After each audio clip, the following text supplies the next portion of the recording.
Hello. Hello to you. How are you? Hello to you. Uh, yes. How are you doing? Oh, yeah, might as well. That's right. I am the brainwashed victim of the wokeness. The wokest of all. Today, Lonerbox should raid me. Vouch should raid me. Everybody should raid me. I deserve it. I think I deserve to be raided. Do you not agree? You should raid me.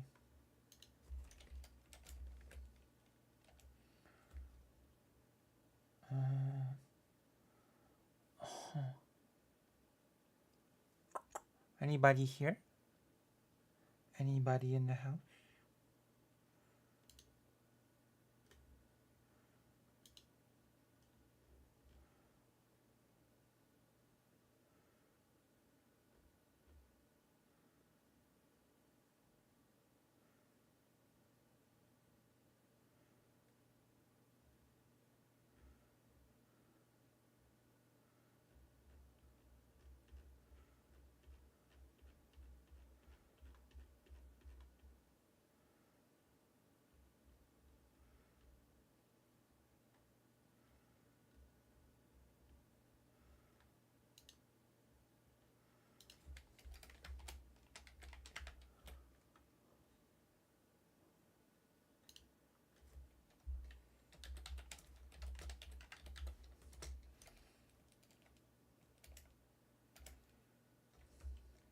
Okay.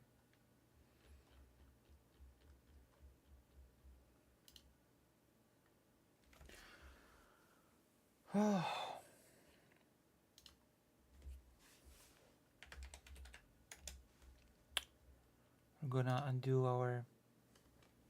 We're gonna redo the progress, I guess. Hold on. Hold on. Hold on. I'm so ready.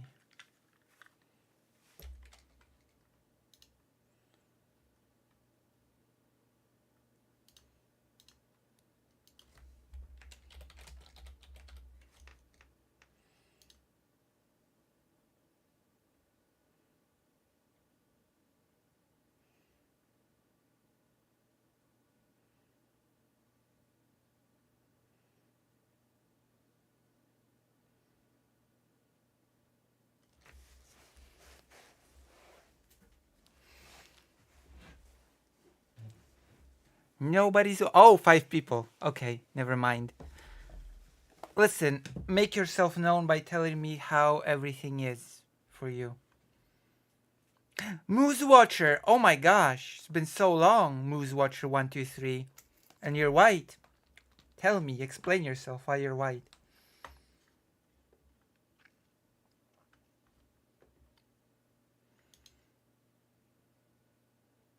Everything is all right. Everything is all right.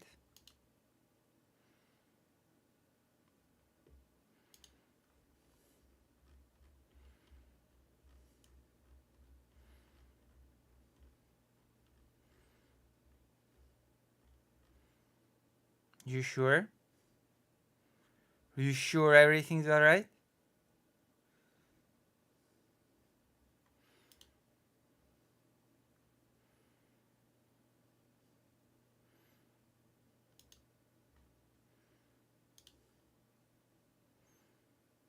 Access denied. These have definitely been going on. I've been on a fair few college tours. More or less alright. Oh, college tours. Explain. Should I prepare some popcorn? Write yes or no in the chat if I should prepare some popcorn. You know the type. You know the type of popcorn that I'm talking about, right? It's the... Well, you know. It's called microwave. Yes, microwave popcorn.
Damn.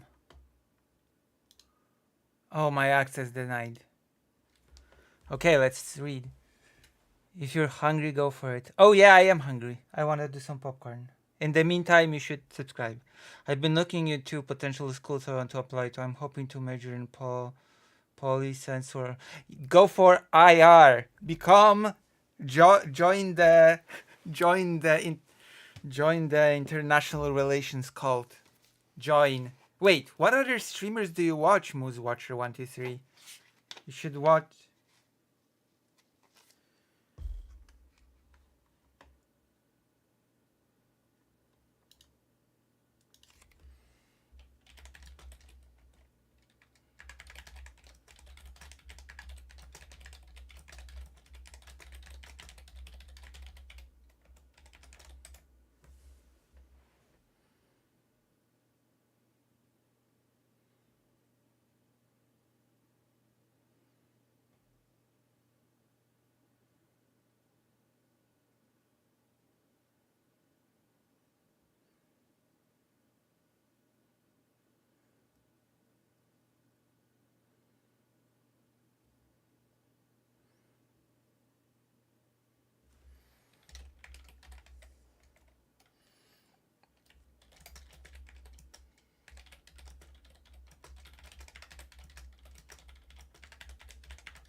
Vaush and Demon Mama. None of them are international relation nerds.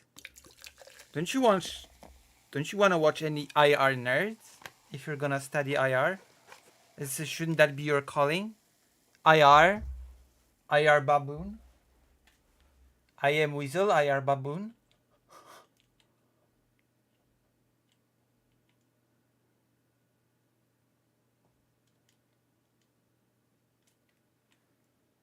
Vaush is not an IR nerd, neither Demon Mama is an IR nerd.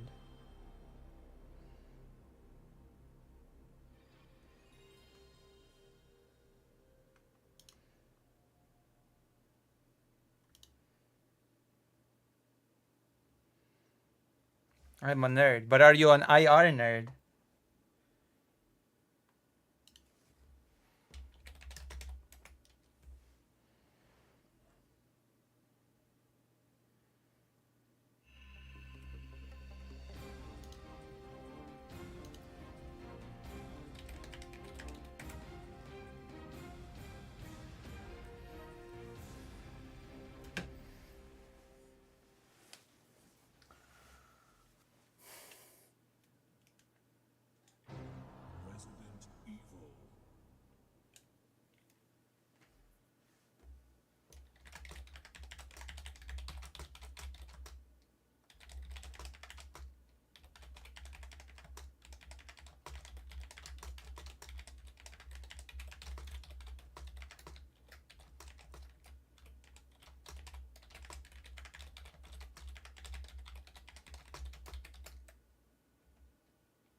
Alright.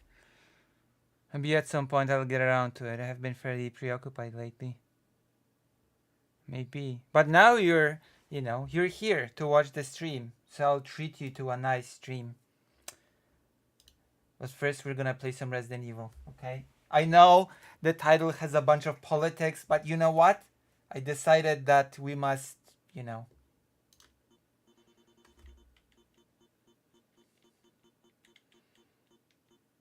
Do you understand me, right?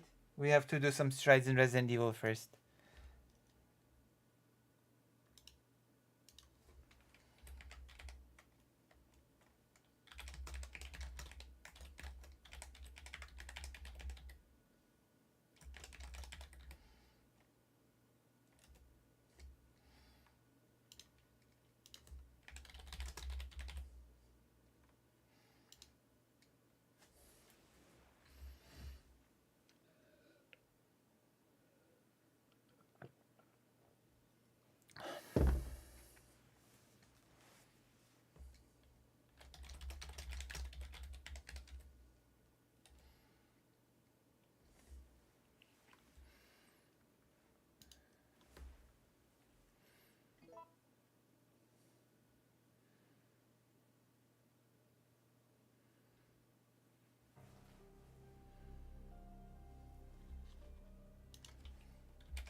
Let's see. Of course. I hope once the war ends that Europe can rebuild Ukraine in a way that leaves it better than it was before. Lots of high-speed railways, university and such. I mean, if it joins the EU, then probably. Oh, yeah. See?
I fully expect Ukraine will join the EU. Yeah.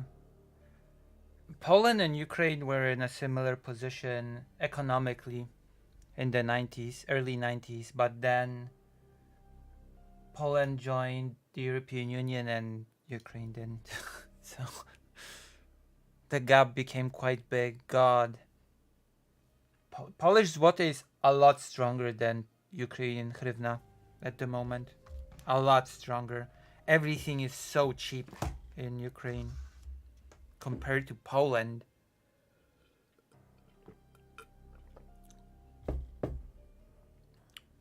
Jesus Christ, compared to US, I don't even imagine.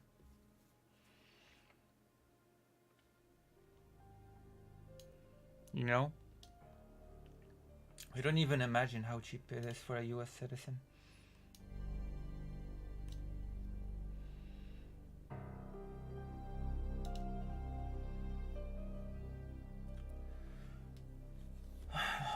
Of course, Lviv is pretty expensive.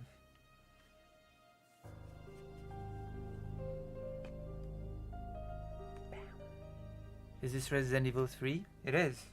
The original.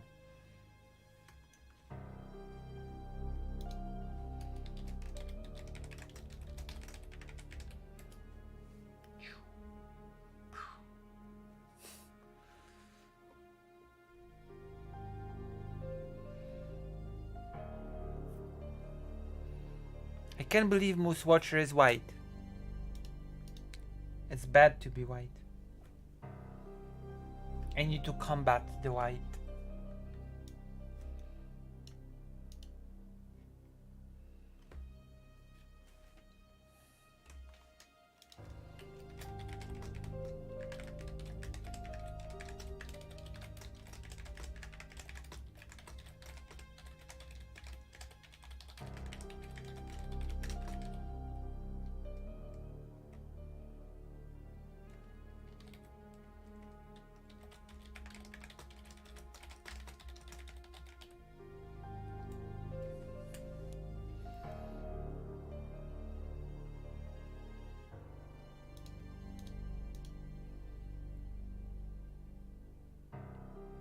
It's not rad to be white, it's bad to be white, okay? It's the worst. It's a crime to be white, actually. Believe it or not. It's a crime against humanity.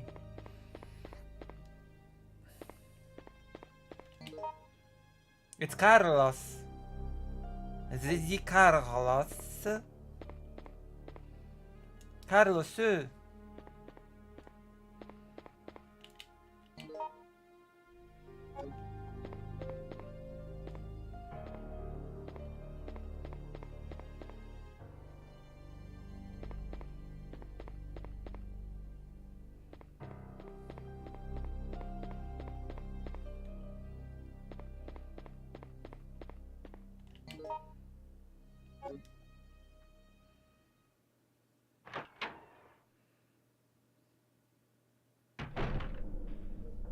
Karol?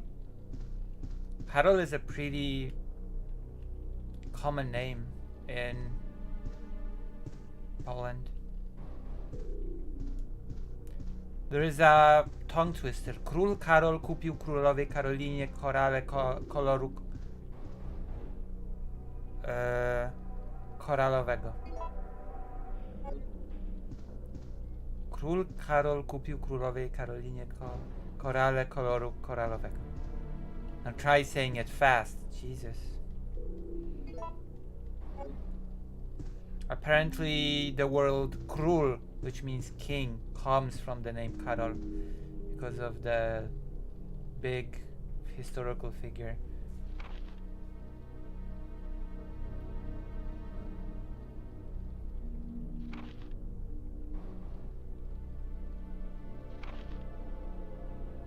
Huh.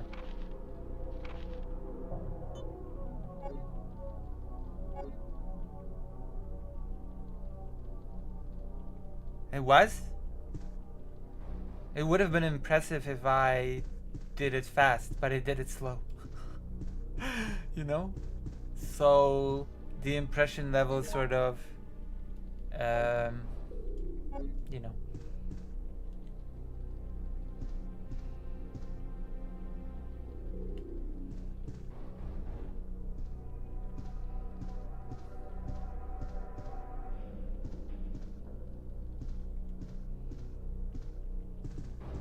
The great leader of the Holy Roman Empire, Karol. Apparently from him the word król. Is this in LA? What's in LA? No, it's in Raccoon City.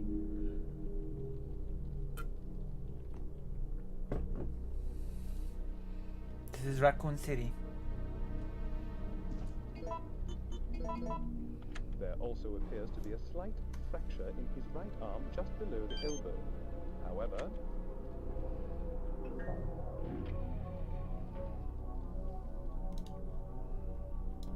this is Resident Evil. Everything takes place in Raccoon City. What do you mean?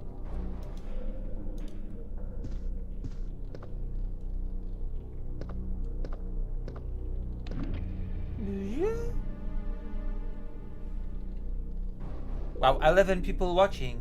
Wow. Am I lucky or what? A huge audience today.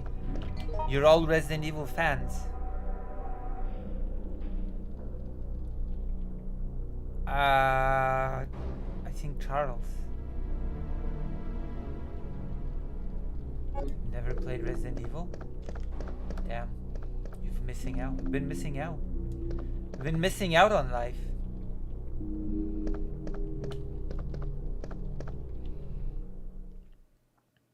Shakespeare.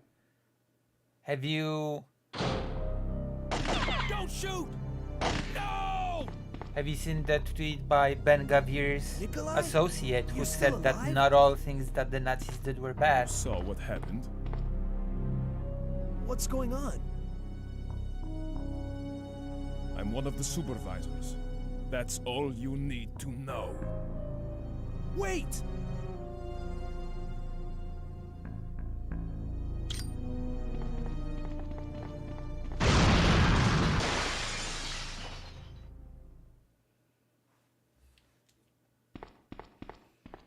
Also supervisors of what? Greater ain't. I am having a pretty good day. I've been asked this.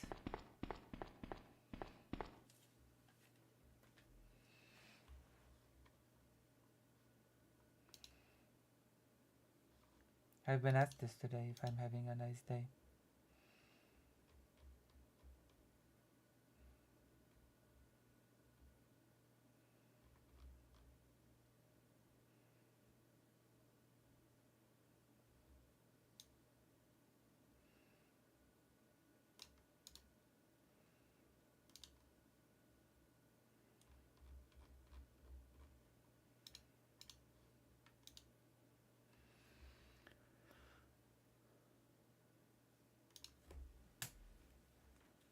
Yeah?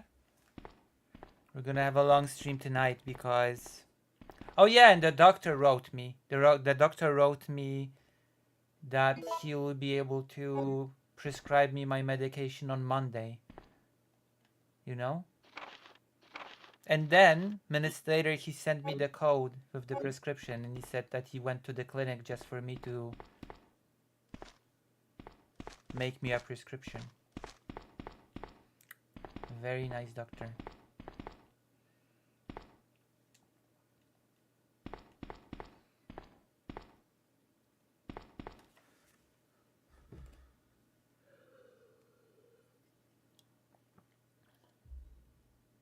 It's, yeah, sort of, yeah. Testosterone blockers. So yeah, in essence, yes.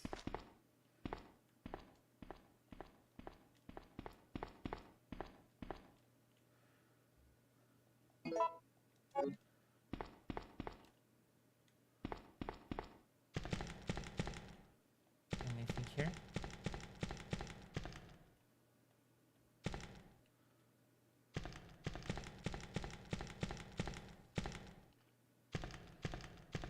Yeah, Smotrix said that it could be ethical to ethnically cleanse.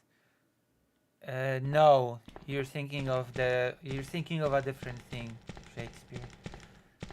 I mean the Ben Gavir's associate that said that not all that the Nazis did was bad because Roma people are a huge problem in Europe. And that's putting it lightly, as he said.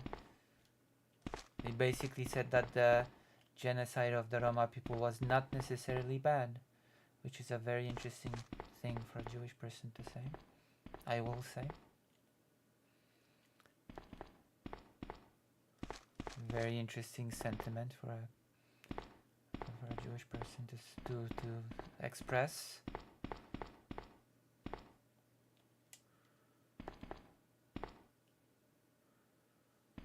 Yeah, I did a whole thing about it. I'm gonna release it as a segment.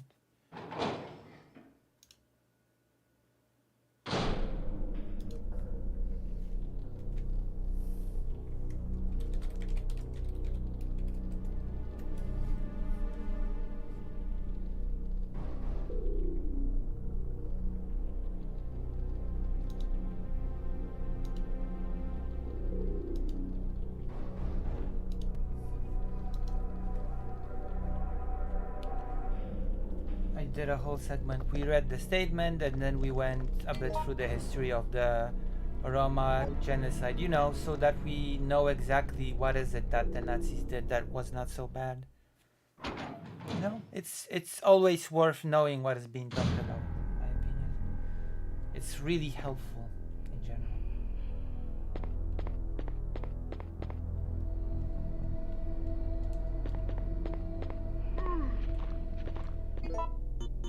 You know?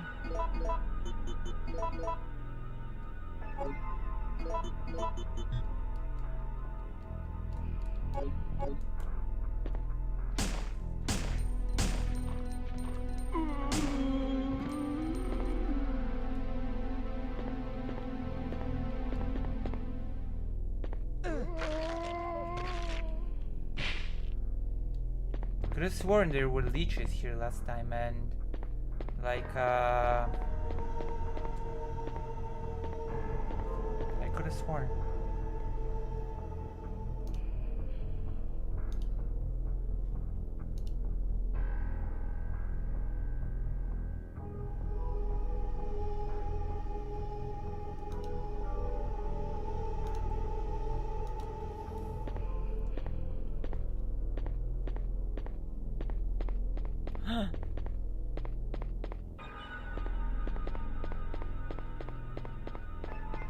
Well, I've been to my mom's today, and I did grocery. I bought plumes. I bought plumes and potatoes. That's my productivity for the day. Plumes and potatoes. And cauliflower. Plumes, potatoes, and cauliflower. Yes.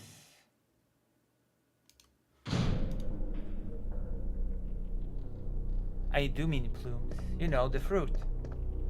The little purple fruit. That's really tasty.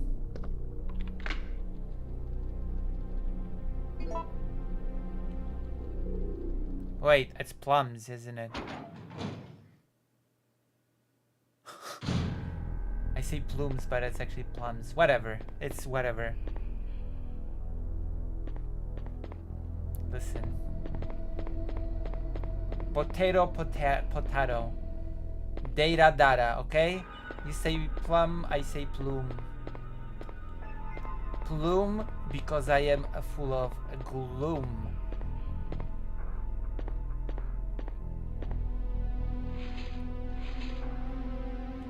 Unless you donate, then I'll not be full of gloom anymore. See, this is what we call subtle emotional blackmail. Unless you donate, I'll be miserable and unhappy. Here you go. Oh my god. Oh my gosh.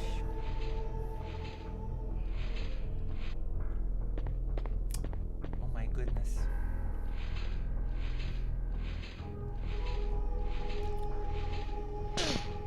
Oh no. The puzzle resets. It's different every time. Oh no. I don't have money right now. It's okay.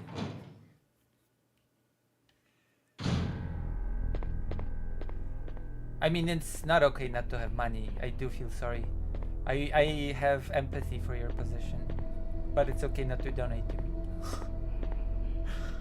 You know?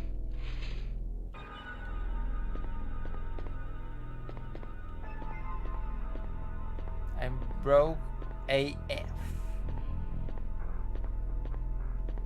True. Same.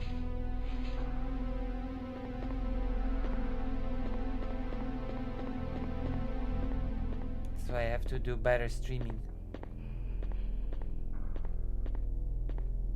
Oh, the surgery. Woo. How are things, Shakespeare? You've had a car crash, right?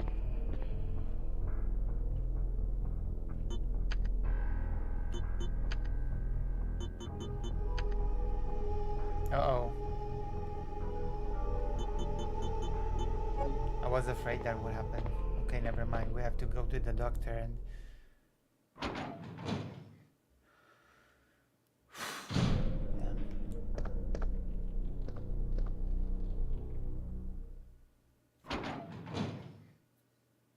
Wait, how many surgeries have you had? Jesus, how serious was your 531? How serious was the accident?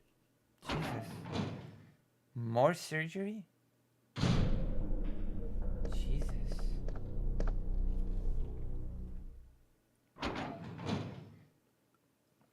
Shakespeare in the YouTube channel.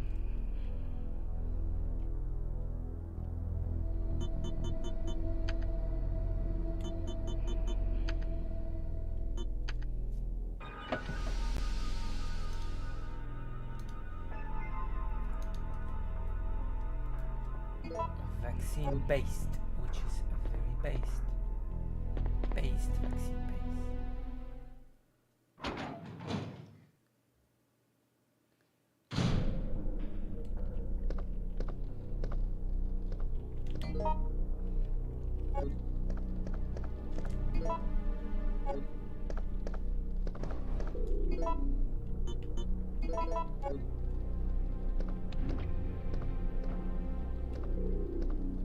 Carlos, you're wounded. You're wounded, Carlos.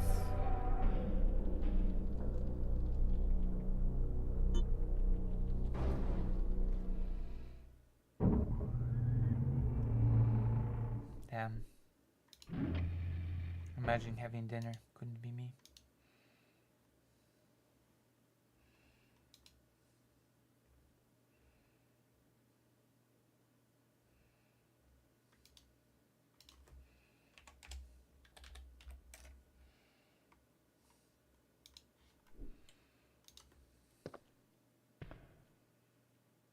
Oh wow. Last time there were a bunch of zombies here. Wow, some events are random in this game, I see. And I just picked a much better thing.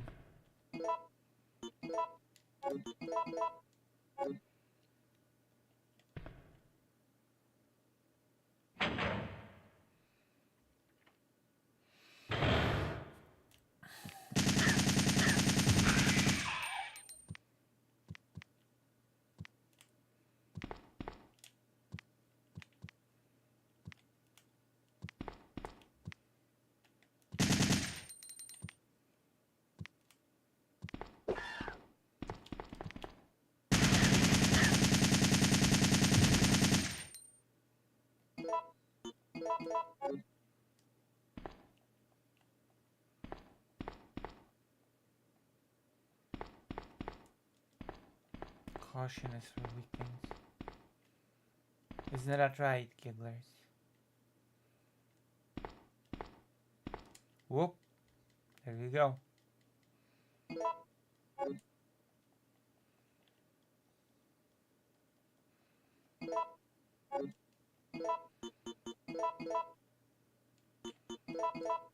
I see. I see. I see how that goes.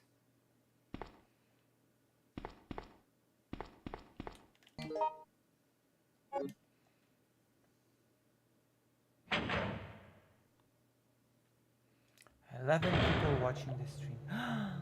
Interesting. Oh, fascinating.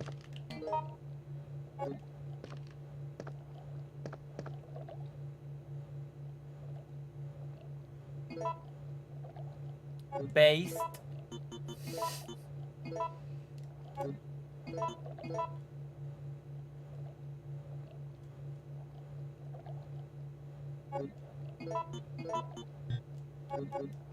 Based. Medical base. Medical instruction. Oh no, I'm gonna have to do it.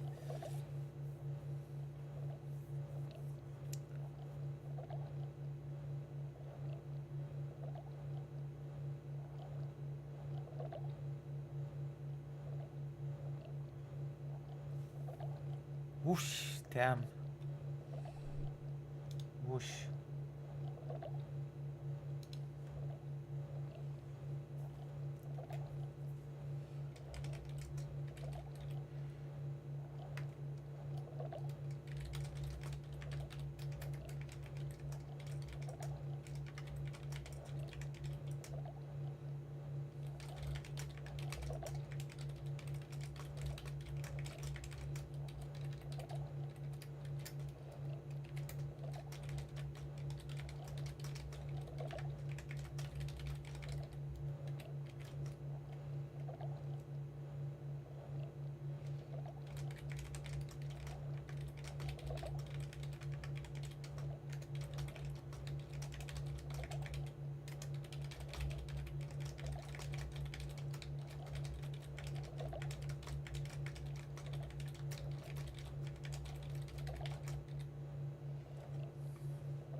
Hope the random lady that got struck doesn't have any. Alright. Alright. Medical instruction manual. I'm gonna have to. Oh, Jesus. Umbrella Medical Service North America Division Douglas Rover. In order to activate the synthesizer to cultivate the vaccine, please follow the procedure as detailed below.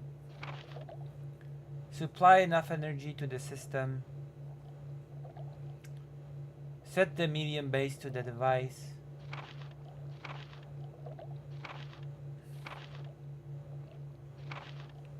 When the device is ready, you can start mixing the vaccine medium. To mix the vaccine, you will need to control the 5 levers. This will cause the 2 gauges to increase or decrease. If you adjust the 2 gauges so that they are stopped at the center, the vaccine medium will be increased automatically. Okay. It's not some annoying, you have to mix yellow with blue with red and you have to do it in the right order and blah blah blah, you know, that would have been annoying.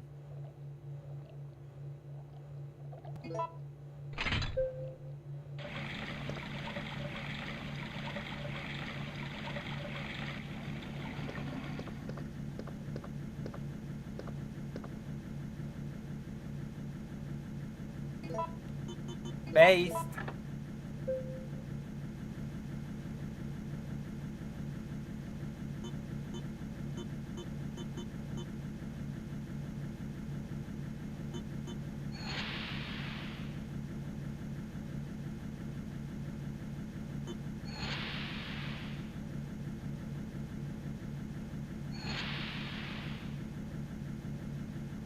Oh no. I take it back. It's annoying as hell.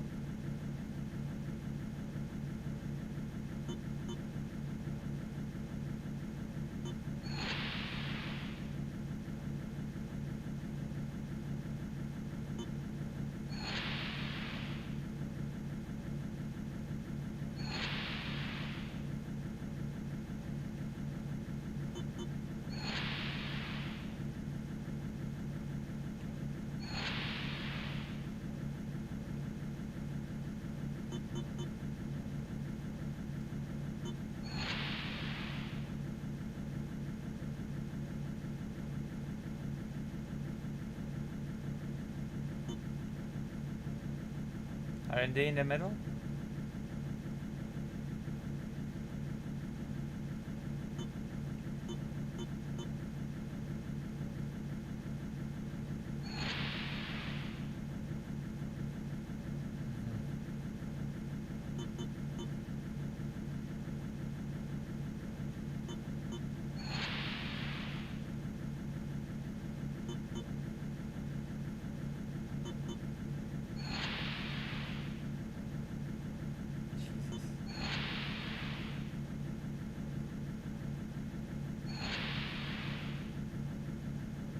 I'm hating this already.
Another puzzle defeats Lucy. They all do. They all do. Eventually. They all do. Unless you donate. Oh, wait! Speaking of donations, I need to get popcorn.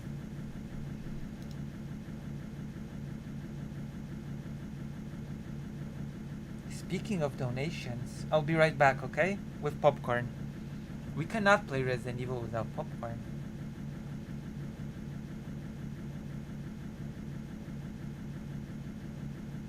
It's impossible. It's impossible. I'll be right back. Enjoy this Hassan Piker moment. Hopefully, since I'm doing what Hassan does, maybe my viewership will jump to Hassan levels. Who knows? I'll be right back.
I said they can choke on a cock.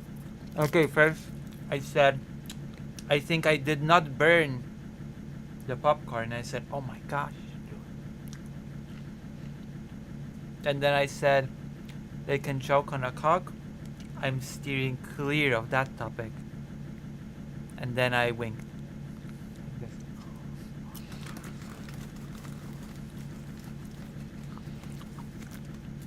Whoa! I bursted a popcorn.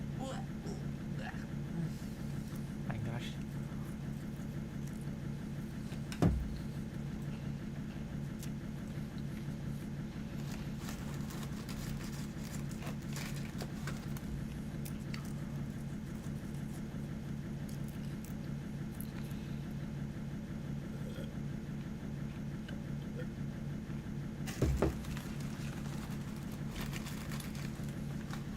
Hello, Arkael.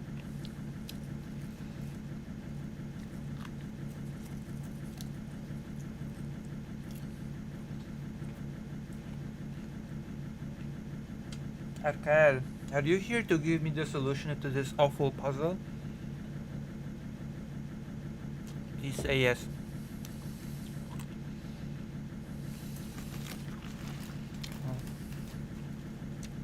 Or just say no comment and leave it at that.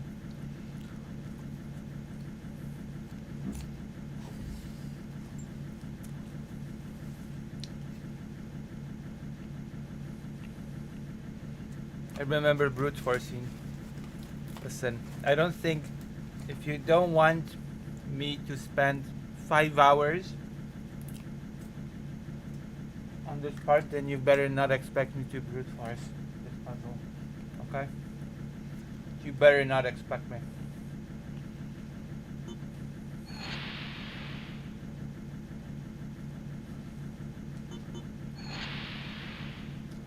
Oh boy. Oh boy! Wow.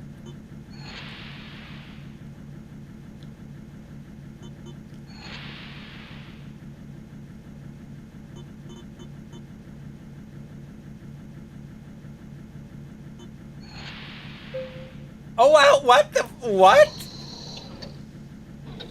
Did I just randomly... Okay. What the hell? Oh my god. I just did it randomly. Oh my god. Seconds after saying that, I'll spend hours on it.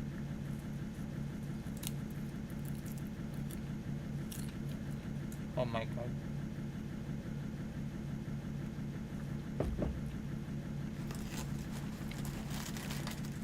I'm not gonna complain.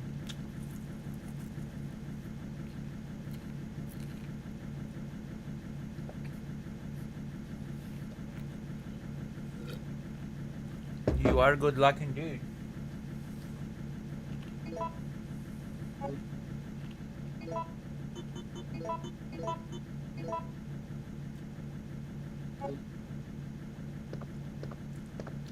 Okay, isn't a vaccine... Aren't vaccines things that are supposed to prevent you from getting infected with a thing?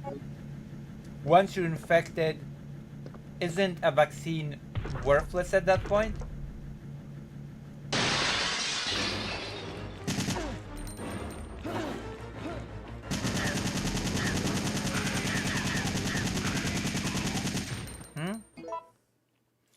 Isn't a vaccine pointless once you're infected?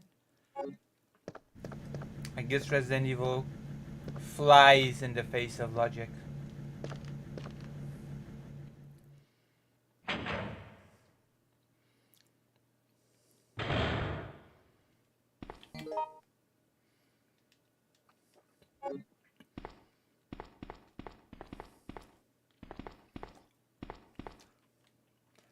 I guess in Resident Evil world, vaccine equals cure.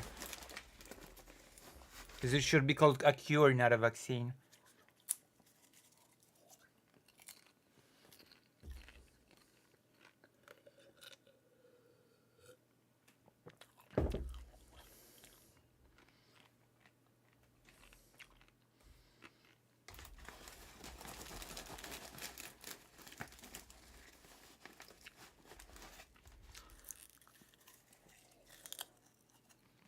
True. True. He did.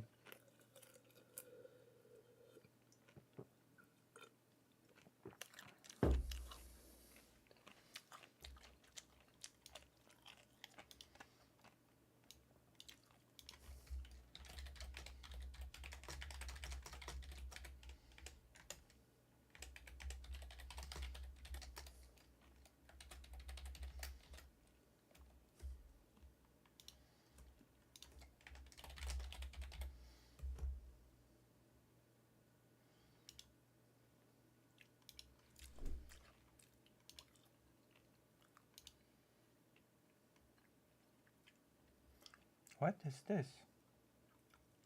Ah, right.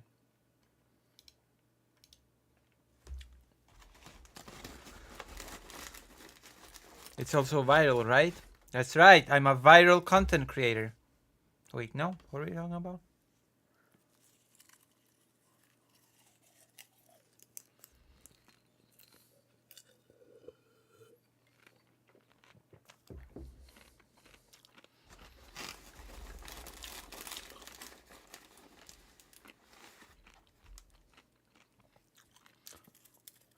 Not sure if they could be called vaccines.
Oh.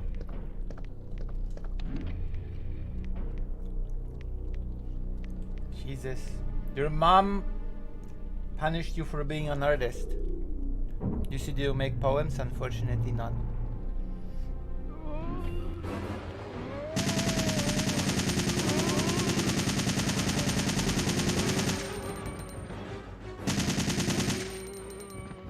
Where did those guys come from?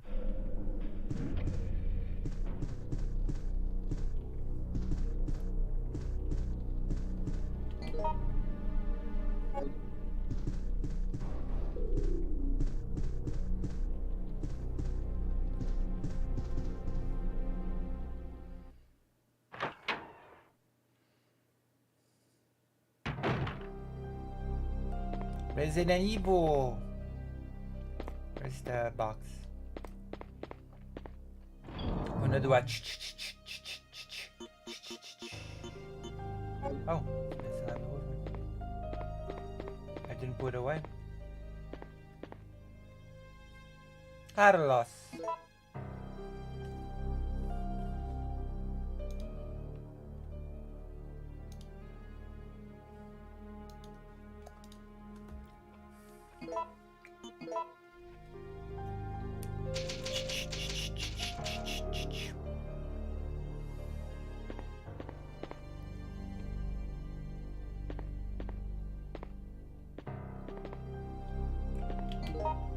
Is my chat full of believers, full of Christians? Is my chat full of Christians?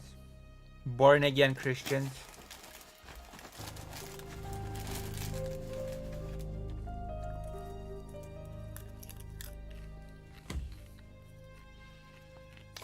Hello, Ty. I suppose I'm Christian. I'm an atheist.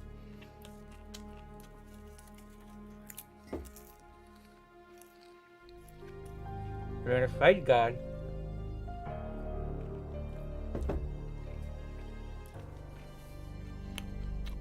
Oh, so you're basically a Japanese role-playing game protagonist.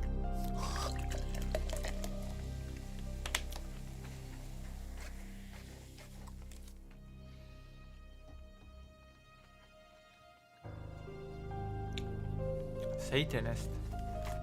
I was raised Catholic though. You were raised Polish.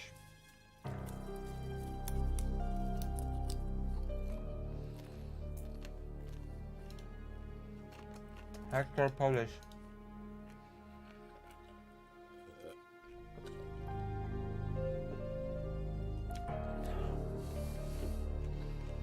Damn, you really are a Japanese role-playing game protagonist. Bye, Moose Watcher. You should stop being white. Not a sidekick, a party member. A friend.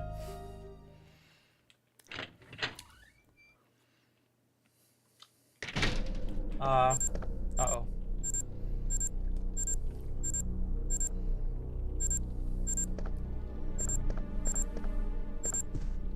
Jesus Christ.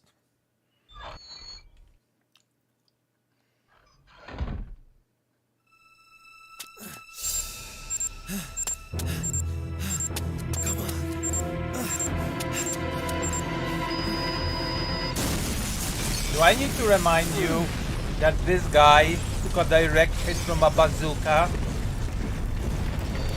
and is fine, perfectly fine? Carlos is indestructible, I swear.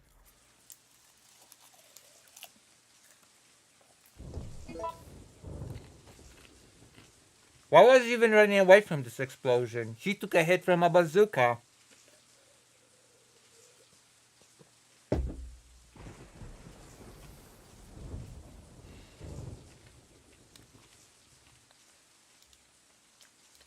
Why even do that? Why run away? You're in previous to explosions. You already proved that.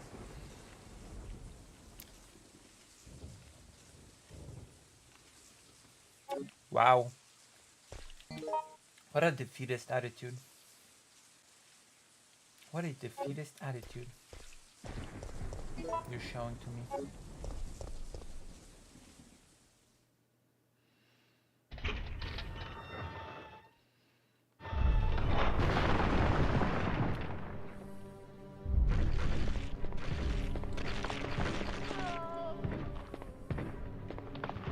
You should expect to win. Grind some experience. Get a better weapon. Come on. Away with that defeatist attitude. Come on. What is this?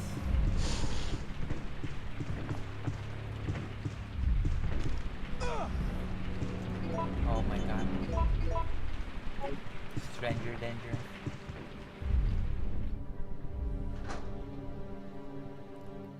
We should all play Breath of Fire together. Okay? You know, a game about the protagonist trying to find out why God did dragon genocide. And yes, I'm not making the description of the story up.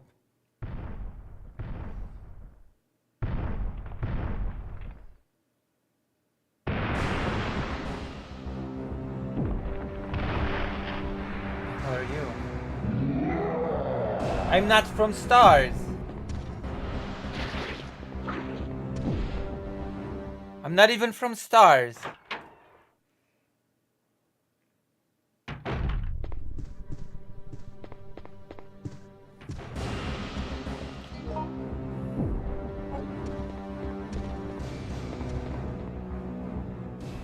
Will you be able to follow me to the safe point?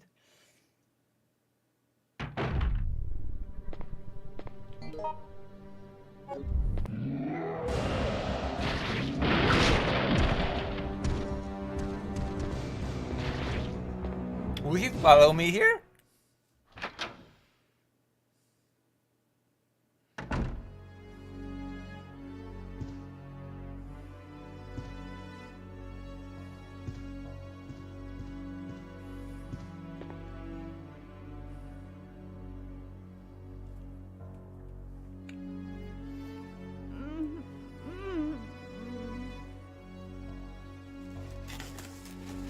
Hey, are you okay?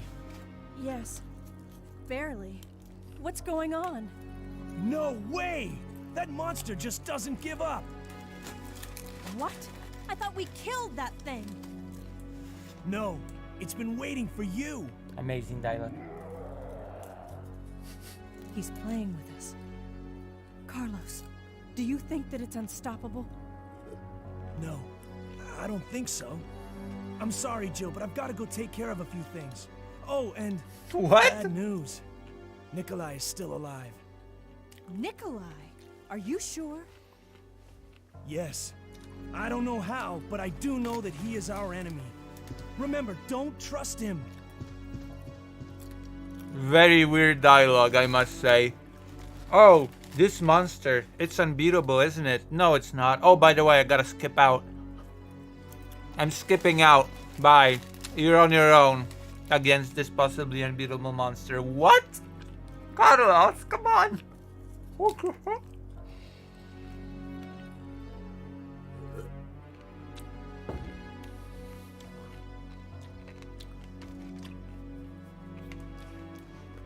Hell's like a nuke. It's supposed to be a deterrent. Hell is supposed to be a deterrent. Like nuclear weapons.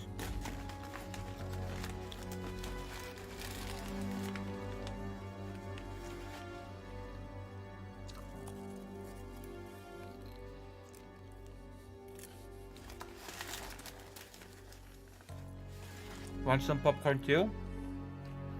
Here.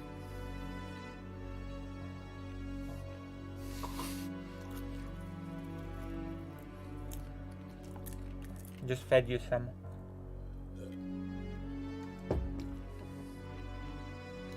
Just fed you some popcorn.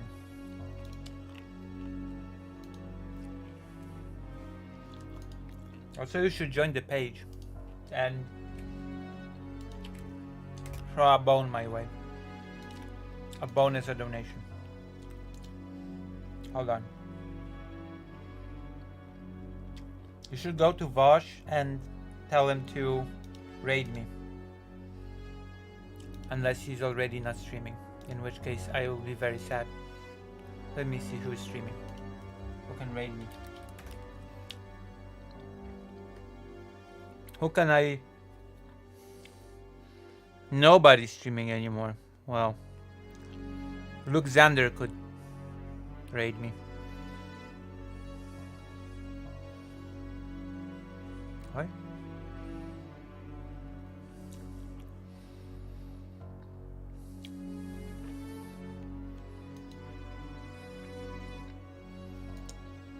Gonna talk about Tim Walz.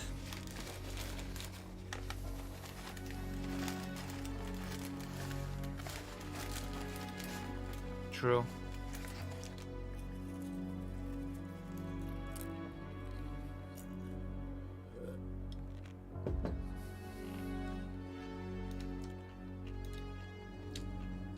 Hell served the purpose of a nuke before we had nukes. I see there's some ammunition. Oh, there's nothing more. Okay.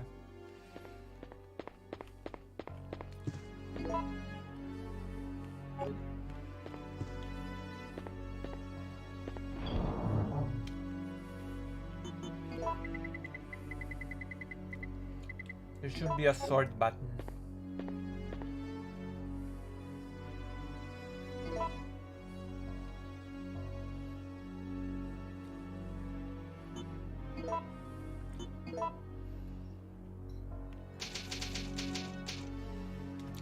I like Waltz. I think everybody likes Waltz. Apart from Brianna Wu. I think apart from Brianna Wu, everybody likes Waltz.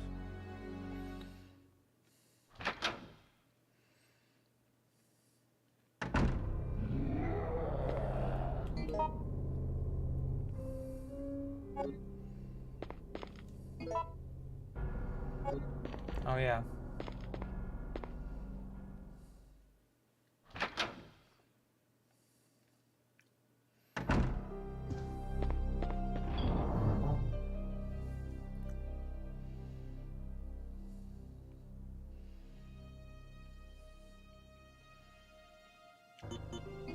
I think also a veteran or something. A veteran teacher.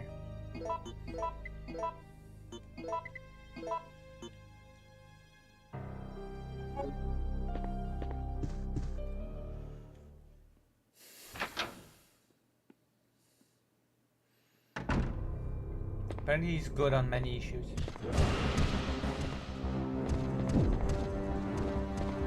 Jesus.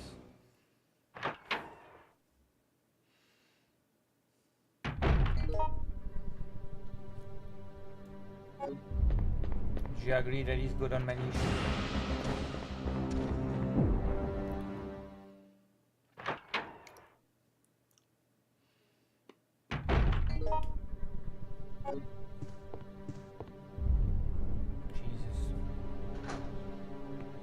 He's gonna be this persistent all the time.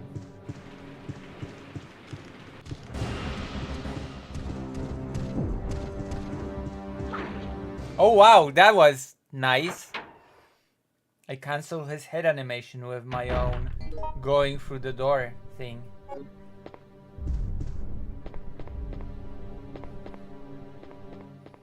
Okay, this feels annoying for him to be chasing me for this long.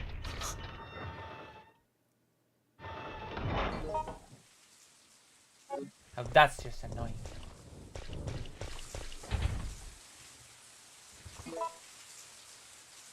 What? Wait, where's my lockpick? Oh no.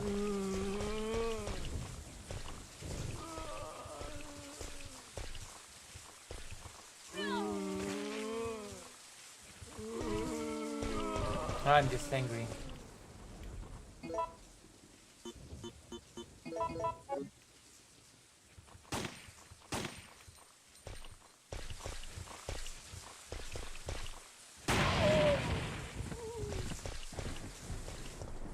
I have to go all the way back to get the lockpick. Wait, no, I don't actually. Hold on, no I don't.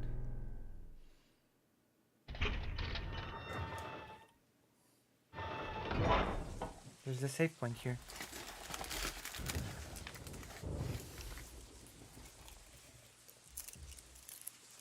Oh wait, no there isn't.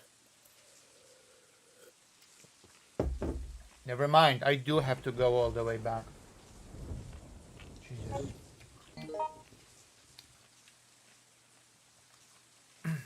Yeah, I do.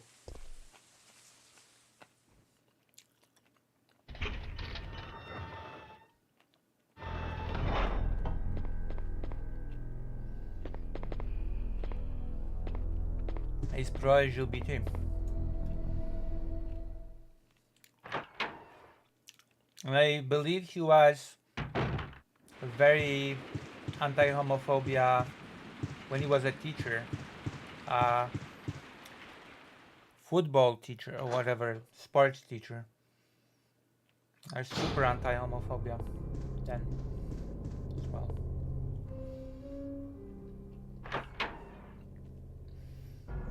Apparently, I think so.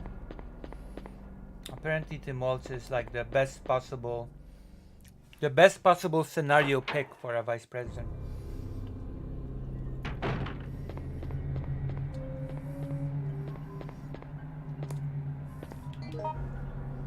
Isn't that interesting how things felt so dire for so long and now suddenly things feel so, I don't know, hopeful?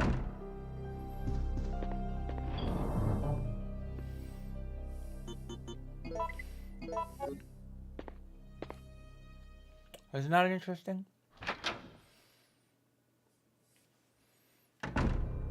Biden was sort of struggling.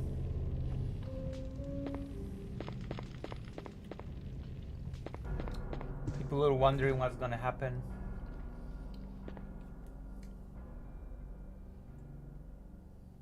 If him stepping down would not make just things worse. And now it's sort of turning out that him stepping down was a really, really good move. Kamala Harris raised some over 300 million in a very short time. Some, you know, record number of money. Best VP pick. Actually, a complete opposite of JD Vance, if you think about it. JD Vance, a really dishonest, slimy piece of crap. You know, that 2 years ago was anti-Trump, and when it became convenient, he suddenly is pro-Trump. Very anti-Ukraine, which we're gonna talk about today, by the way. We are actually gonna be talking. We're gonna be comparing these two.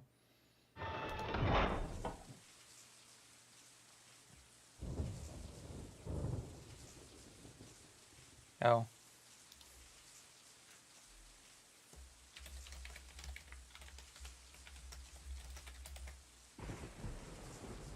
Jesus.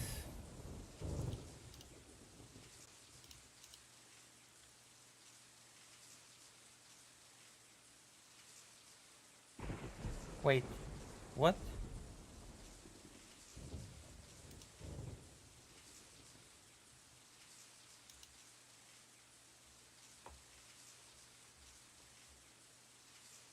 A Waltz. Walls. I don't know. I'm not on. Listen, tomato once again. You're being scolded in the DMs about my pronunciation. I'm a foreigner. Cut me some slack.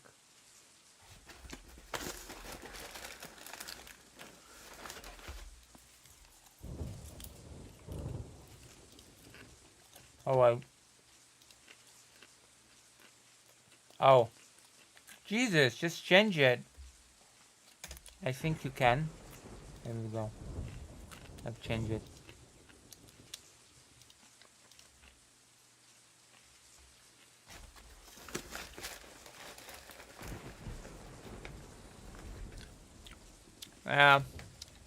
It wasn't guaranteed that it was gonna be a good thing.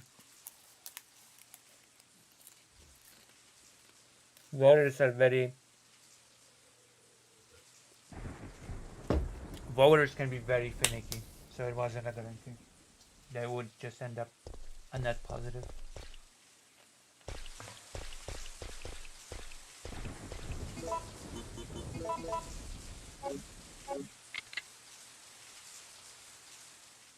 All right.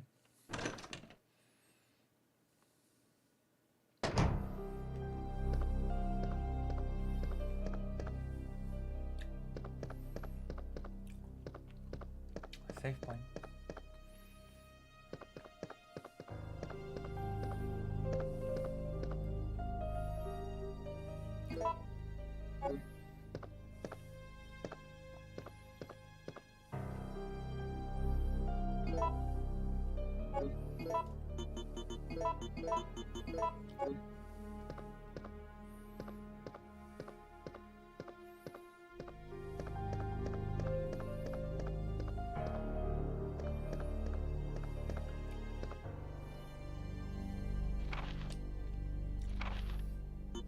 I see.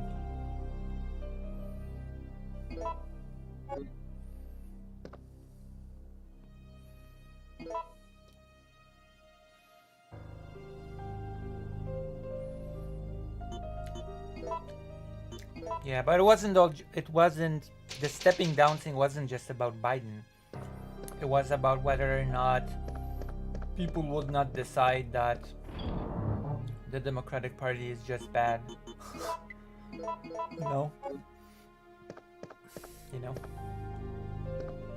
or something. As I told you, people can be finicky.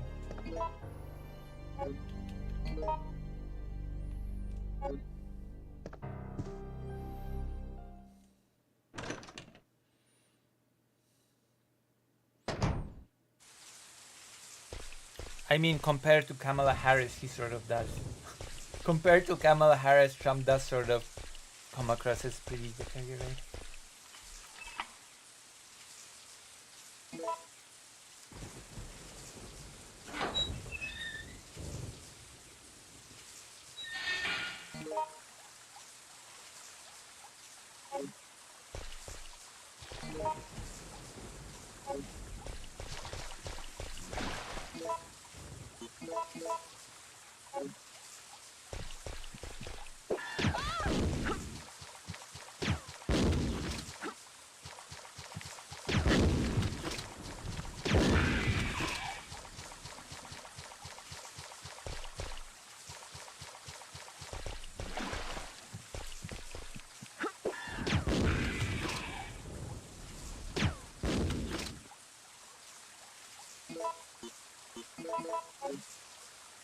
I'm dodging.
I'm mastering the dodge, that's right.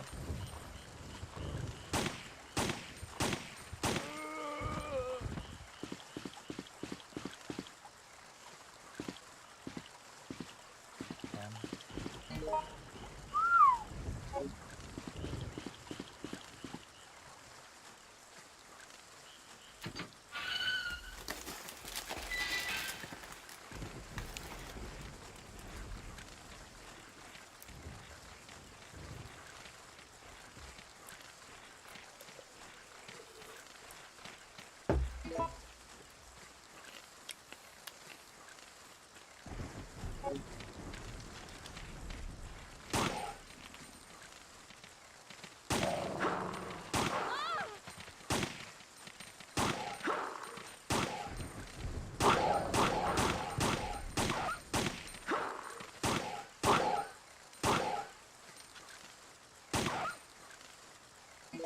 There we go, Resident Evil, all about tormenting animals.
Damn.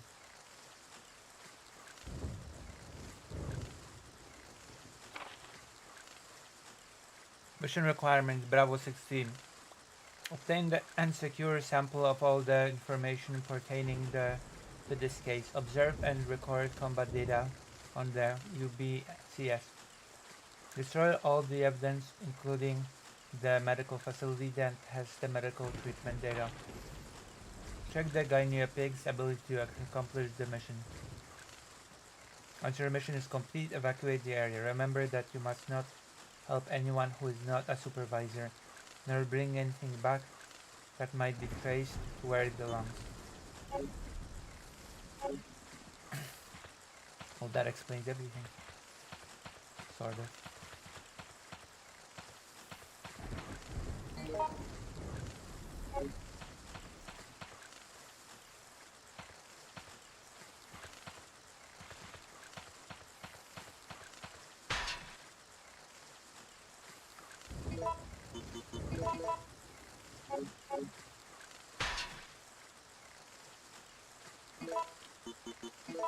Let me in, I've got the key.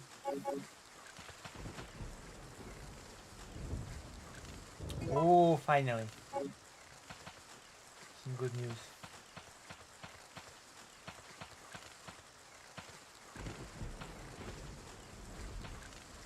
I would be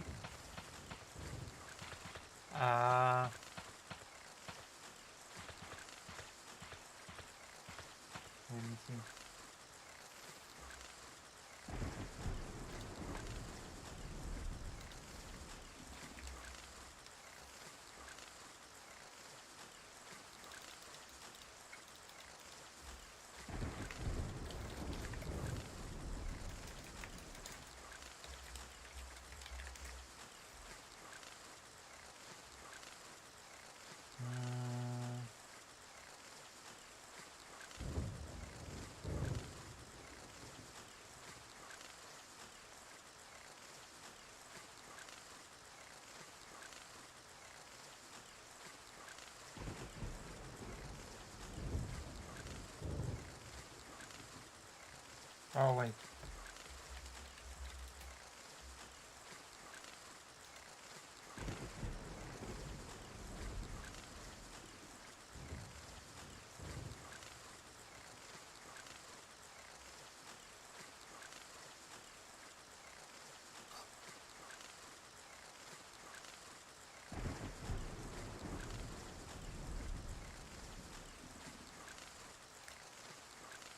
Hold on. I have to look it up.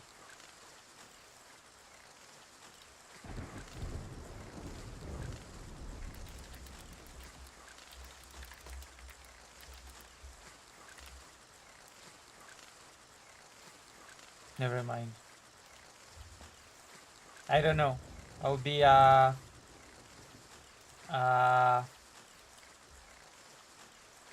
have to think about it. A bee is not an animal.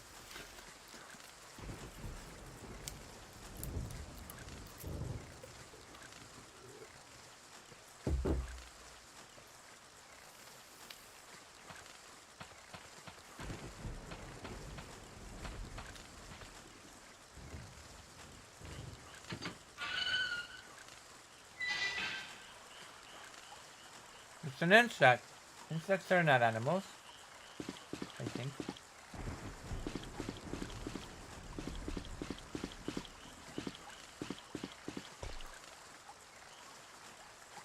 Are they?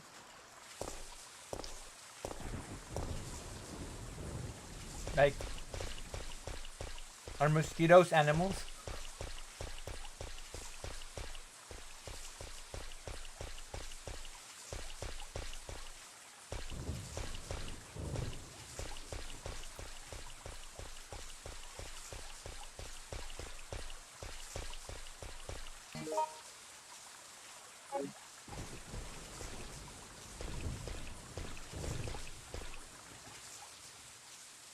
No, they're not. No. Mosquitoes are not animals. Okay.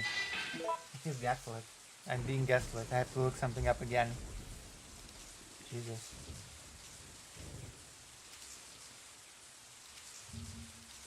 Are insects animals?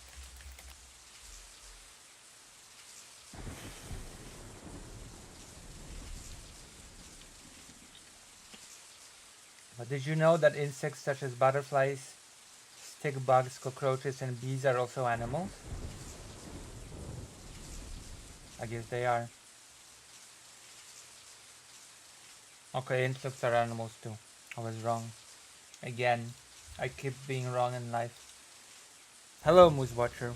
You're just in time to witness me being incorrect and wrong. Once again, the story of my life.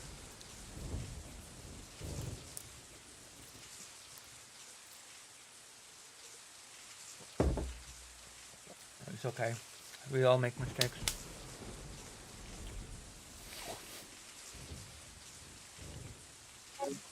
Maybe.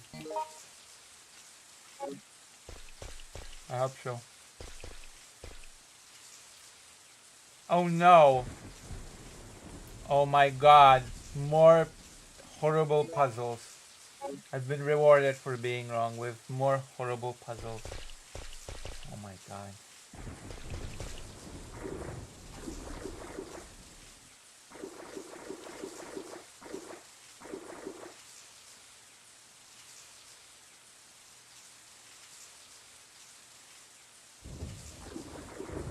Drain the pool.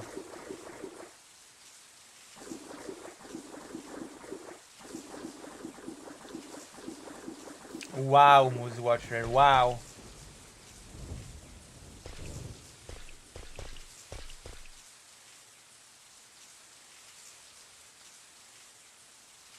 Jesus.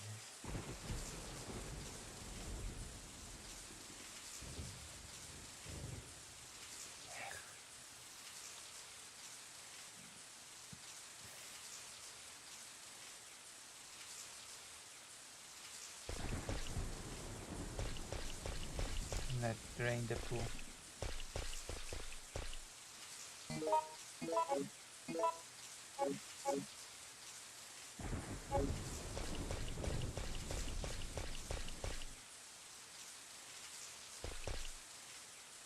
Ooh.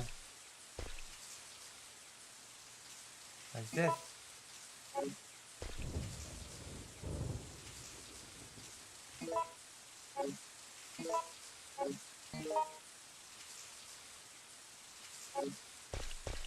Go back to the safe one.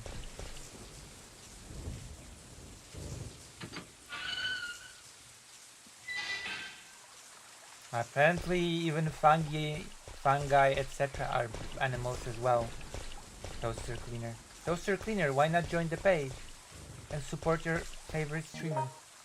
Which is me, hopefully. I've got no scandals. I've got no controversy.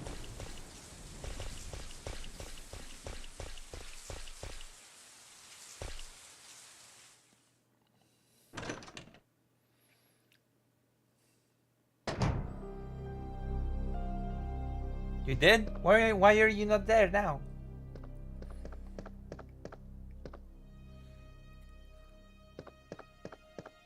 Oh wow. Look at this. Nothing special, huh? Uh-oh.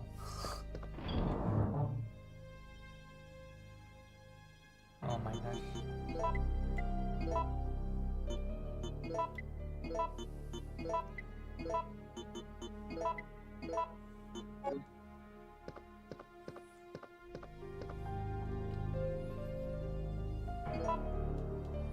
I've also got issues.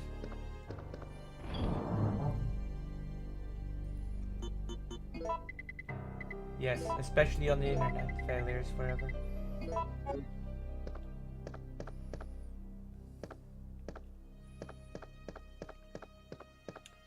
Failure used to be not forever, but then we invented the internet.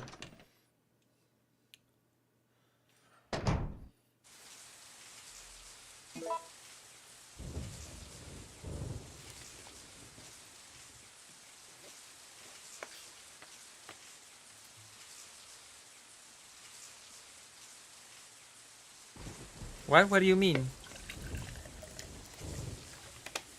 What do you mean? What are you talking about? Do you have something bad on in your folder?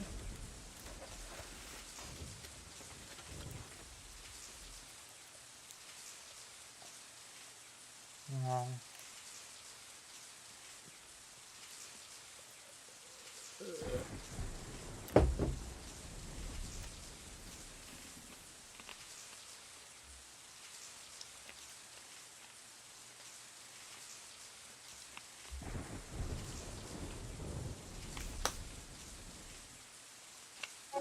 Alright.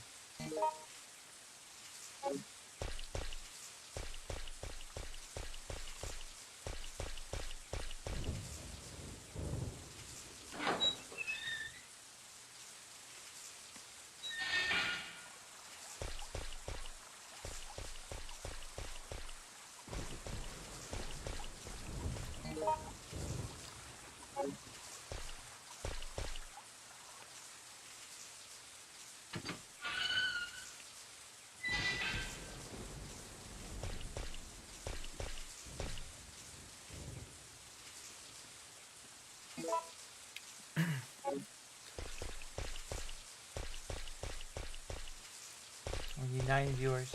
People hate Resident Evil.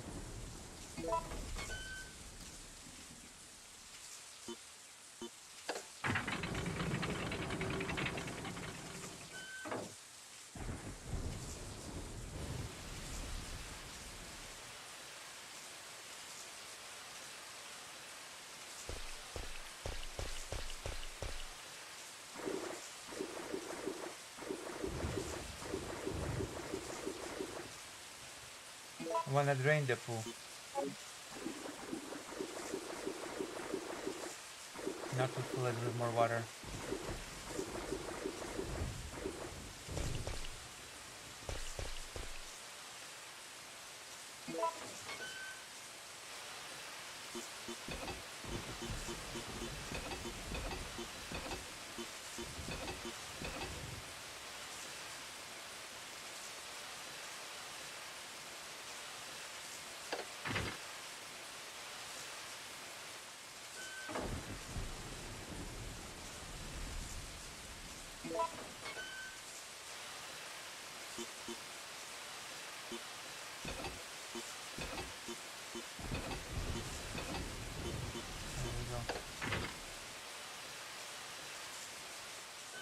Drain the pool.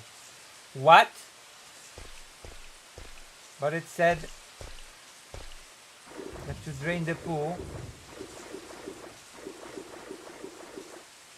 it literally said this is the illustration, before the illustration to drain the pool.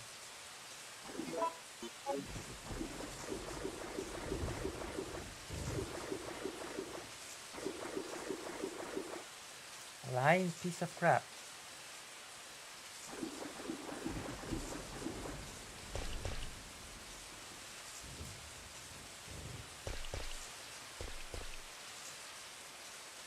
Really? Wanna drain the pool?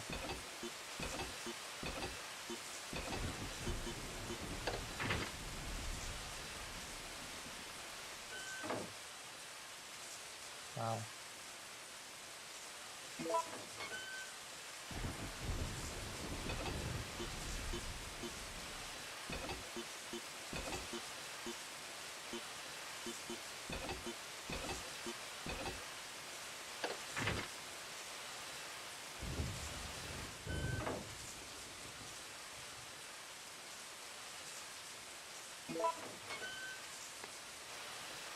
Now I hate this puzzle.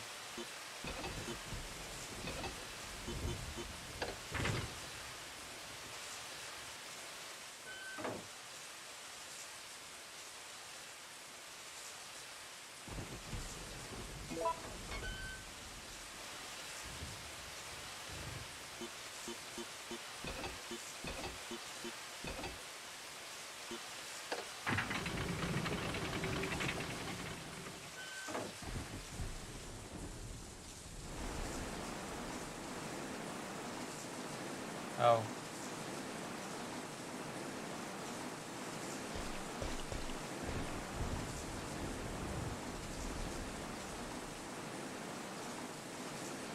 Jesus.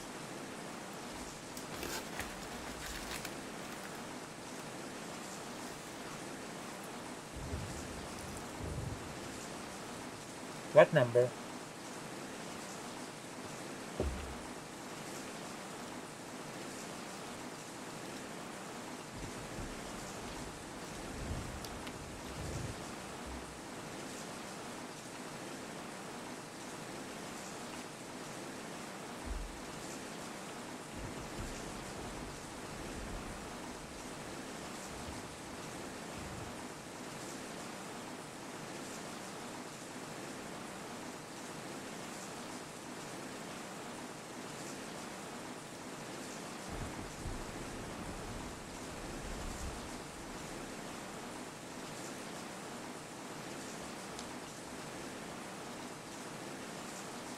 What number?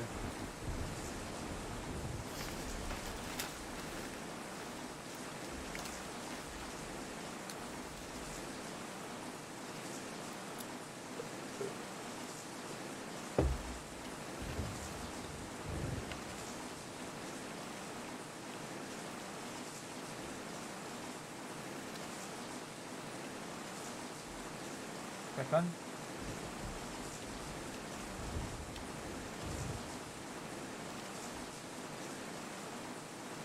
Alright, fine.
Oh.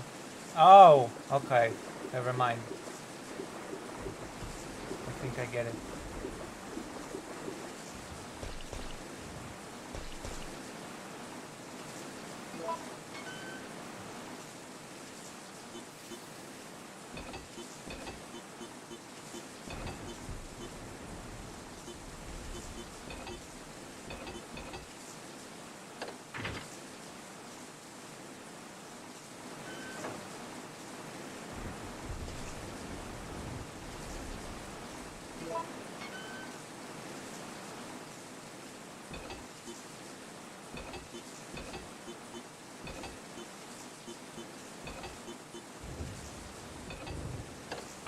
This one should drain the pool.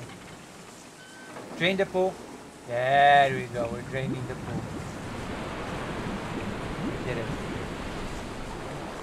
We have drained the pool.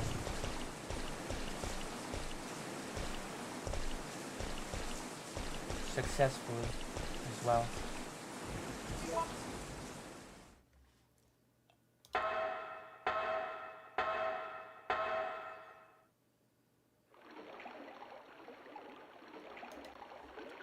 Whoop.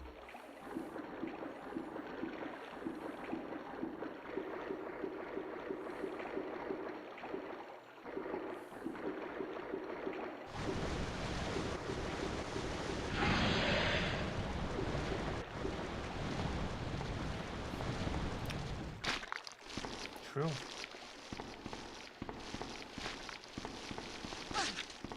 Ugh. Wait, what the hell?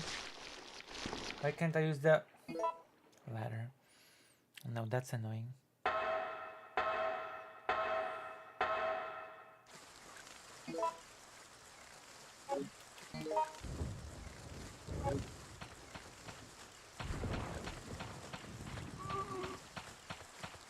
Oh well.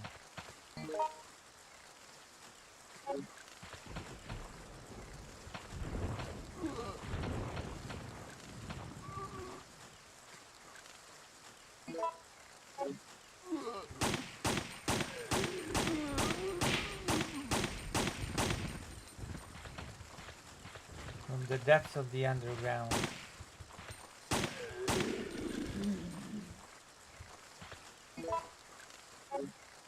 Comes the handsome zombie. Like creature.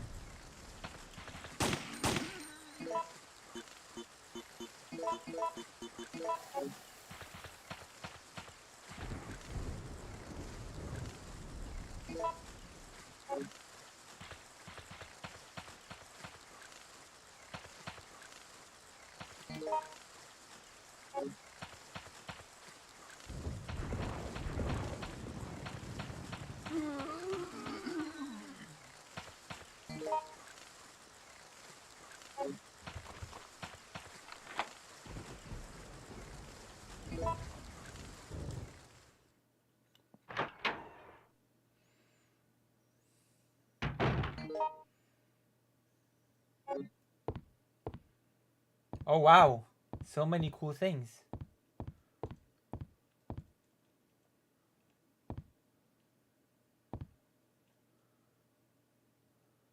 And no, by cool things I didn't mean the deserted alcohol bottles, I meant the powder. That was very weird timing, but yes. That is in fact what I meant.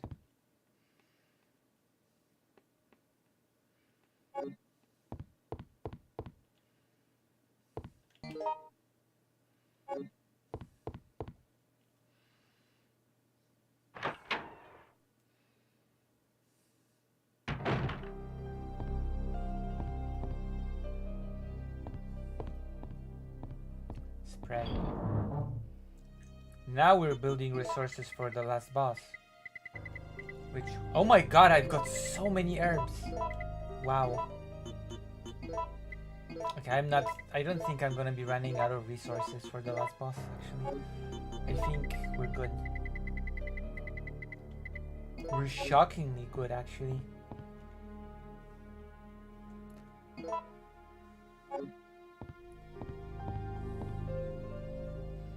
I'm actually shocked by how good we are. You got magnum rounds as well.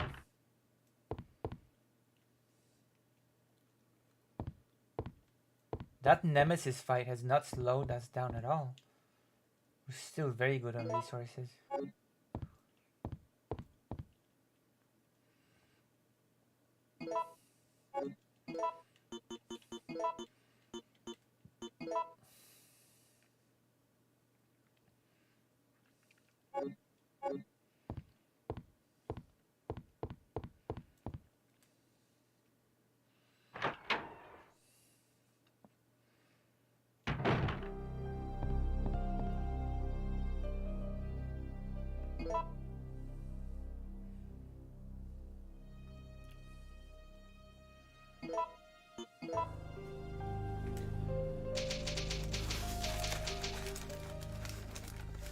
How is everybody doing?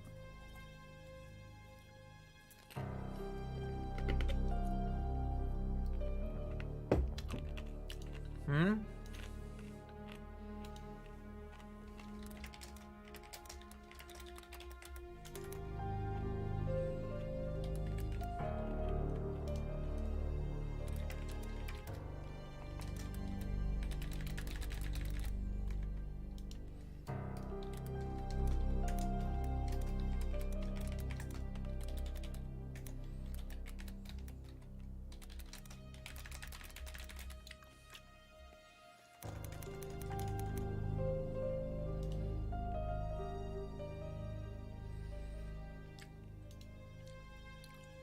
Started a poll for my viewers. Amen.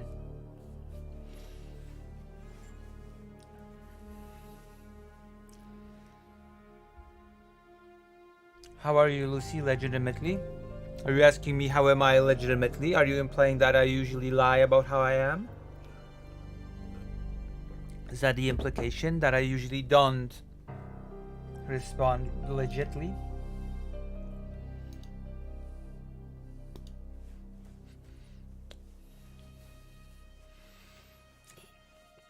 There you go. Got you in a trick question.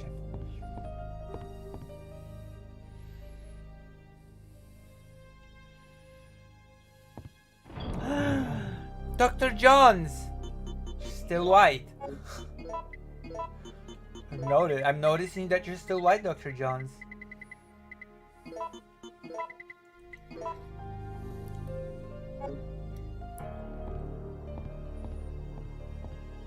If you can give a quick answer to not think too hard and to avoid being negative or too real. Also, I think you're shy. Me? I'm me shy? No. I am a bit, I guess, a bit shy.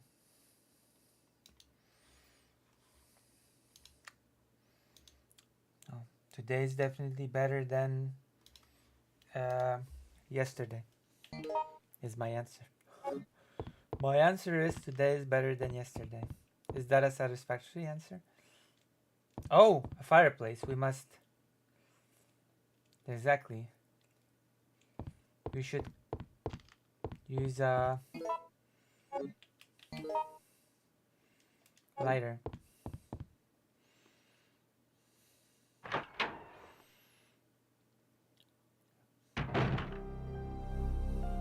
Hello, Emily. If only all the white names would not be white anymore, then my day would have been perfect.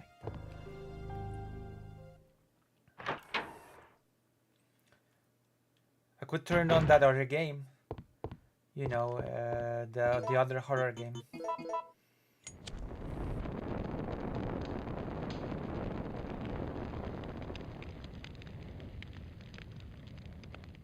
That was very quick, unrealistically quick.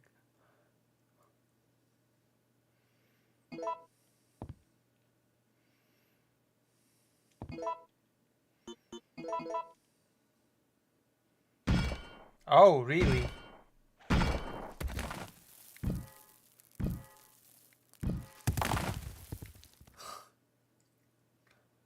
Damn.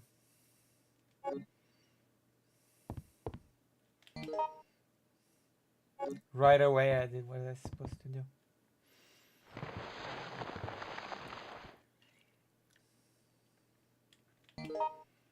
Damn, I'm so good at this game.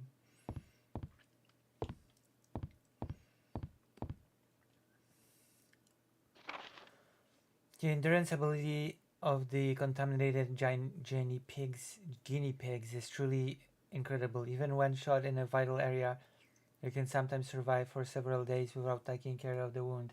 However, after prolonged exposure to the virus, the guinea pig's intelligence level decreases to that of an insect. Even though reviving the dead seems too disgusting, the virus may still be of use.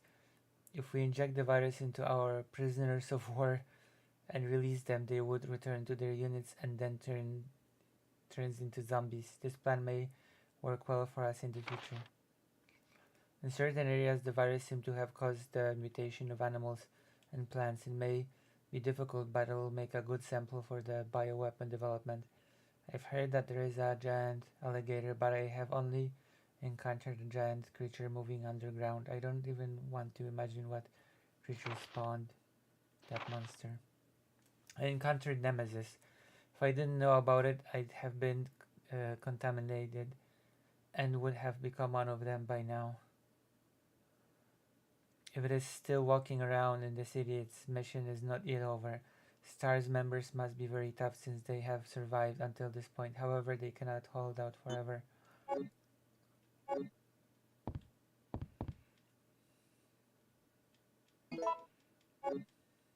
More ink ribbon.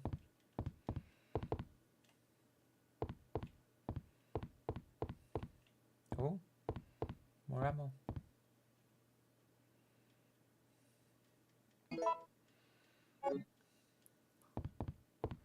I had a dog and a cat.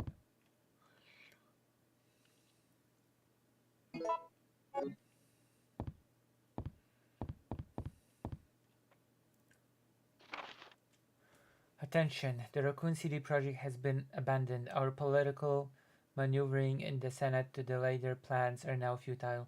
All supervisors should evacuate immediately. The US Army is going to execute their plan tomorrow morning.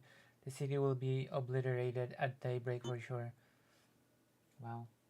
Okay, I'll be right back. I have to go to the toilet again. I keep having to go to the toilet lately. That's my life now, going to the toilet.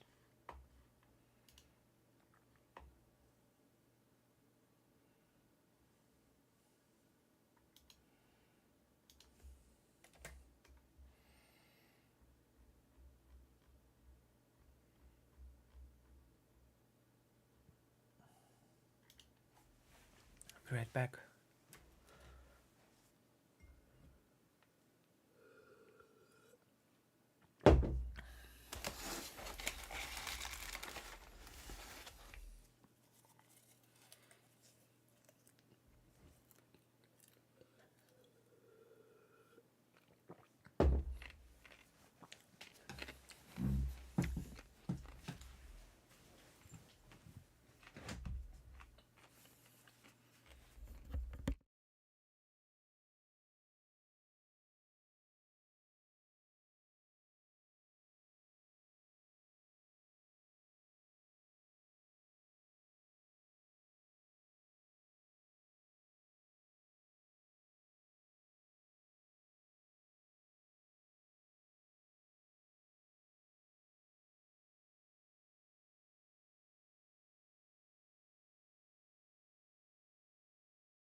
Oh, sorry.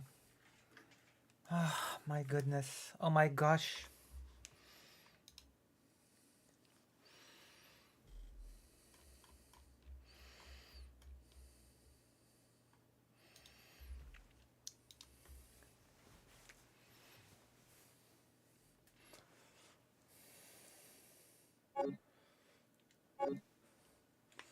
Hack you.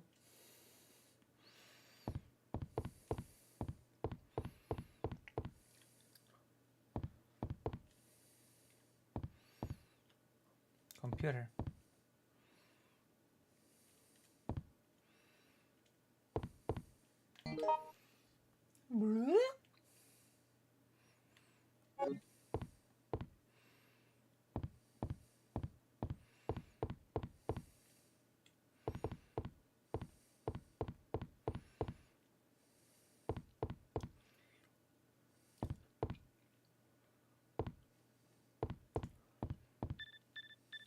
I knew it.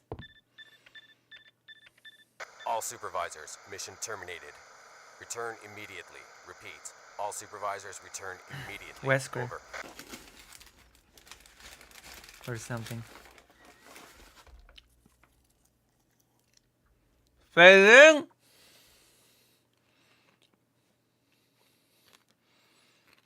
What? I'm sorry, what? What the hell? Is this my audience? Is this how my audience treats me?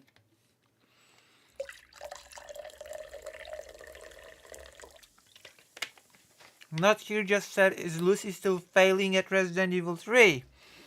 Wow. Thank you.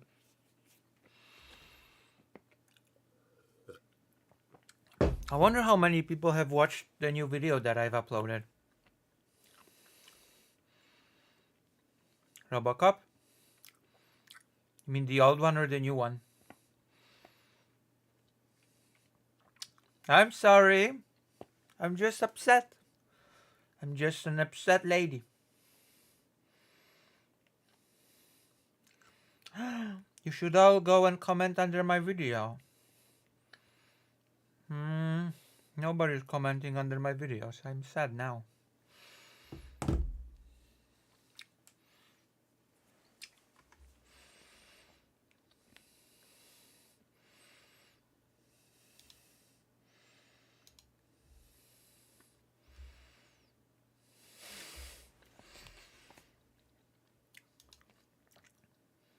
You'll do what in a bit?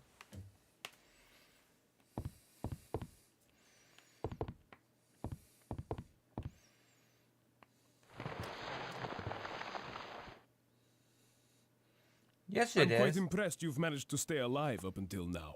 Oh no. And you seem to be doing a pretty good job of looking out for yourself.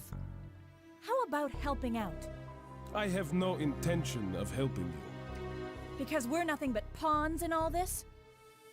In a manner of speaking, you are. Our employers wanted a detailed analysis of the zombie beings which were created through infection by the T-virus. You're saying that they deliberately sent in a military unit to be butchered by their creations? Not exactly. Although the conditions encountered on this operation were extreme, it was an unexpected outcome that the team would be wiped out. We were only required to collect live data from the subjects. Ah! Another mutant!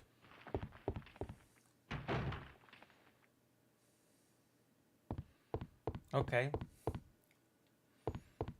Another mutant. See, I can do a better Eastern European accent. Because I'm actually Eastern European. Another mutant. Nah, my Eastern European accent sounds fake. Such a faker. Like Shadow the Hedgehog.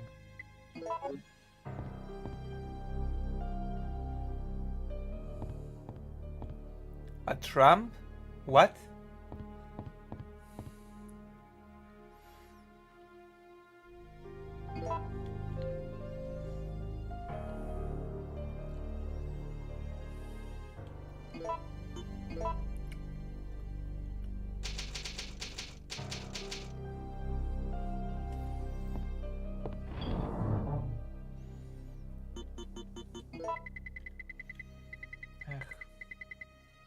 Will Lucy has ever?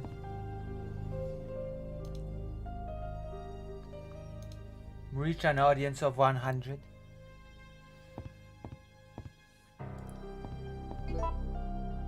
Is it possible for me?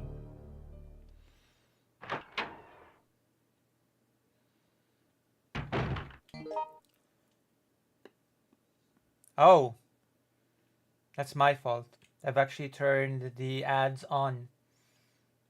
It's supposed to be balanced. Actually, I don't know, because it sort of makes me make money on of the streams. But technically speaking, I could just turn the ads completely off during streams.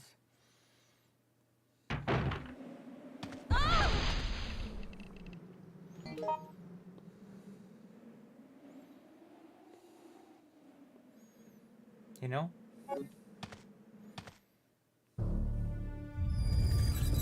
What's going on? Whoa! Whoa! Oh. What is that?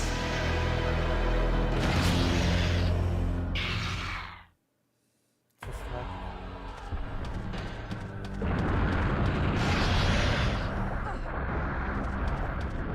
Can't I run away?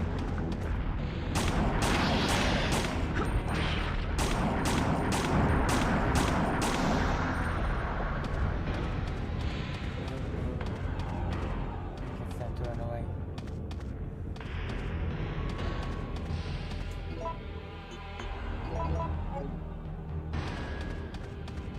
I guess I cannot.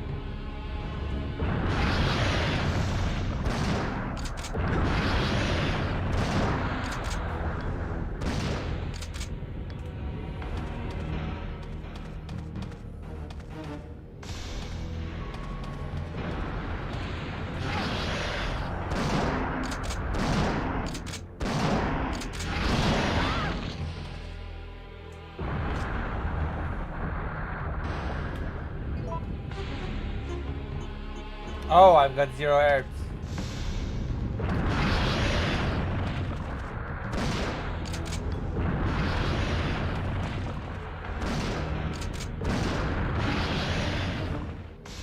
I'm dead.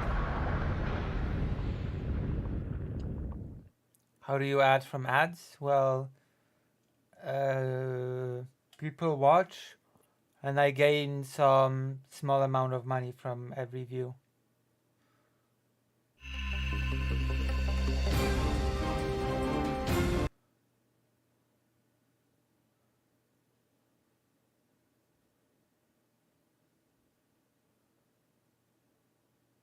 Oh yeah, I got the monetization some time ago because the code came to my address. I've actually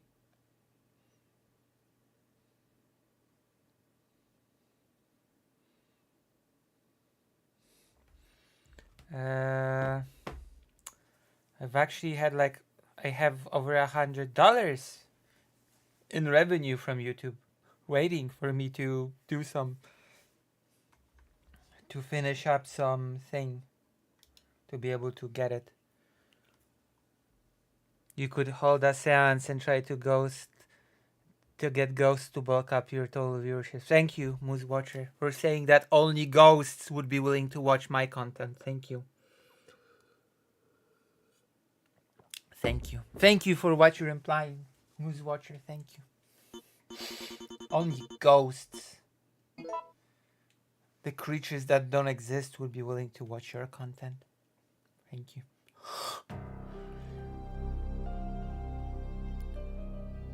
I think rewatching, I'm not actually sure. It might actually, multiple watches might actually count. I'm dead on the, no you're not, it's impossible. Don't be like this, Moose Watcher. Dr. Johns. Don't be like this. Don't say such things.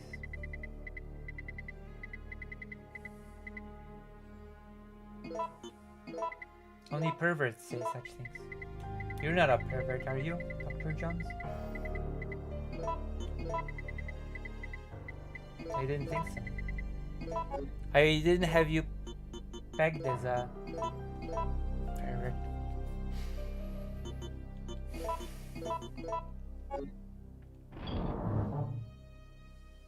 That's right.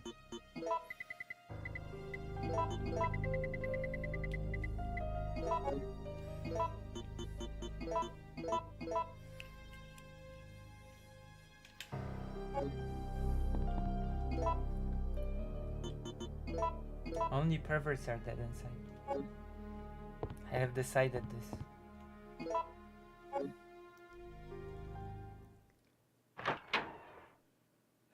Is the doctor in good standing with College of Whispers, such as acquisitions, stressness? Let's see.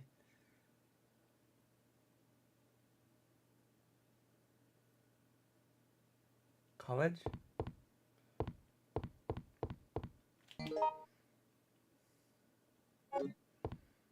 College Park?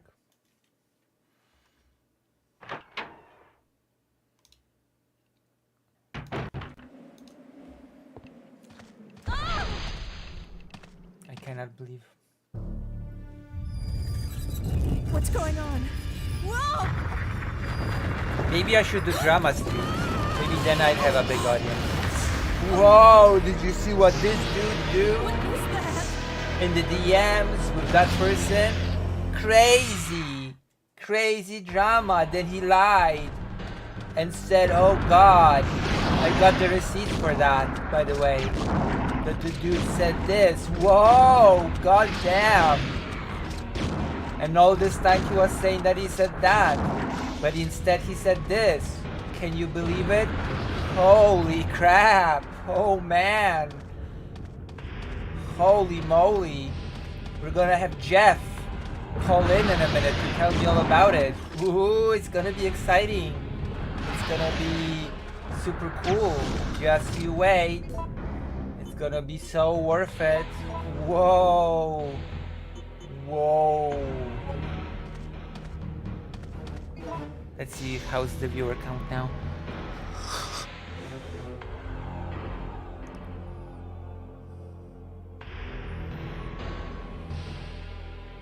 I see.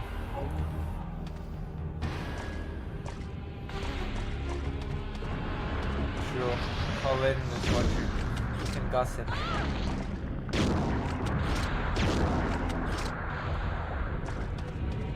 I should call in to Chat Logic and ask him for tips. That would be a great stream. Chat Logic has like 1,000 viewers. Whoa. Whoa. Can you believe it? Maybe I should be more like Chat Logic.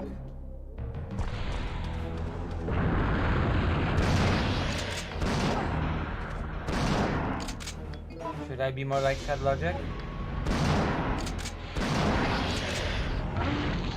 I died. I should have healed.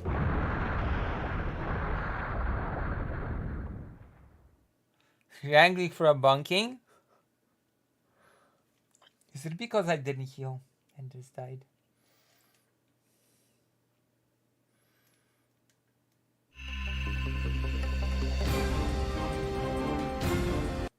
Oh, did I just say that I should be more like Chat Logic? Resident Evil. If you call Rosa Parks. Damn.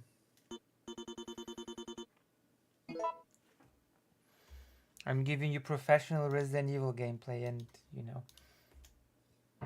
Chad Lucy, true. Maybe I should have more debates.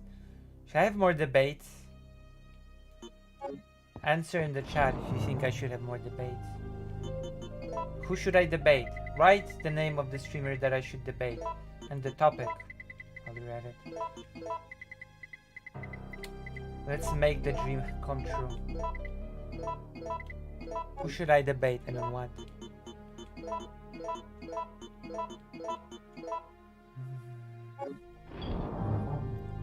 Obama? Obama?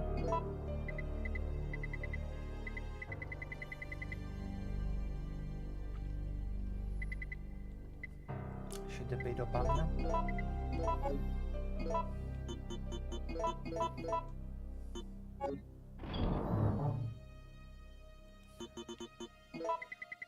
Obama is not a streamer. You have failed this personality test. Because you said I should debate Obama, and I asked, what streamer should I debate?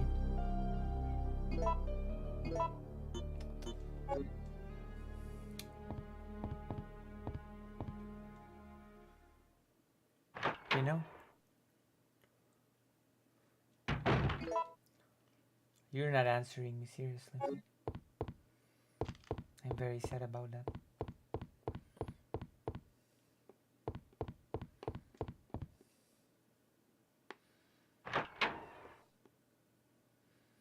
You don't know many streamers? What streamers do you know?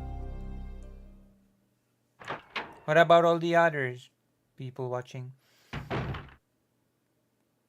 That's not a streamer, Moose Watcher. Okay.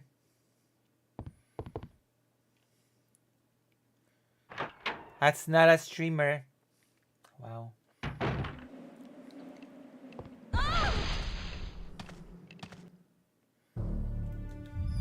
Still, I will not make him a streamer. No!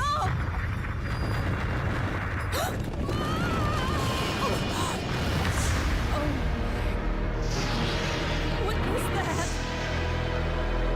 Just what?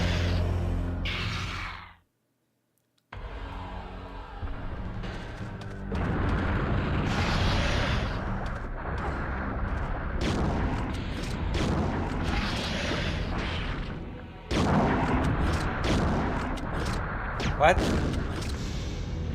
Capitalist versus China. What? I'm sorry, what's happening?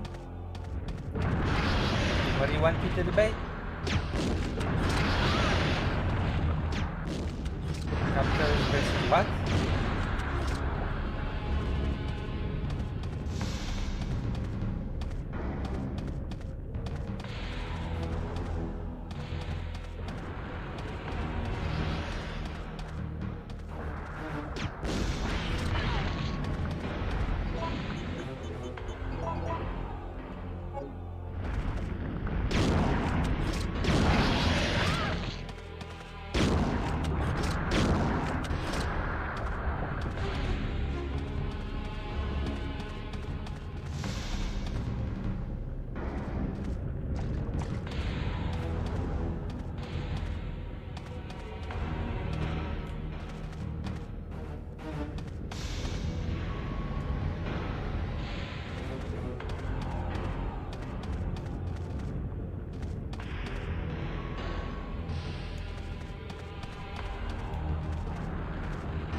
Vars segments, can you link me a Vars segment? You want me to debate Vars segment?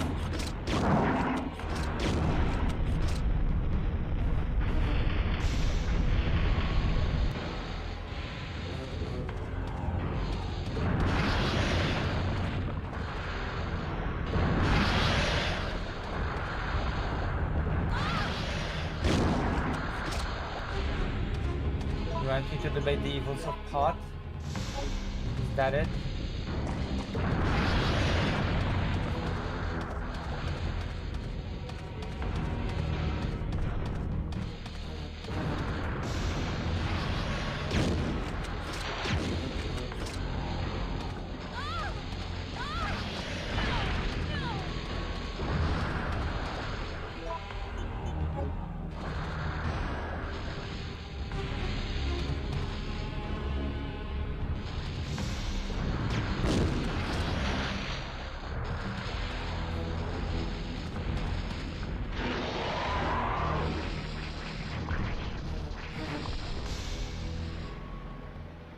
It's dead now.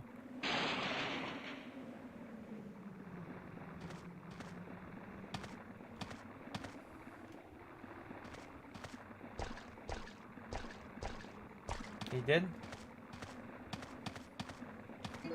Thank God they cut this part. No, I'm kidding.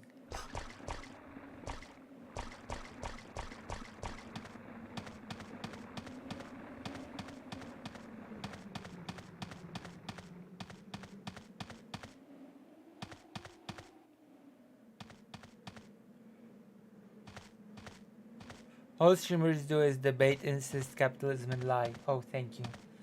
Thank you for doing a summary of my character.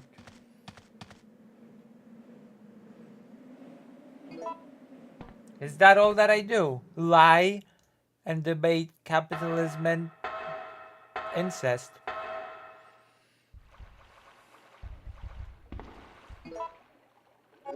Is that really all that I do? Is that really all that I'm good for?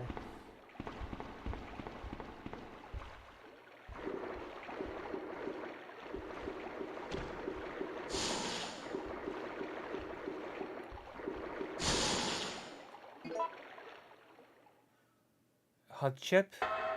What is a hot chip? I have to look it up now.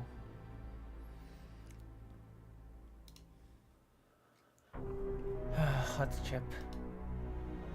Who's streaming? You should tell Luxander to raid me. Hot chip.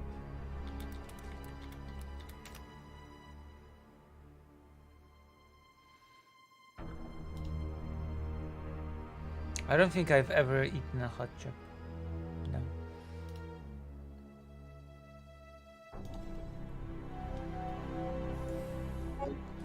Or maybe I have, and I just lied, which would mean that I do eat hot chip and lie.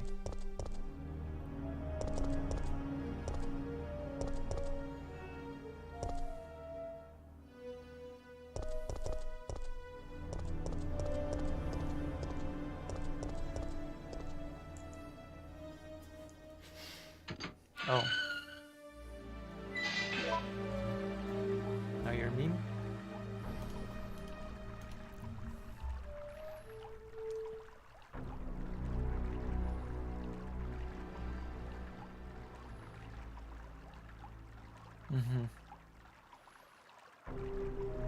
Bisexual. David Jones. Born in the 19th, center at age 25.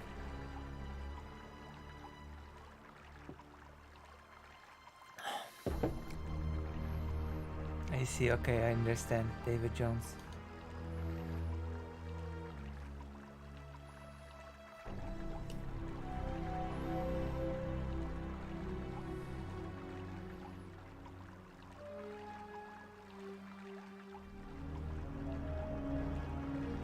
Did Zoshalix write something? You're white, Zoshalix! Oh my gosh, I cannot believe you. Oh. Wow, my phone is 100% charged.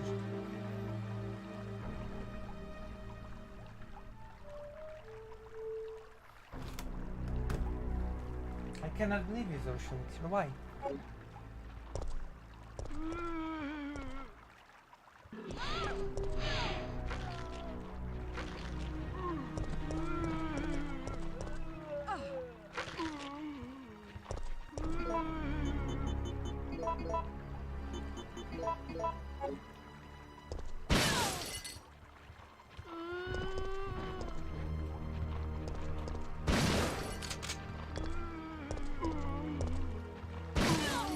What the f- Why?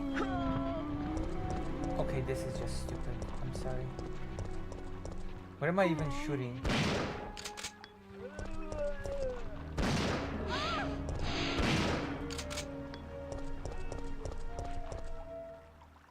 That annoyed me.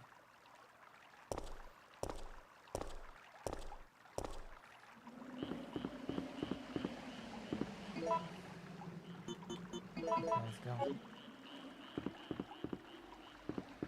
I'm ready. I think. We've been streaming for quite a long time. I've not even done any politics yet.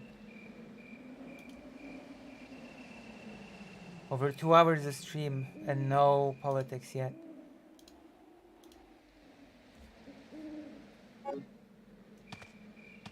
Aren't you starved for politics?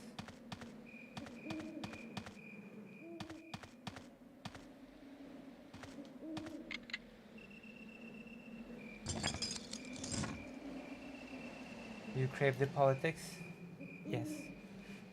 But mostly I crave the bed. I'm feeling actually quite sleepy, but it's okay.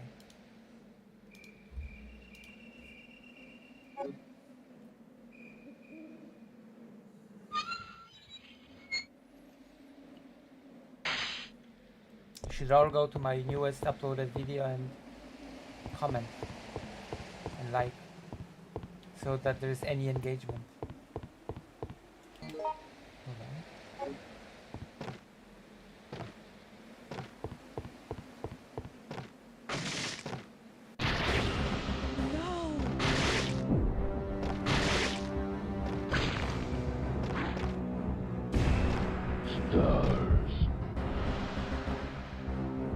Hang him. Push him off.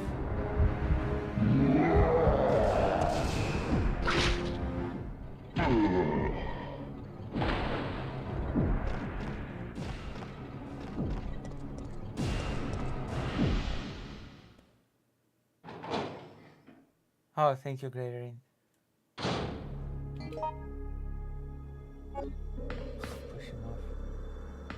Pervert.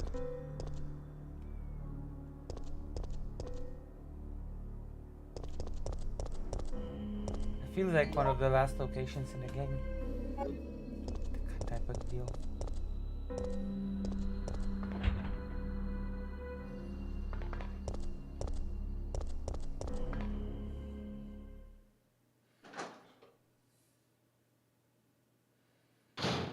Carlos.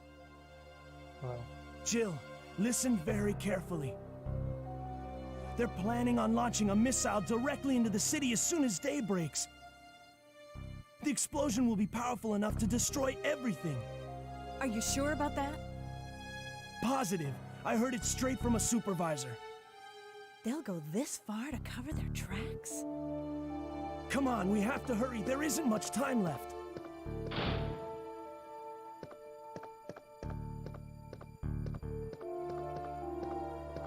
so there was the explosion in the lab underground in Raccoon City from Resident Evil 2 and a missile. How much overkill to destroy one city? Gnomatic, no one talks about Dino Crisis. Okay, Gnomatic. Wait, have you been in this stream before? Are you new? Your name sounds familiar, but you're not here very often, are you? If so, then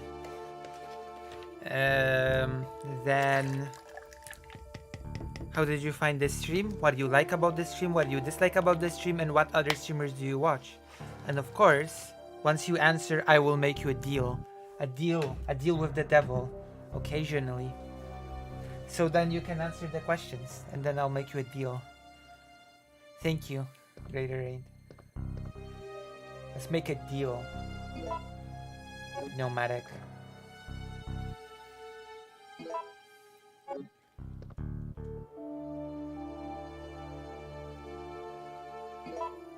I'm gonna make you a deal.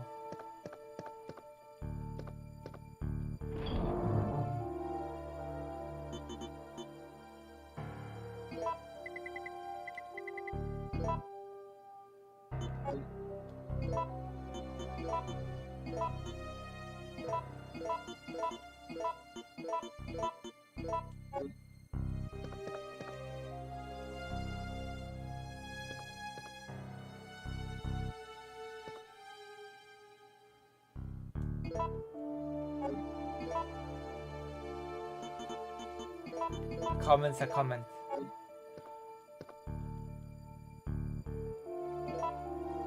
I thank you, even not knowing what it says. Actually, let me check it. While I wait for Gnomatic's response.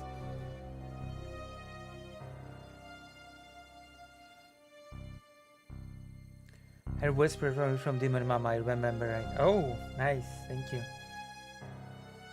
So you're from Demon Mama's community. Listen, Gnomatic, if you join the page, alright?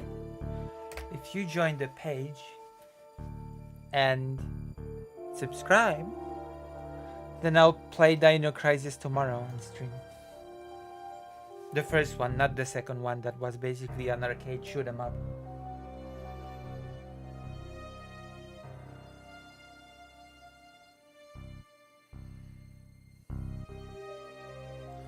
That's my deal to you.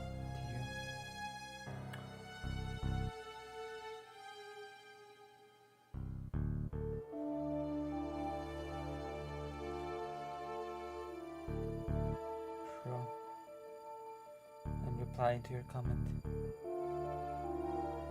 I've seen you in Dylan Burns chat too. When? Hold on. When did you see me in Dylan Burns chat? That must have been a long time ago. So you watch Dylan Burns? I take it from that you watch Dylan Burns?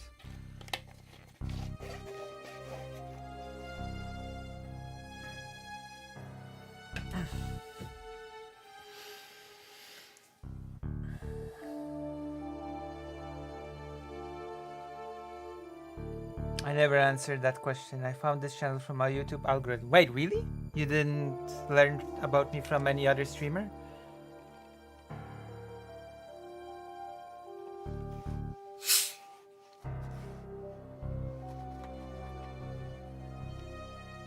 He's my favorite liberal streamer. Dylan Burns is. Wow, I'm not your favorite streamer. I see. Well, I'm a progressive, not a liberal, I guess. So it's okay. I'm your favorite progressive streamer.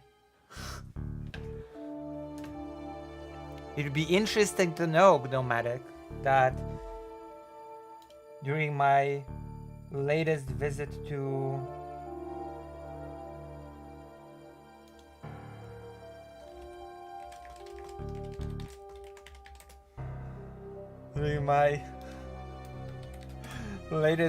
Kiev, I've been to the live screening, live premiere of a Dylan Burns documentary.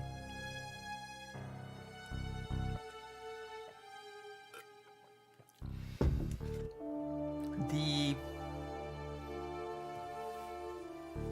Unevacuatables. That's the title. The Unevacuatables. I will take the first aid spray.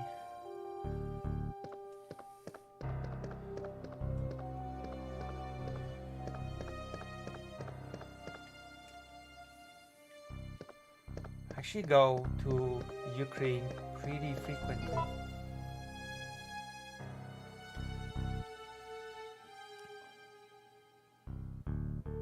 Sorry, what? I found this channel from the Fang Senharzan hit piece video that bagged like milk during the VTube days. What? I'm sorry, what?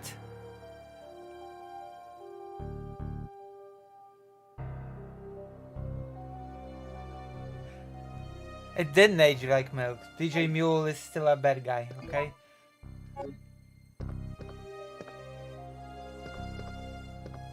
Hit piece video. Wow. Thank you, Dr. Johns. Hit piece video.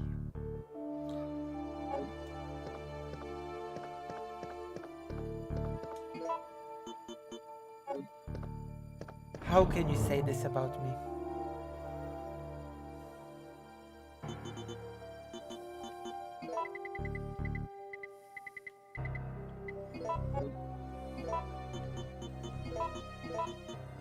Nomadic is not impressed with me going to the live screening.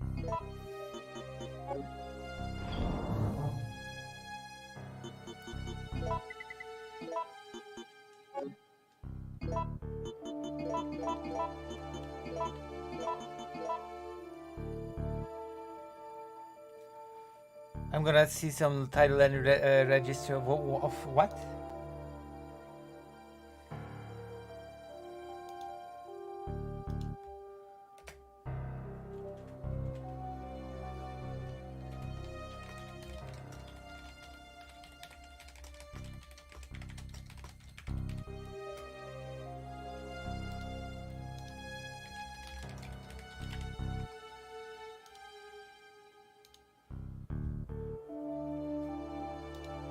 Damn, I have to do some politics at some point.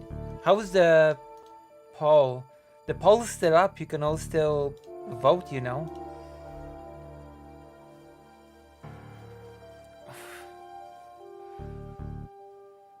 But yes, Nomadic, if you join the page and don't subscribe, I will play Dino Crisis tomorrow on stream.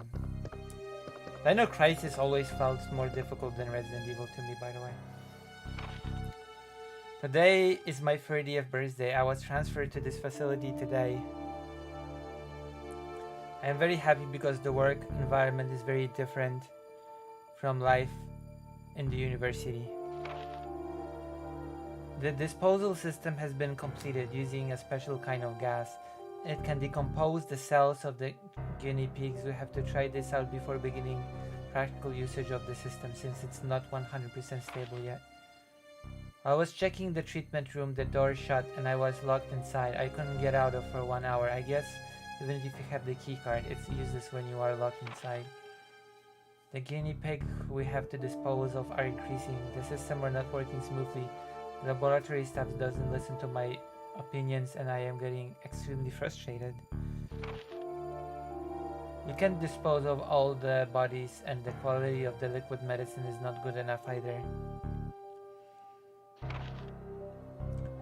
Though the function of the system decreases, the number of the bodies we have to dispose doesn't.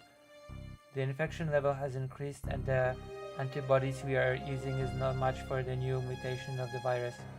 Some of the workers have been infected by the disease. I have continued to work, but I always keep a gun with me. I must remember to save 1 bullet for me. I want to weep. I don't want to die here. I swear that I'll lose my mind if I imagine how painful death will be. Damn. Happy birthday. I guess. Oops. Ink ribbon. How unfortunate. Imagine your birthday being like this.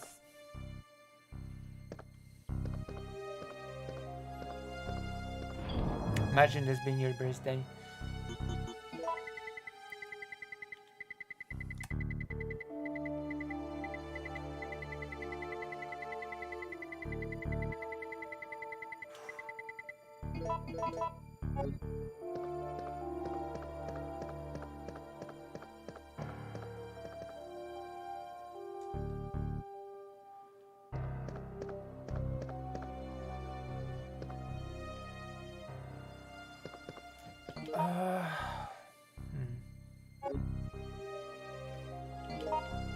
We'll go here. Wait, did I save? Maybe I should save game.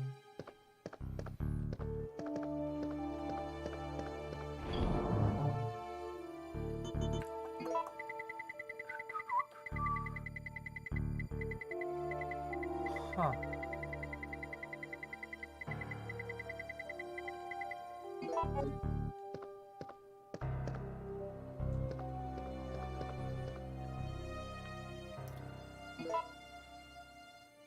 Dino Crisis. Oh, let's just talk about Dino Crisis. Dino Crisis 2 was so different from Dino Crisis 1 as well.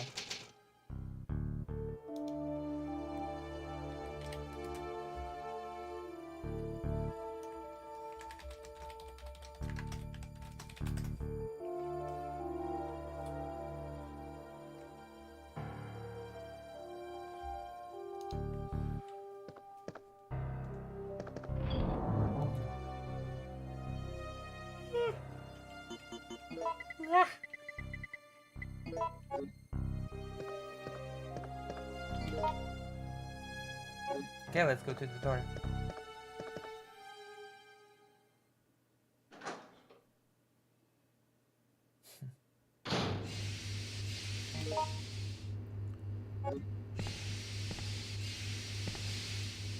Oh no no no no no no no no no! I'm not taking the blurb. Blurb the user.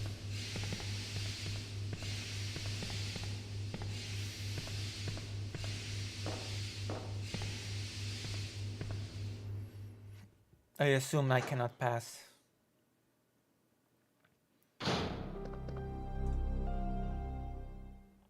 You know what? Let's do some politics. We've done too much Resident Evil. Been playing too many video games. I knew it. I assume so.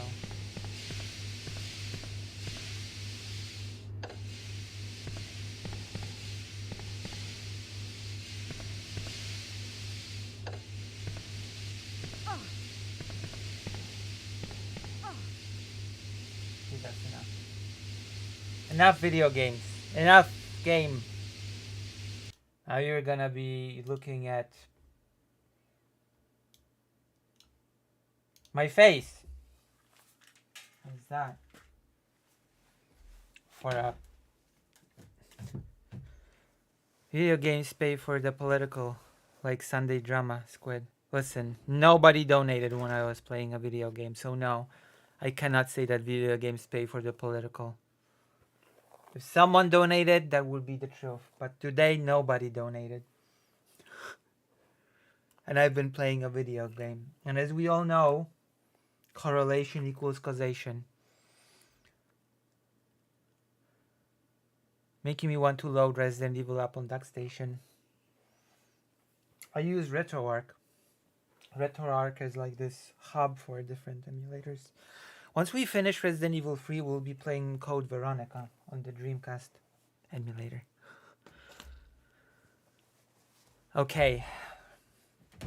We're going to discuss some things from the title. What do I got lined up? Vance Vs Walz, Ukraine and Russia, free speech squashed in EU. I'm so poor? In what way? What do you mean? Poor as in you don't have to donate or subscribe? Or poor as in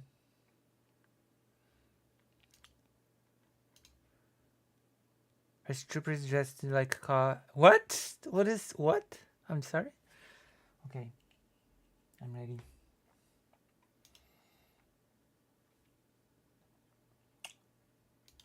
Which topic should I go to first?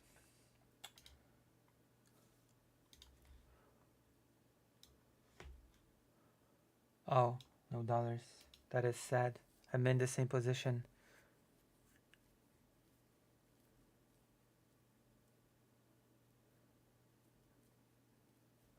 Okay. Let's talk about politics. Jesus. That's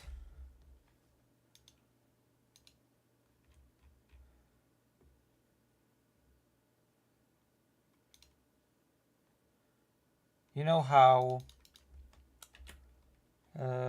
Ukraine has launched a big offensive on the Kursk region near the Sumy Oblast.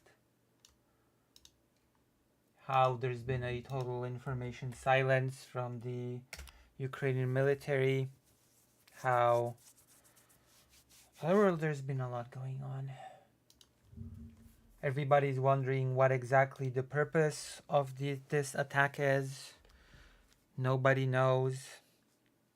Some people criticize it. Some people say it's a brilliant move.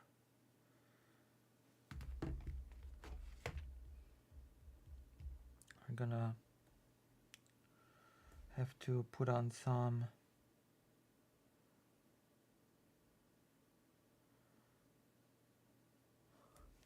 map.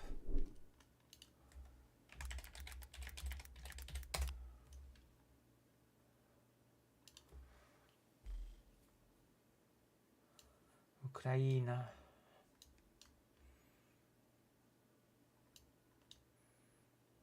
There we go. Here we have the Sumy. There we have the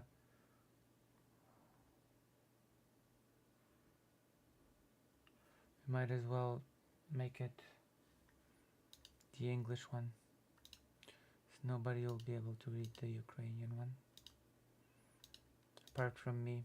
I'm the only person that can read Ukrainian in the world. There we go. Sumy, Kursk. This is apparently a city that has been attacked. Oh, I guess I'll show you.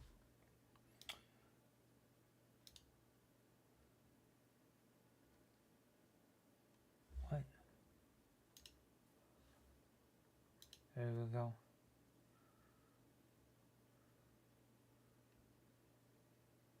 Sumy region.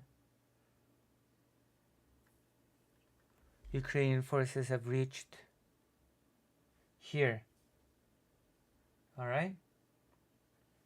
Everything clear? Apparently, stuff has been done like this before with not much success.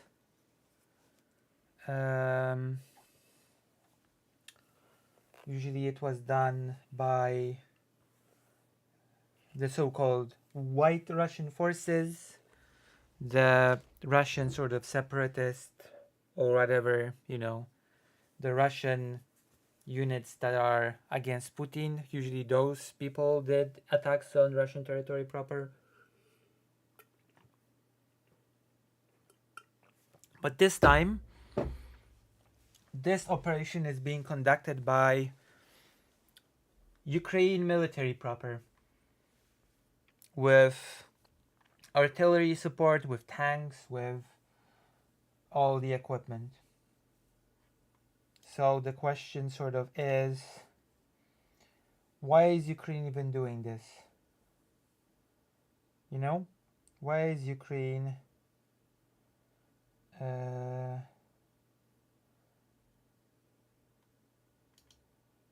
so eager to do this? And the answer is, we don't know. The answer is there are a few theories floating around. One of them is that Ukraine is trying to force Russia to divert forces from Kharkiv to the Kursk region. And the other, even more bold theory, is that Ukraine is trying to even divert Russian forces from Donetsk, where Ukraine is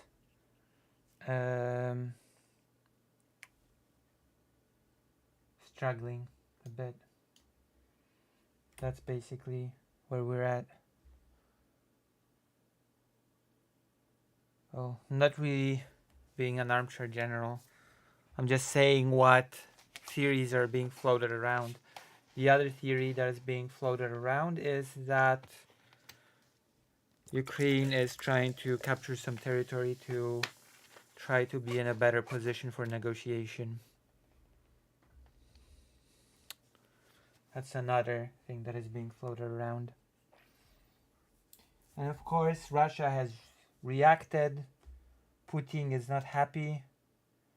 He has said that this is a big provocation by Ukraine, which begs the question, which makes me ask, what is Ukraine provoking exactly? War? What's gonna happen? Is Russia gonna declare war now after such a provocation from Ukraine attacking? Oh yeah, of course, Russia has also asked the international community to condemn the illegal attack on Russian territory, which just makes me laugh. Very funny.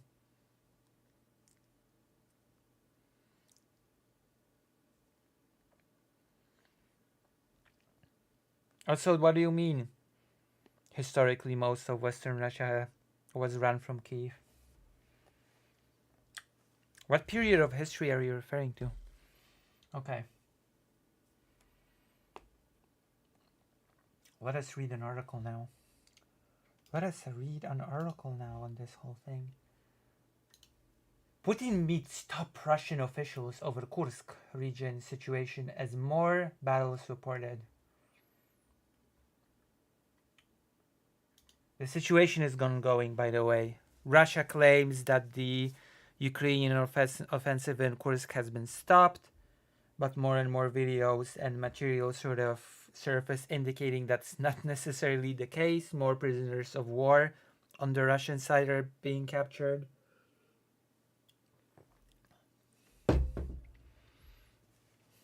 So, Russian President Vladimir Putin held a meeting with Russian Army Chief of Staff Valery Gerasimov, Defense Minister Andrei Belosov, and other Russian top officials over clashes with Ukrainian troops in Russia's Kursk region on August 7th.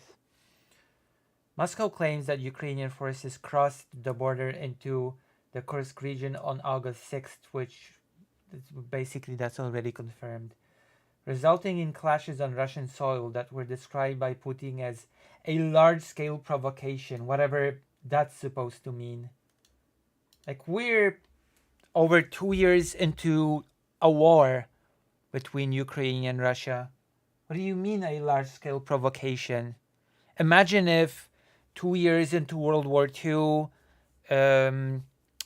Nazi Germany clashed with Polish forces and Hitler would be like, well, that is a big provocation by Polish people.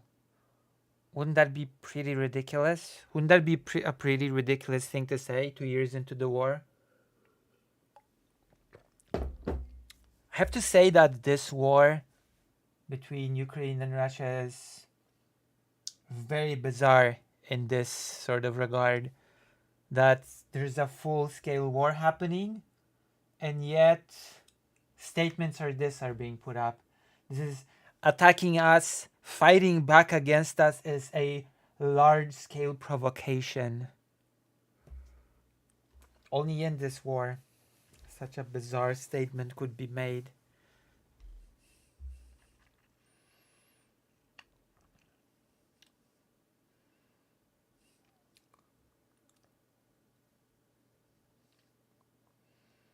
For the Tsardom.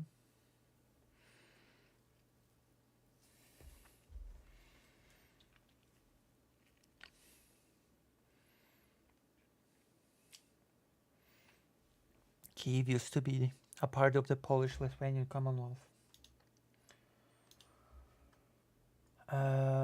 Russian pro-war telegram channels claimed that fighting was ongoing in the region's towns of Sudzha and Korenevo, writing that the Russian military has retreated from the Sudzha gas metering station, which transits gas to Europe through Ukraine, which is it's a pretty important place, it seems, Sudzha.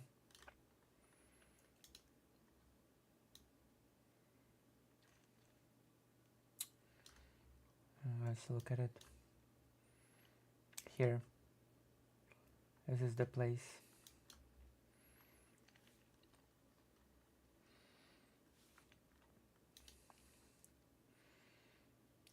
European natural gas prices jumped over reports that Ukrainian forces had reached the key transit point of Sudzha, Bloomberg reported.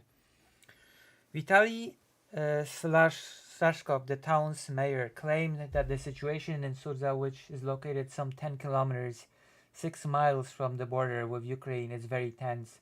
Russian state-controlled RIA Novosti news agency wrote, Gerasimov told Putin via video that Ukrainian soldiers allegedly aimed to seize the territory of the Suzansky district, but their advance in the Kursk region was halted. So basically, that is what we're hearing from the Russian side. What we're hearing from anywhere else is that the advance has not necessarily been halted. This whole thing is treated as a big gamble. The US is trying to contact the Ukrainian side to figure out what's going on. And this whole thing is treated as a big gamble because nobody really knows what the real goal of the Ukrainian army is with this offensive in Kursk, especially since, again, Ukraine is struggling in Donetsk. Some places have been breached. There's danger. There's a lot of the situation is tough in Donetsk, and so people are speculating that, well, this could either be some brilliant move that will pay off big by Ukraine, the thing in Kursk, or worst case scenario, Ukraine will lose a lot of equipment and a lot of experienced people, and this will backfire really bad on the Ukrainian side. Some people say that it's just a PR stunt to sort of divert people's attention from the fact that Ukraine is suffering in Donetsk. Like, you have many opinions on what's going on and why it's going on. And of course, the whole um, thing is shrouded by silence, information silence. Ukrainian forces are being very tight-lipped when it comes to this offensive.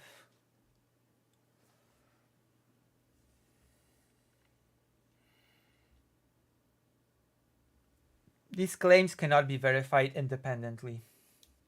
See, it even says here. Russians claim the thing was halted and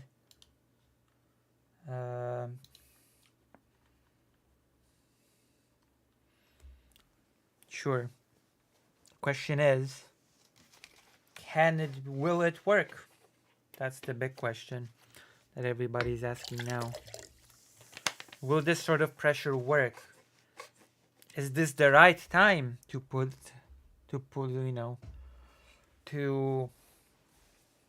do this sort of pressure? Considering that, again, Ukraine is struggling in a pretty key region down south.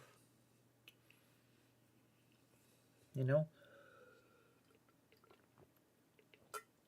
There are many questions about this, and so far not many answers. Satellite imagery obtained by Radio Free Europe, Radio Liberty, shows significant damage to the Suzeb Road border crossing point as of the morning of August 6th. The Kursk region lies on the border with Ukraine's Sumy Oblast, which has been experiencing daily attacks since Russian troops were pushed out of the oblast and back across the border in April 2022. Over the past day, Moscow's troops have increased aviation activity near the border areas of Sumy Oblast, dropping about 30 guided aerial bombs on the settlements. Ukraine's general staff said in its latest update the local authorities ordered further mandatory evacuation of the border settlements.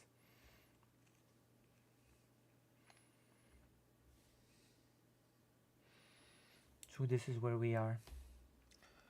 There's one more.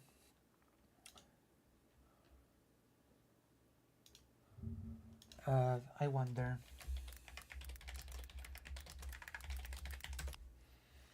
If there's anything super new right now, any breaking news.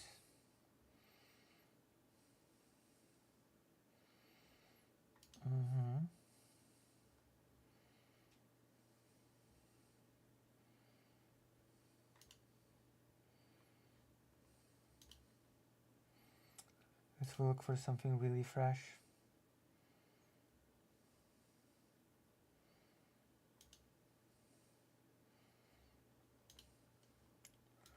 40 minutes ago.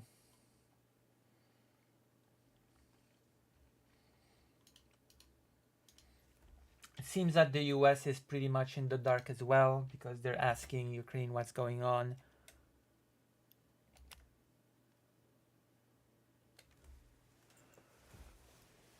I've seen some people that are sort of stationed in that area that have been dropping some hints that things in Sumy is very heated, very dangerous, but they've basically kept saying that they cannot say anything.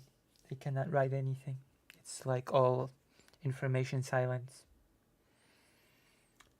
Ukraine's unprecedented attack on Kursk Oblast brings war back to Russian soil. And of course, there's the fact that this attack on Russian soil, once again, is being done by Ukrainian forces proper with Western equipment, that it's not just Russian separatist forces, and that it's far better organized, and that it seems to be bringing far better results than past ventures into Russian territory.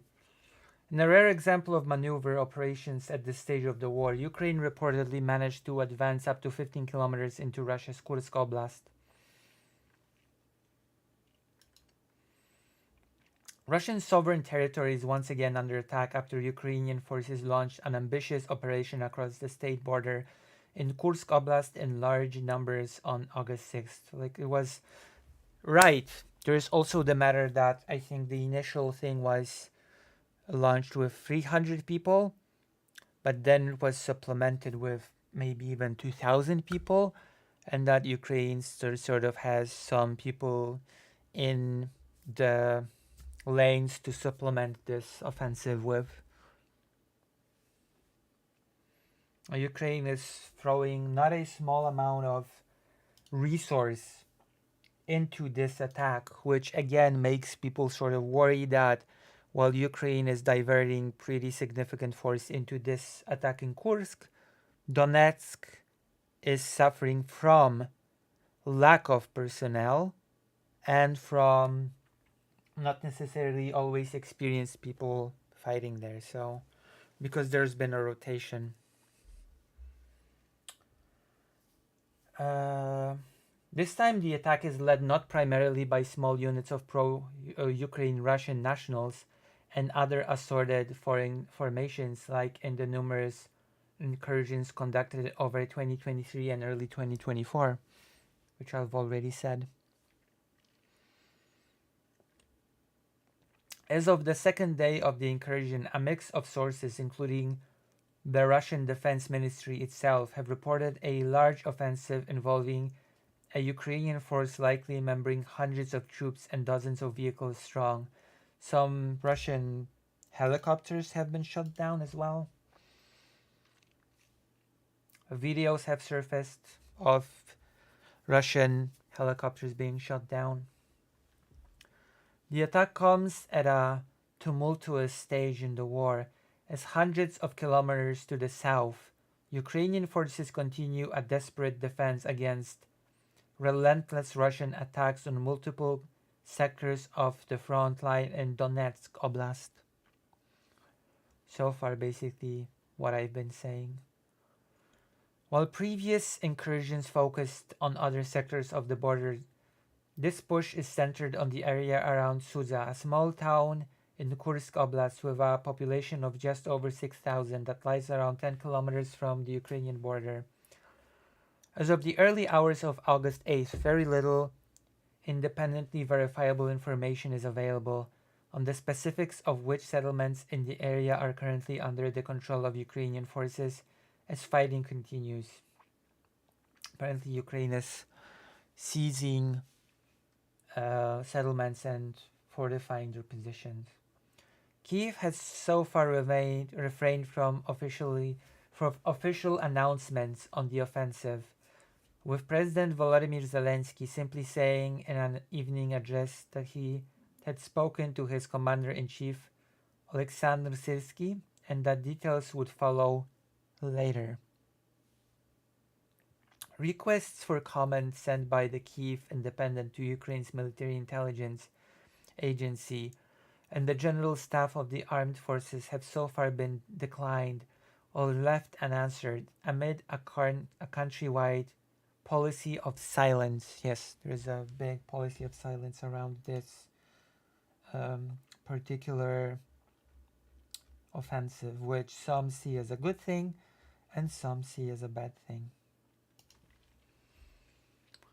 Visibly frustrated in a short public address after an emergency meeting with top security officials on the afternoon of August 7th, Russian President Vladimir Putin called the offensive a large-scale provocation, further accusing Ukrainian forces of shelling residential areas in the region. A few hours later, Valery Gerasimov, Russia's chief of the general staff and overall commander of the war against Ukraine, said that Kyiv's attempts to push deep into Kursk Oblast were stopped, and that the operation will end with the rout of the enemy and the return to the state border. Which, bold statement, but we have nothing to confirm it. We have only Gerasimov's word. Information from the ground is largely limited to drone footage and anecdotal reports, circulated mostly by Russian telegram channels. Run by semi-independent commentators often known as mill bloggers. These channels, while fervent supporters of Russia's war, are known for posting news often diverging from the official Kremlin line. Interesting. Kursk Oblast is one of three Russian regions, along with Belgorod and Bryansk Oblast, bordering Ukrainian territory under the control of Kiev's forces. The region lies directly across from Ukraine's northeastern Sumy Oblast, from where the Ukrainian incursion was launched.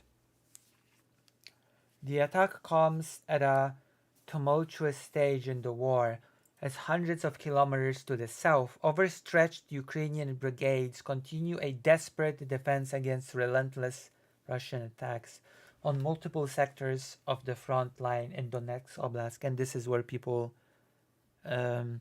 ask, would it not be better to reinforce Donetsk rather than to attack Kursk? And the follow-up question is, of course, that is on everybody's lips. What is the purpose? What is the end game? What is the goal of this offensive?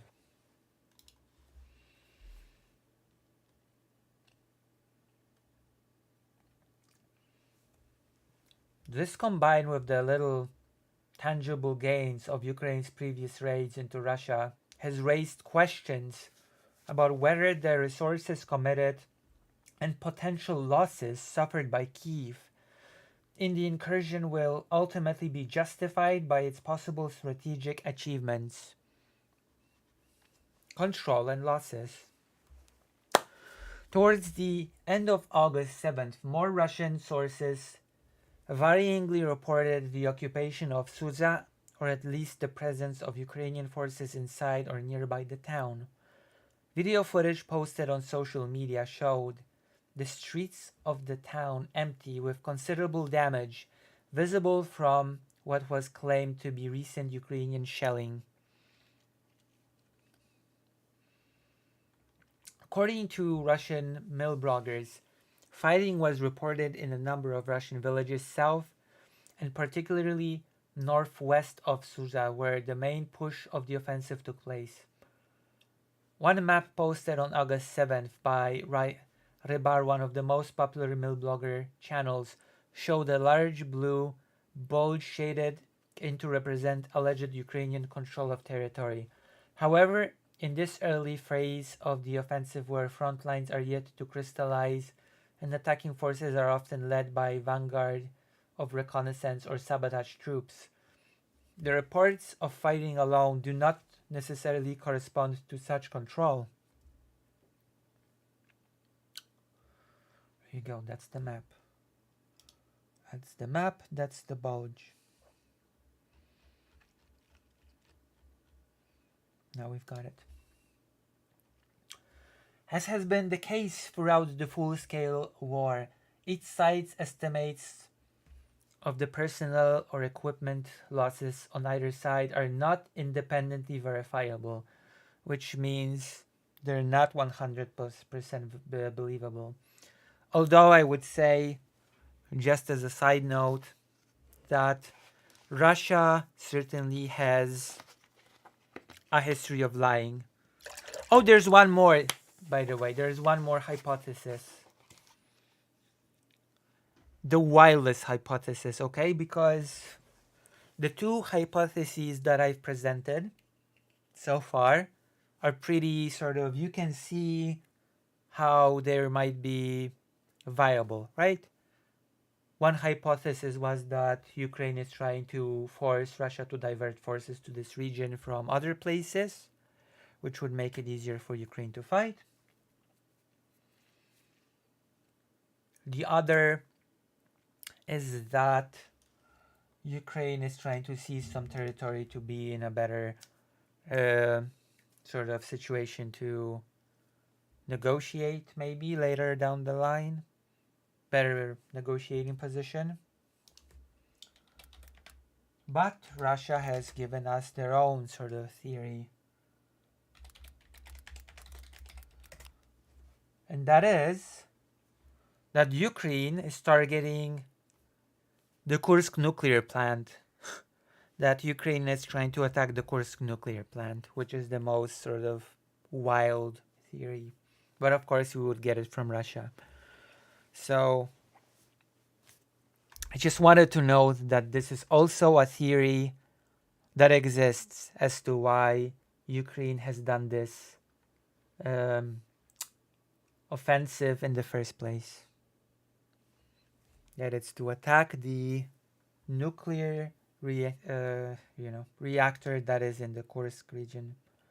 Kurskaya Atomnaya Statsia, nuclear power plant in Kursk. As has been the case throughout the full-scale invasion, we already saw this. As claimed in Gerasimov's evening briefing to Putin, Ukraine's attacking force had taken around 315 personnel casualties, 100 of which were killed in action. The top general also claimed that Russia forces had destroyed 54 Ukrainian armored vehicles, including 7 tanks.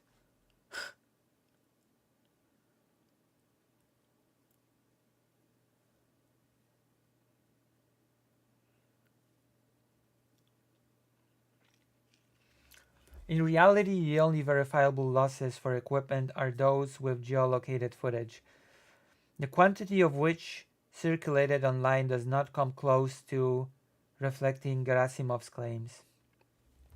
Within the first 24 hours of the offensive, Russia's defense ministry posted videos showing several hits on high-value Ukrainian equipment, including 2 Buk M1 mobile air defense launchers and Stryker armored fighting vehicles, the latter of which likely belonged to the elite 82nd Air Assault Brigade.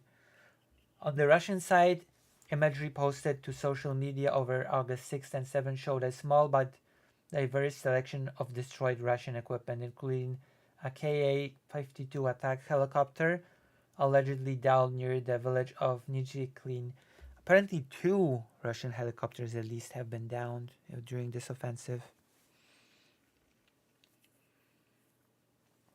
Among a handful of other visually confirmed losses, 2 Russian Tu-62 tanks were also seen destroyed near the border. In a groundbreaking incident that once again proved the boundless possibilities of drones, a Ukrainian FPV first-person view drone recorded a strike against a Russian Mi-24 helicopter. Mid-flight, although mill bloggers reported that the crew did end up managing to land safely. In one dramatic piece of footage, dozens of what are claimed to be Russian border guards at the Suza border crossing are seen taken prisoner by Ukrainian soldiers. Yes, apparently a lot of prisoners of war have been taken in this offensive. Apparently, Russian defense have been pretty weak in this region and have been simply broken. Simply broken.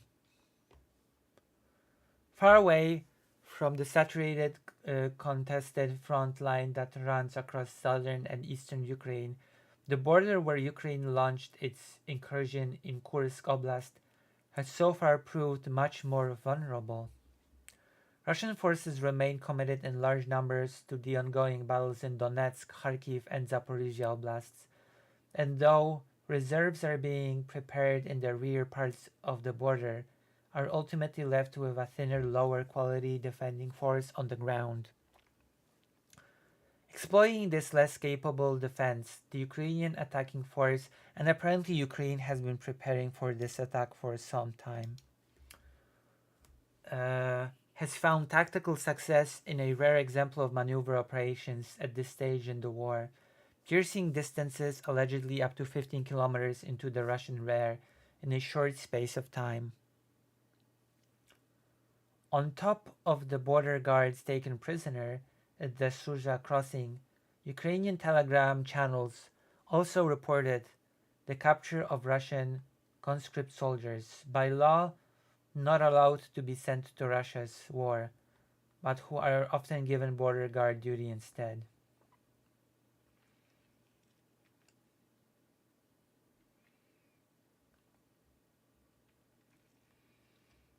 While Ukraine seems to have a clear advantage in numbers and force quality, on the ground, the ability of Russian forces to spot and strike Ukrainian targets from the sky remains a threat, thanks to Moscow's formidable array of aviation missiles and drones. Russia still has a lot of ISR, intelligence, surveillance, reconnaissance, UAVs, unmanned aerial vehicles, and those often provide quite persistent coverage behind Ukrainian lines, said Rob Lee, senior fellow at the Foreign Policy Research Institute, to the Kyiv Independent. This is a key aspect to this operation because if they spot Ukrainian armor, Russia will have Lancet suicide drones and other guided munitions they can launch. Lancet are, yeah, Lancets are a big pain. According to the expert, one of Russia's trump cards, the cheap but destructive glide bomb is nonetheless made much less effective by the frantic pace of fighting in Kursk Oblast. One of the risks for Russia here is that if they are operating their aviation, but Ukrainian special operations are further ahead, they may not know where the forward line of Ukrainian unit is, he said.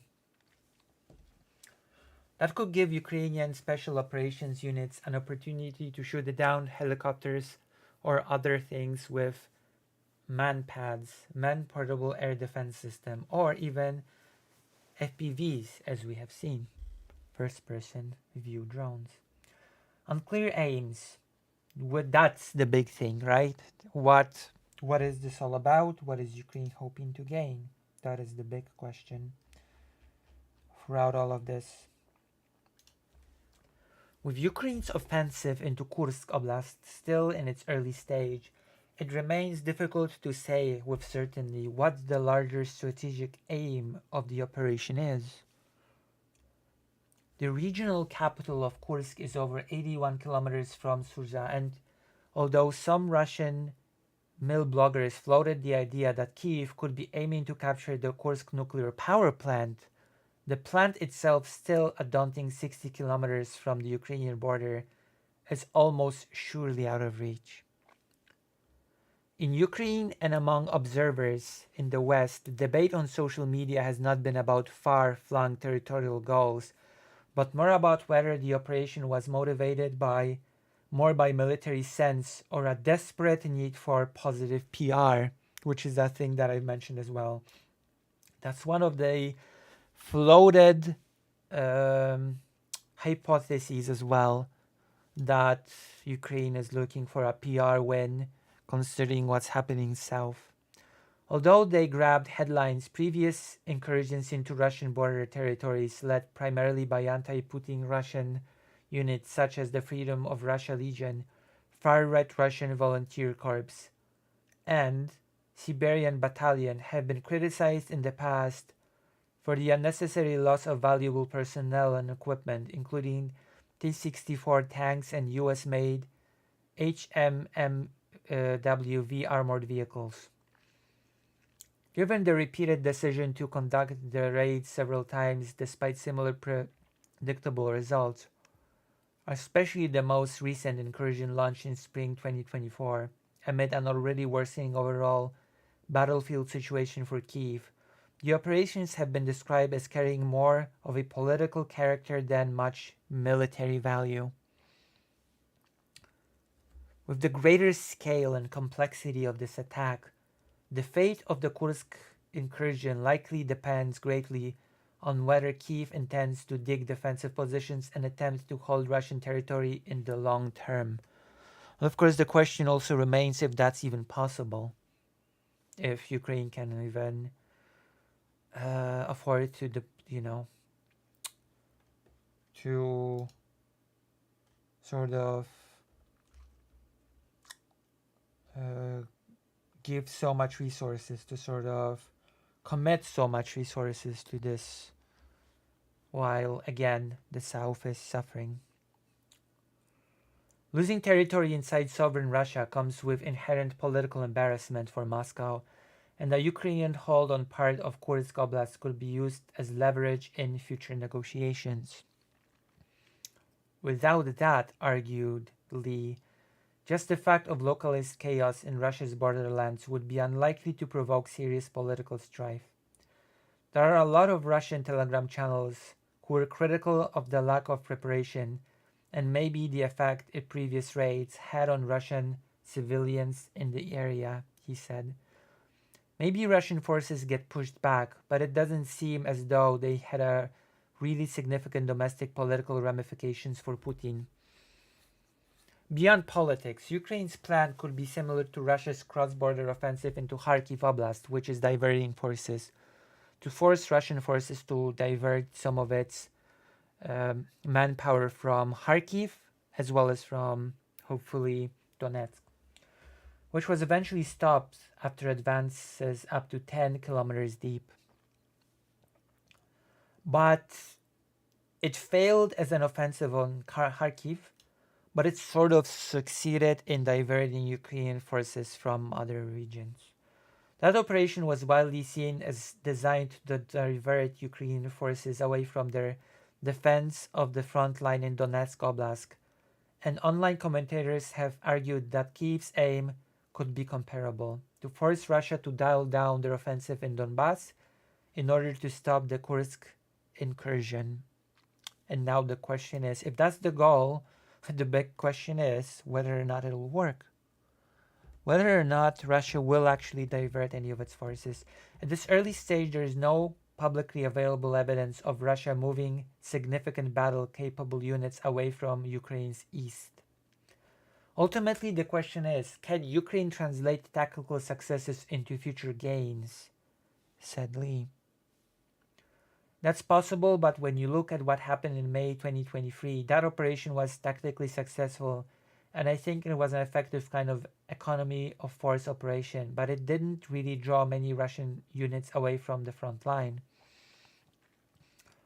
Whether or not the final results end up justifying the costs, some unexpected voices expressed their praise for the incursion's element of surprise, large scale, and coordination.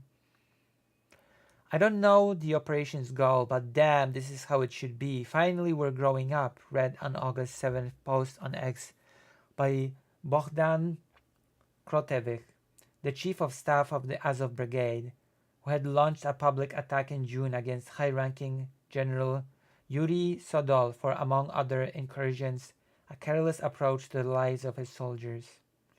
If we are to dig in, tough work lies ahead.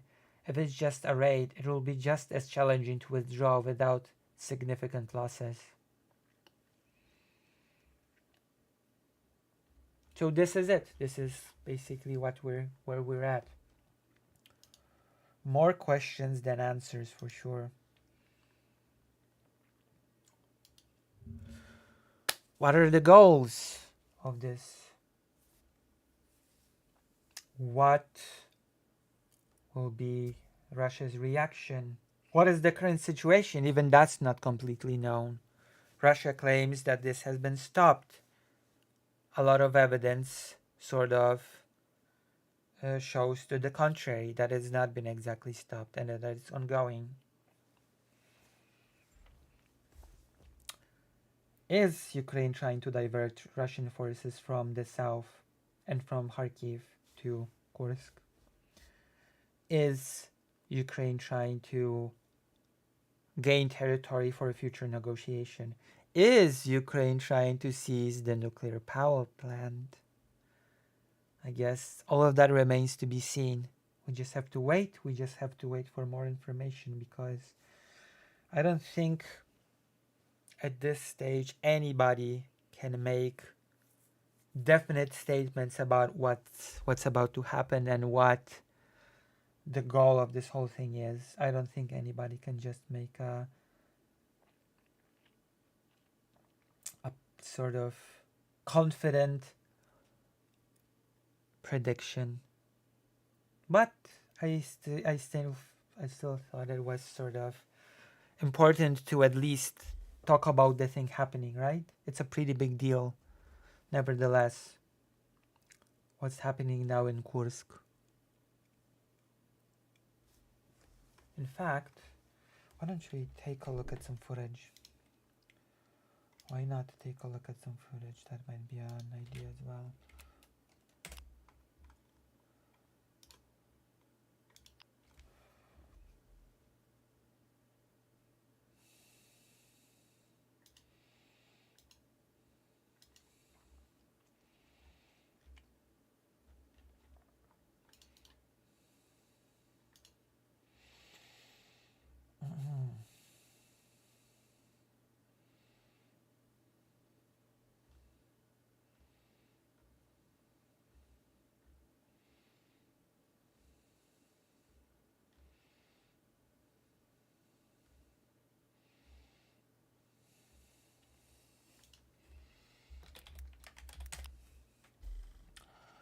Let's look at some footage.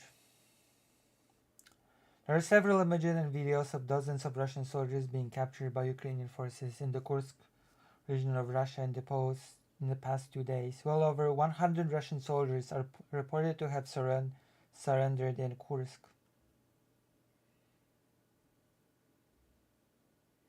Jesus. You see like memes.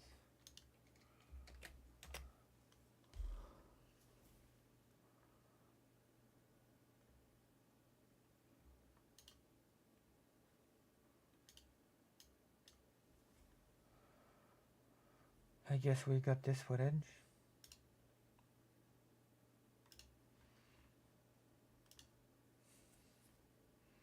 See, Пане Сергій, дякую вам за of captured Russians. те, що нам допомогли вашими русорізами. Завдяки вам всі полонені здаються. Censored. 22 чоловіка. Typical way of censoring. Чуть-чуть підклювали їх ваші FPV. Дякую. Classic. Це все завдяки пану Стерненку. Його дронами викорили цих підарасів. It's a classic way of censoring audio to sort of hide a person's identity. So yeah, that's it. For more, we just have to wait. We just have to wait to see what happens, how the situation develops. I don't think there's been any new developments. Let's see latest news. From 4 seconds ago, there are several images and videos of dozens of Russian soldiers being captured. We've already seen this. Russian soldiers captured. All says just about Russian soldiers being captured.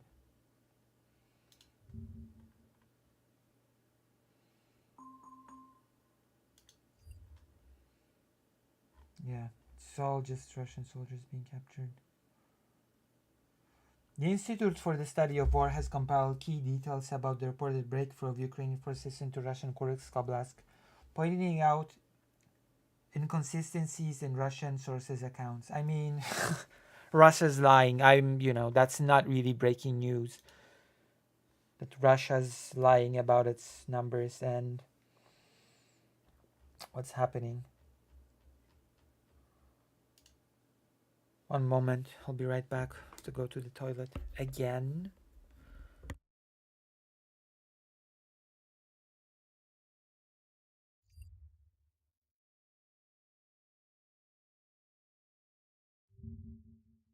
Right back.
Wait, what happened? What? Fake Alec Carl Parker, what happened? So I guess that's it for this topic. Alright. We've discussed it a bit. Now we're gonna talk about US politics for a change, huh? Exciting, right? US politics. Who would have known? We'd be talking about the election. Exciting things about the election. And there are quite a few things that are exciting about the election. And that is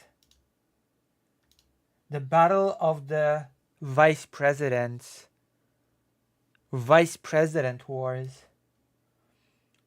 You all know about J.D. Vance, right? Emperor Trump's candidate for vice president. And we also all know about the new candidate from Kamala Harris, Tim Walz. And I don't know, I would sort of like to take a bit to compare their, how should I put it?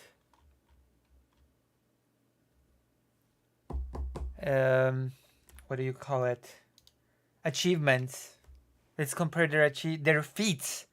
Shall we do a little bit of a comparison of their feats? There you go. Someone in the chat just listed a feat from JD Vance. Enjoying dolphin porn. There you go. That's a feat. That is sort of a trait, character trait, I guess. We're getting somewhere with this, it seems. There's also the fact that J.D. Vance, not so long ago, used to be a very aggressive Trump opponent. He used to say that Trump was a fraud, that Trump was so bad. And then, when it became expedient, he suddenly became a huge Trump supporter. And now, he's his candidate for vice president. How interesting. Let's see just what is J.D. Vance's. I live in Poland. Poland is right next to Ukraine. And there's a war happening. So I'm sort of very interested in this war, since a lot of Polish people believe that should Ukraine fall, Poland will not wait long for sort of like a visit from Russia, so to speak. Do you know how Poland talks about Poland buying new weapons and systems? Like, for example, there was news Poland just bought X amount of new anti-air systems, right? Poland just bought new missile systems for its military.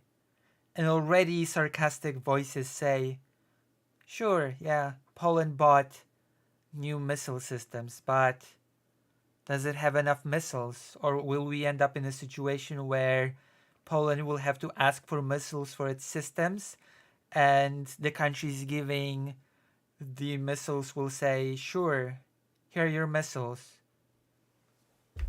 Just don't use them within Russian territory.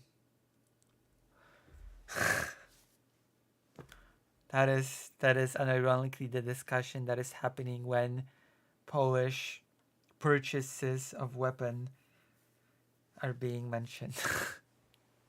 At least that's the discussion that happens in Poland, from what I'm witnessing on social media.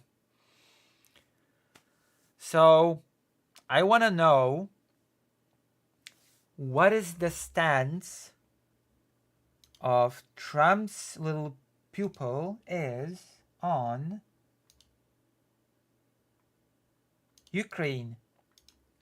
How's JD Vance on Ukraine? Let's find out.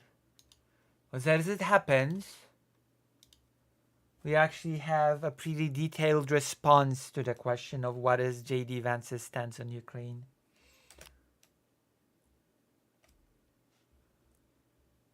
Vance says he won't even take calls from Ukraine in leaked texts, Washington Post reports. What's this?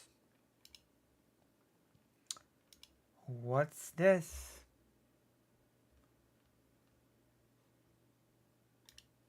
Republican vice presidential nominee J.D. Vance repeatedly disparaged Ukraine and voiced his unwillingness to continue U.S. support in leaked text messages with far-right conspiracy theorist Charles Johnson, the Washington Post reported on August 7th. According to the texts which Johnson shared with the Washington Post, Vance said in October 2023, "Dude, I won't even take calls from Ukraine."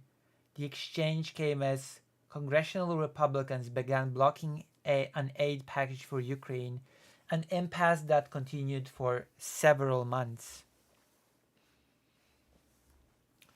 Two very senior guys reached out to me, the head of their intel, the head of their Air Force, bitching about F-16s. Vance said in the messages to Johnson. So, from what I am aware, diplomacy, doing a lot of, talking with other countries, diplomacy is apparently a big role of a vice president. And I'm not feeling very confident when in leaked messages, a potential vice president says, two very senior guys reached out to me, the head of their intel and the head of their Air Force, bitching about F-16s. I don't even take their calls. Are you feeling confident that such a vice president will sort of lead the US in a good direction when it comes to its reputation internationally? I personally am not all that confident about it, but Vance was selected as Republican presidential nominee. Oh yeah, there's also the fact, let's not remember, that Trump is actually a pretty old guy. What is he, 78?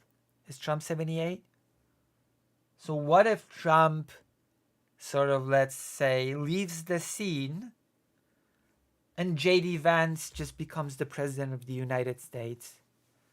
The dude, I won't even take calls from Ukraine, just becoming the president of the United States. Wouldn't that be something? Wouldn't that be something else? I have to say, I am personally pretty scared of such a scenario happening, which is why I'm begging all of you to vote. To vote, vote, vote.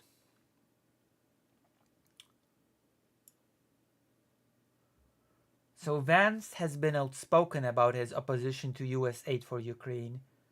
He repeatedly has said that he doesn't care about Ukraine. He doesn't care about Russia's invasion of Ukraine. He doesn't care about Russia's sort of danger to Europe. US's biggest trade partner, Europe. Including just days after the beginning of Russia's full-scale invasion, so he's been pretty anti-Ukraine from the get-go. In response to a request for comment about the leaked messages, Vance spokesperson Vilya Martin told the Washington Post that Johnson spam texted J.D. Vance. J.D. usually ignored him, but occasionally reported to push back against things he said. The Washington Post did not say if the spokesperson refuted any of the statements that Vance had made in the texts. The leaked exchanges covered a wide variety of topics, many of which pertained to domestic issues. In one text conversation that Vance initiated, the vice presidential nominee ridiculed the mental state of a pro-Ukraine activist. Classy. The Washington Post wrote, adding that he implied the US government was engineering popular support for Ukraine. So that's JD Vance. So I guess I gotta ask, what is JD Vance actually bringing to the table? He's a dishonest liar. He used to be very anti-Trump. Now he's suddenly super pro-Trump. What are his policy achievements? Are there any policy achievements, good policy achievements that JD Vance has?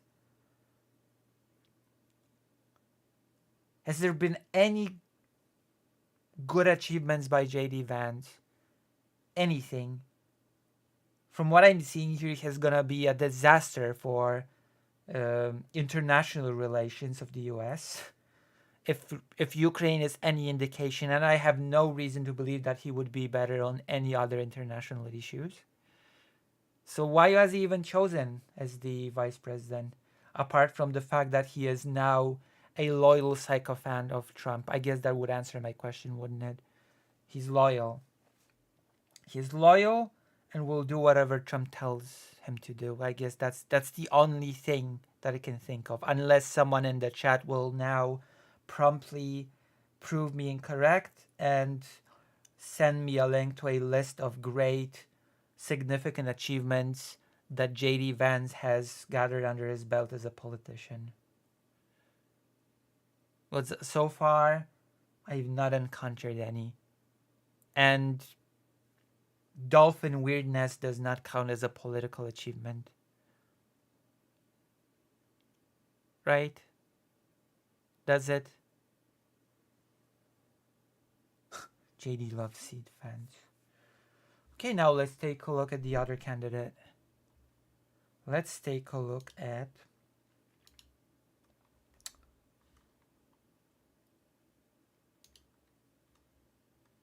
Tim Walz. Tim Walz seems to be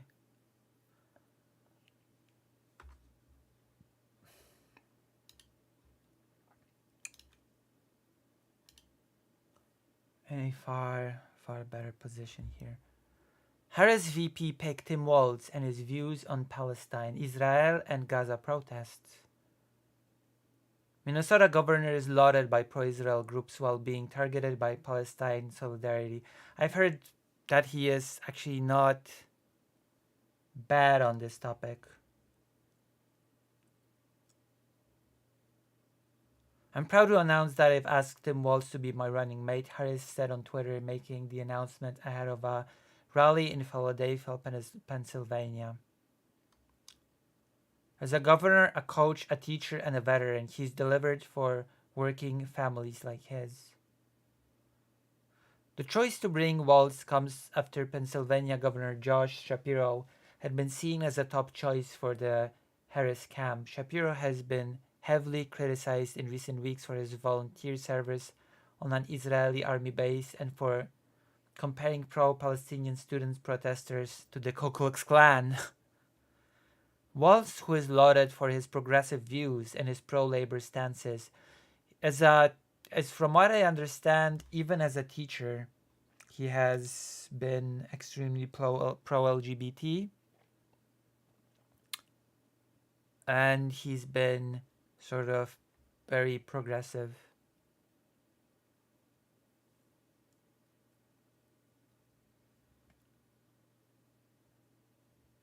And very pro-labor, Walz, apparently.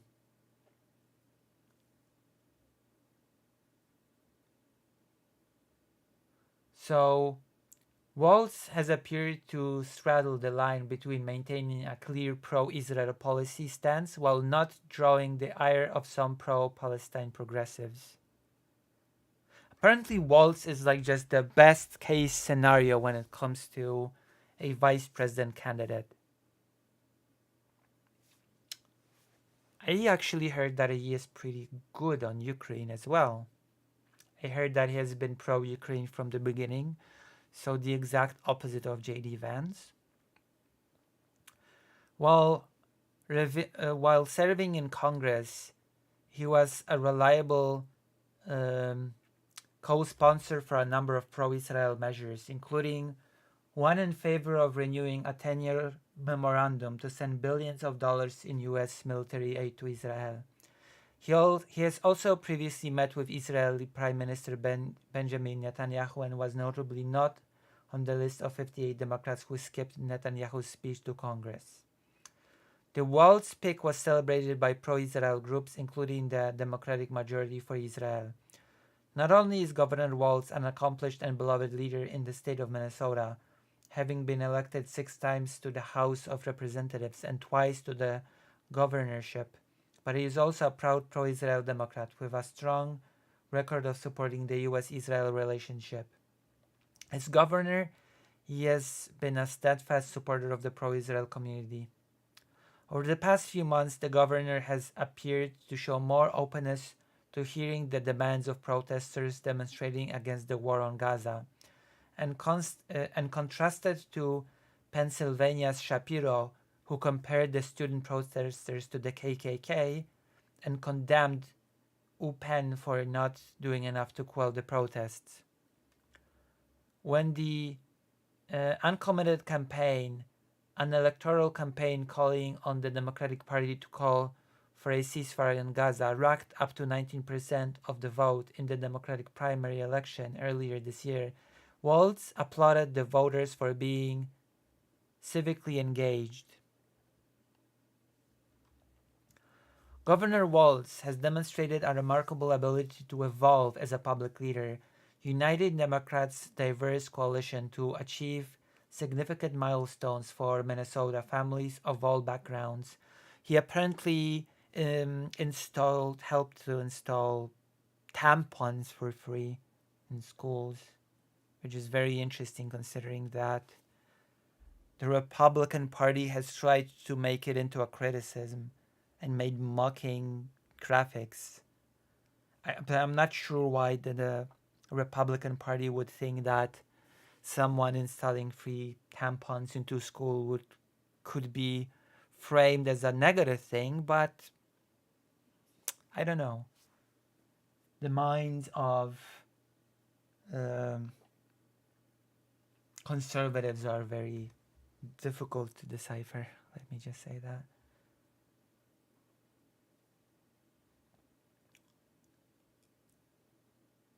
But given his voting record and ties to pro-Israel groups, it's unclear whether Walz would move the needle in terms of one of the main demands of pro-Palestinian voters, the end to U.S. military aid to Gaza and divestment from companies complicit in the war on Gaza and in Israel's occupation of Palestinian lands.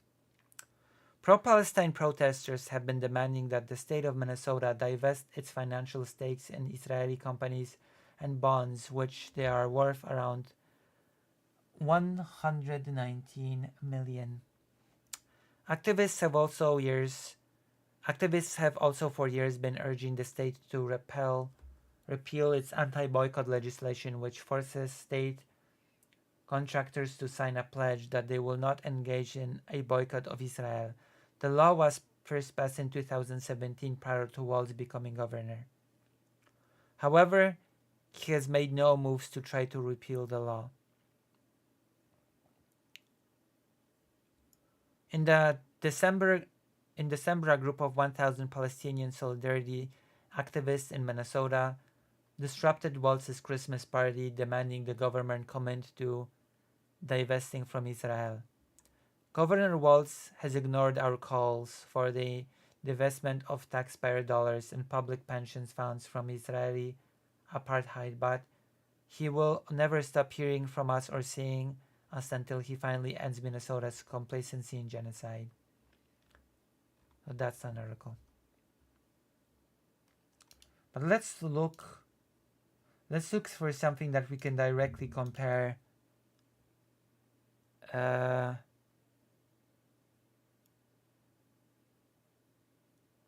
They claim they installed the tampons in the boys' restroom. Even if it was true, I wouldn't care, to be quite honest. I'm gonna be honest. If it was true, I wouldn't care. Oh, nice. A Waltz ad. I wouldn't care if it was true.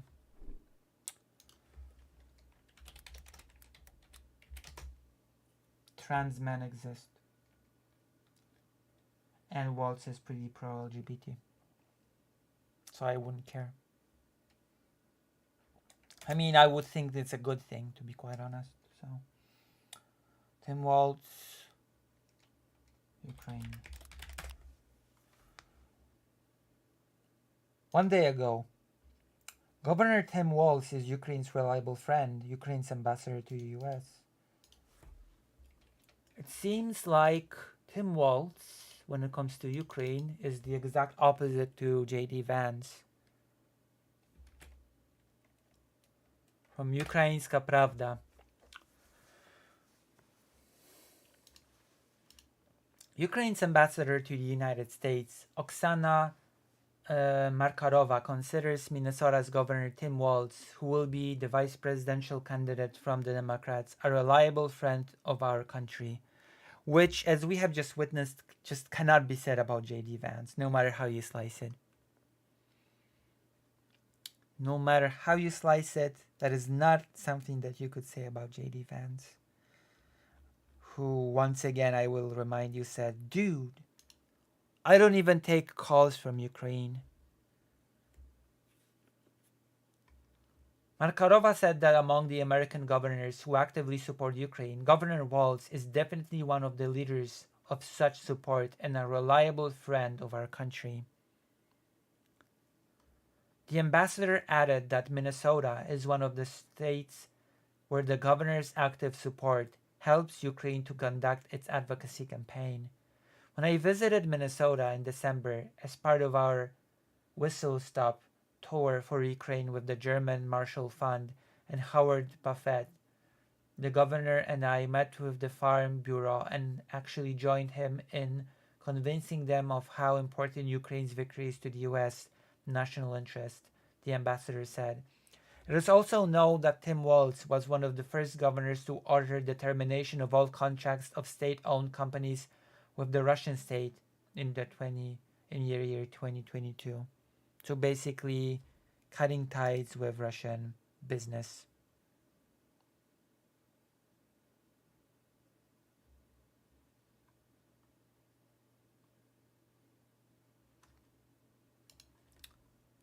What do you mean, adventurous Amish?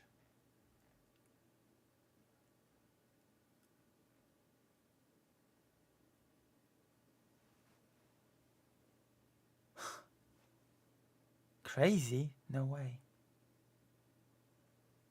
Also, welcome to the stream.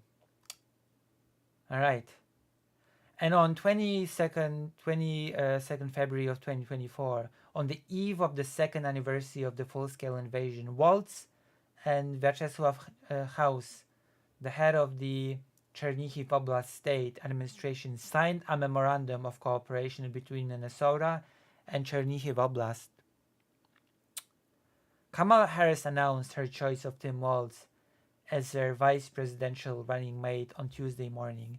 The 60-year-old Walz is a U.S. National Guard veteran and former teacher who began his career in politics in 2006 as a member of the House of Representatives. He was elected governor of Minnesota in 2018 and is serving his second consecutive term. So, I guess a little bit of a contrast here, right? We can see a little bit of a contrast. One guy, JD Vance, dude, I don't even answer calls from Ukraine.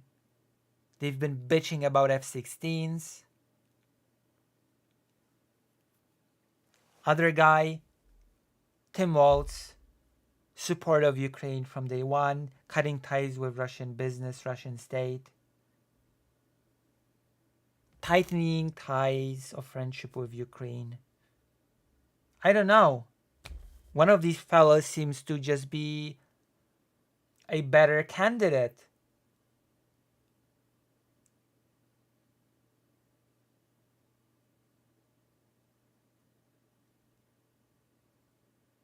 He's against even hetero-childlessness. You might be able to guess his views on the LGBTQ. I mean, he's a Trump candidate. So, of course. And Tim Walz is actually pretty good on the LGBT from what I'm seeing.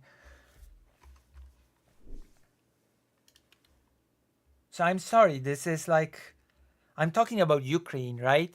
Which maybe is not the biggest thing for the US, but from what I am aware, once again, I will remind that a vice president, within the duties of vice president, diplomacy is apparently a pretty big thing. So, which on the international stage, I'm using Ukraine as an example, as a litmus test, which of them would be better as a diplomat on the international stage? Vance, who says he doesn't take calls from Ukraine and they bitch about F-16s, very diplomatic, even if it's just in leaked texts. The fact that such a thing can surface on him is very embarrassing. Or Tim Walz, who's been supportive of Ukraine from day one and has been sort of very good on those relations. Which one's the better diplomat? I wonder. In fact, what is J.D. Vance's stance on Israel? How's J.D. Vance on Israel-Palestine? Let's look that up, shall we?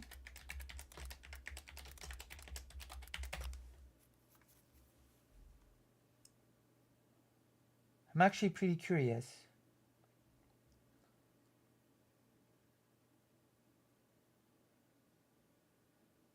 Vance fully supports Israel in Gaza, but wants caution with Iran, focus on China and less support for Ukraine.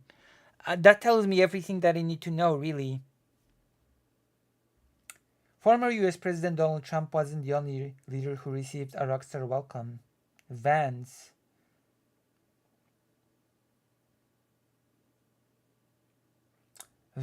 once wondered whether Trump was a cynical asshole or America's Hitler. Just a reminder of past J.D. Vance's opinions on Donald Trump.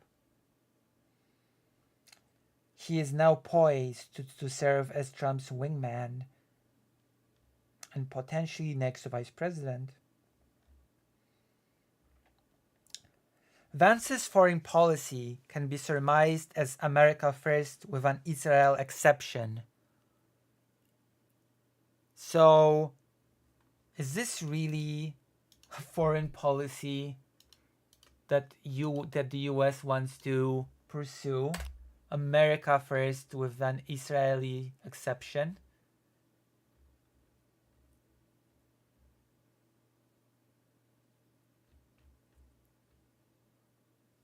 Let us see.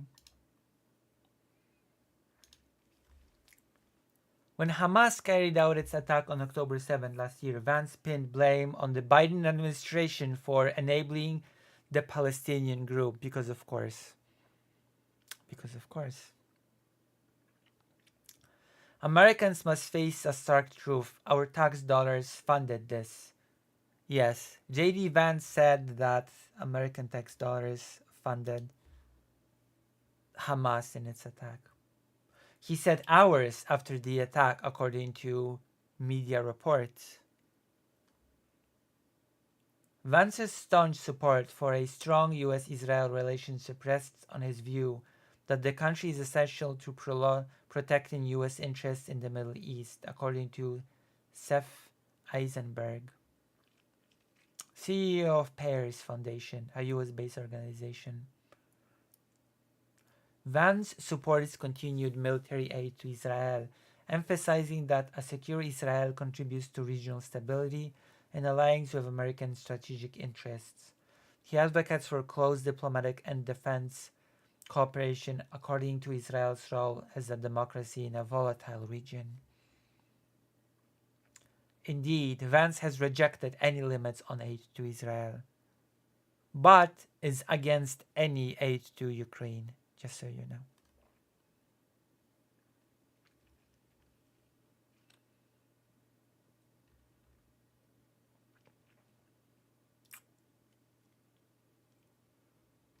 Just so you know.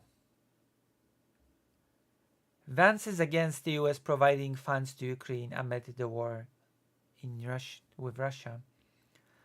At a recent speech at the National Conservatism Conference, Vance said US involvement in Ukraine had no obvious conclusion or even objective that were close to getting accomplished.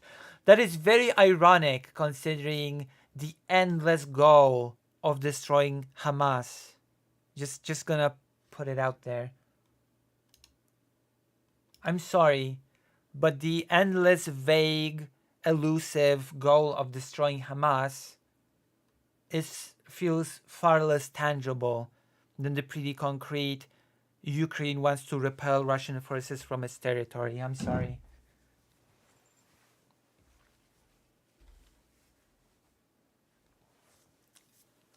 We want Europe to be successful, but Europe has got to take a bigger role in its own security, he said. At the Munich Security Conference in February. Oh, he was there. I think I saw him speak even. Interesting, that was him.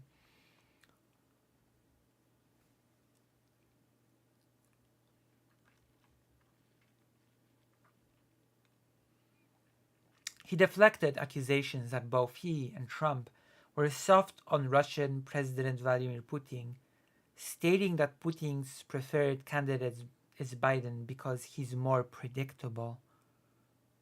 Nuh-uh. Actually, Donald Trump with his,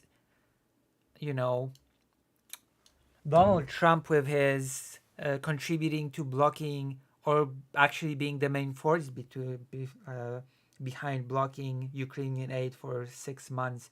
That's actually not a pro-Russian stance. Actually, Biden is the pro-Russian guy because he's predictable. That's so on point. The Ohio senator also said in Munich that there were practical reasons why the US needed to scale down its support to Ukraine.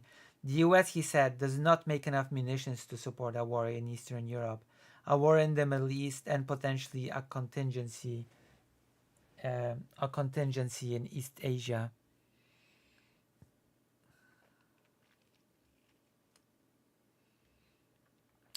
And now his stance on relations with China.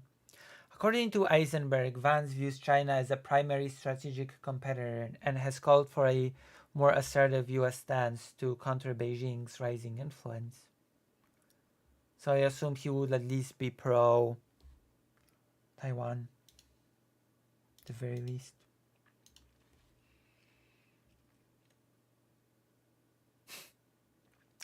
Following the election, he said that the UK might be the first Islamic country with nukes, referring to nuclear weapons. Oh yeah.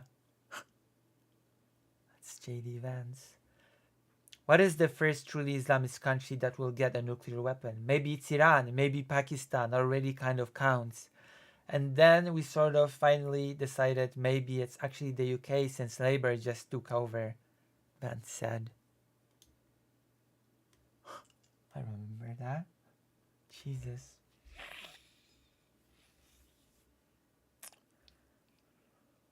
Oh boy, I remember that statement.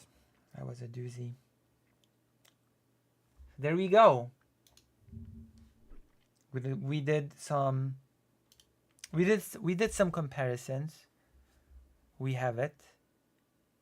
What do you think? Which one do you prefer? We got some information on both. Which one do you prefer? Vance or Walz? I guess I'll just leave it up to you to decide. I can't make up your mind for you. I cannot even vote for it in the US. I just gave you the info and, you can decide on your own which one's the preferable candidate. Well, I know which one I prefer, but you never know, right?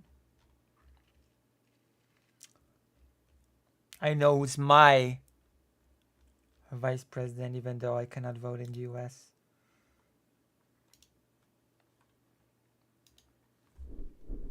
So who will you be voting for?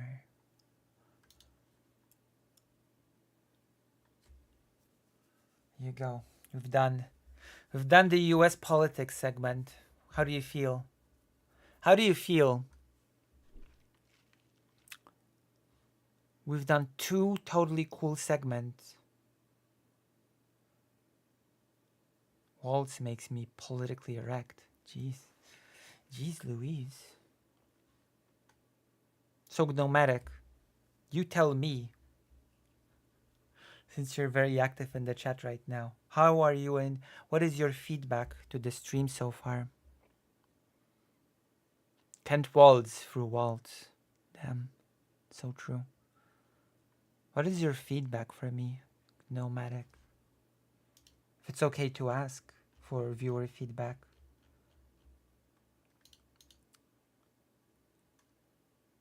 In fact, all of you, all 10 of you give me some feedback. I'm open to hear criticism. This is your chance to roast me. This is your one and only chance. Before we move on to greener pastures.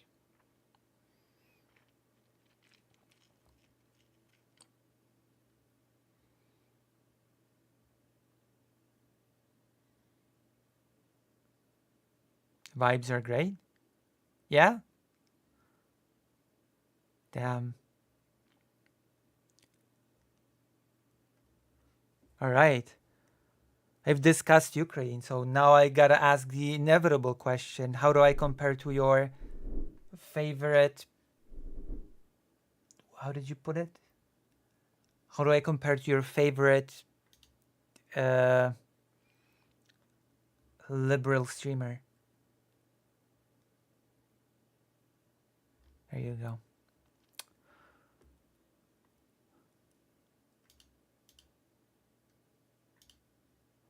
Waltz be alls what? Okay. I'm not sure what you mean by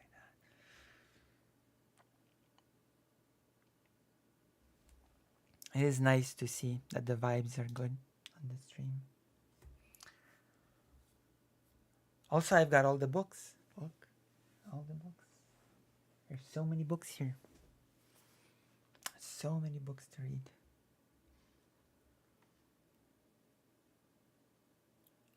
People still want more Resident Evil. Maybe I should come back to Resident Evil in a bit. But we still have a topic. I still have a topic like prepared. And it's in the title of the stream as well, I think. Oh yeah, free speech squashed in the EU. That's the third topic. I have a bias. Wait, what's a bias? What's the bias? Okay, fake Alec. Shoot. His smile doesn't melt my heart like yours does, Lucy. Well, thank you. I have a nice smile.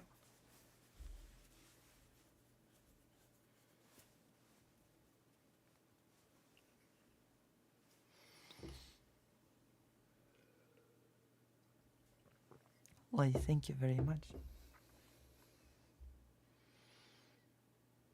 Oh my gosh.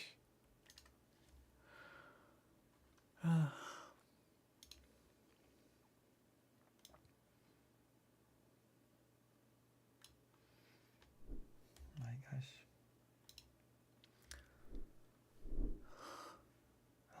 At least I got one thing going on.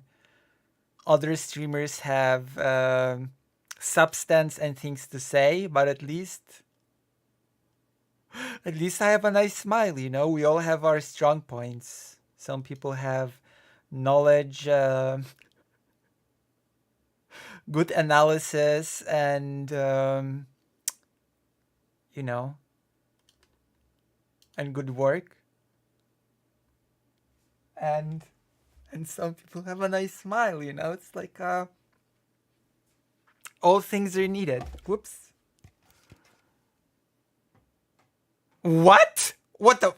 I'm what? Fake Alaka, as handsome as the boy is, he can be a bit. What? Where did that come from? Fake Alaka Parker.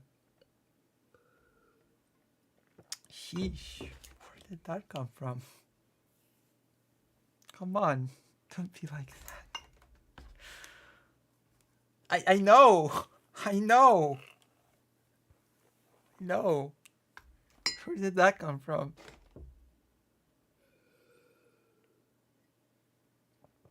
Oh my gosh. Smart and happy? Wait, me? You mean me? Smart and happy?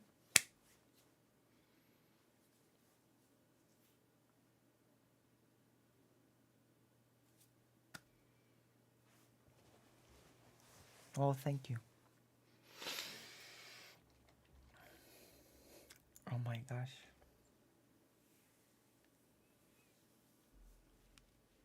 Thank you. I hope you'll be a reoccurring viewer. For this thing. This stream.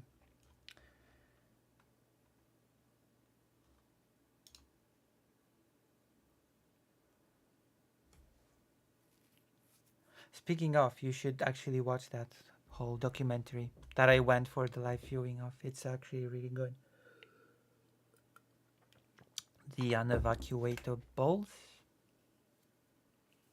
You should watch it if you haven't already.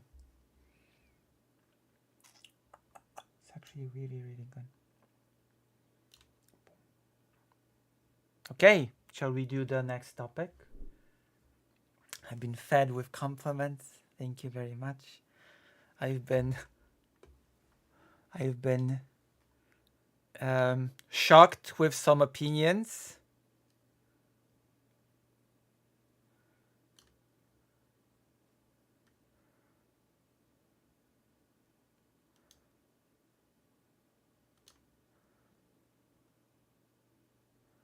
And yes.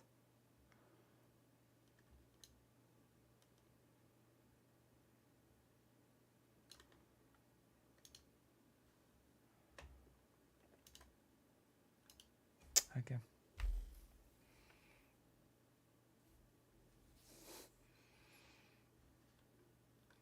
Oh, the chat went all silent on me. The chat went totally silent. Silent Hill. Okay, let's talk about our other favorite politician. Not J.D. Vance, not Tim Walz. We're going back to Europe. I'm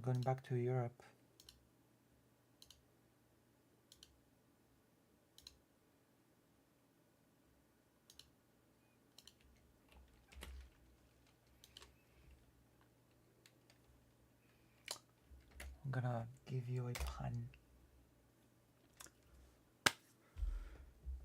Are you hungry? Because if so, I'm gonna give you a slice of Orban. Yeah? Funny? Funny joke? Listen, even if there's only America, this pun was worth it. This joke was worth it. You hungry? Have a slice of Orban. Okay. That was amazing. So we already know that Viktor Orban has been making it easy. His keeps getting into trouble lately. Viktor Orban has been blocking aid from Europe to Ukraine. He's been complaining to the European Union because gas has been sort of shut down from Ukraine to Hungary. I wonder why. What could be the reason? He's being sort of he's not been very, cooperative when it comes to aid.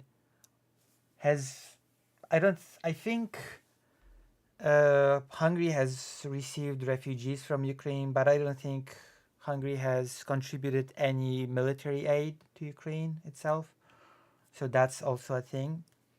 Hungary has been making it easier for Russian citizens to obtain entry into Hungary, working cards, and by extension into Schengen and all of Europe, which creates a security risk for all of Europe.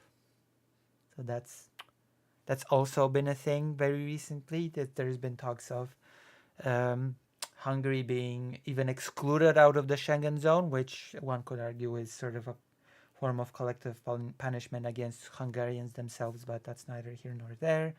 We're talking about Orban's policy right now. And now, domestically, Hungary's Sovereignty Office aims to tighten Orban's grip on opposition, NGOs warn. So Orban, already basically a dictator, is trying to make an even bigger stomp on the opposition. Let's check it out. Let's check it out, shall we? Are we ready to check it out?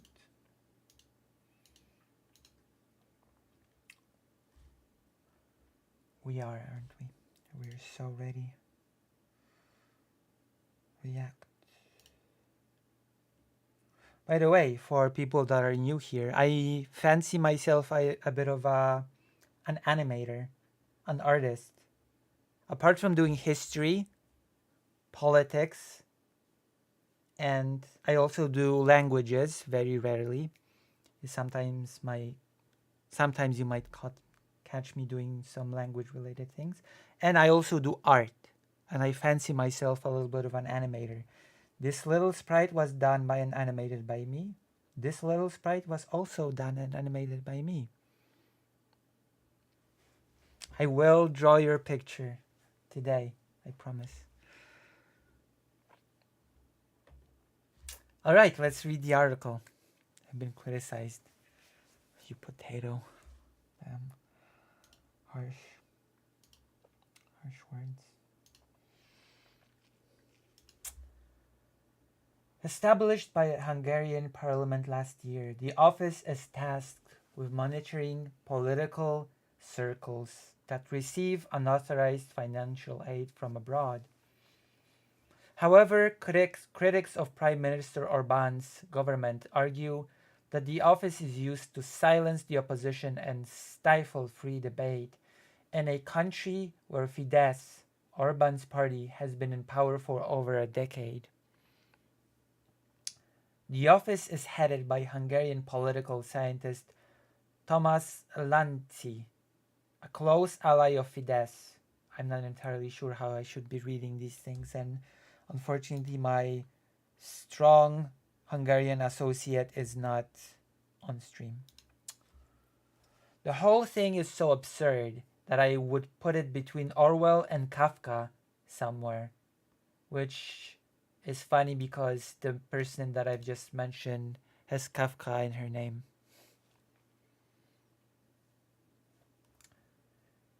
József Peter Martin, the executive director of Transparency International Hungary, an NGO under scrutiny by the office, told UK's Guardian newspaper, "In a European Union country, that absolutely should not happen," he added. Oh, by the way, as a little bit of an aside,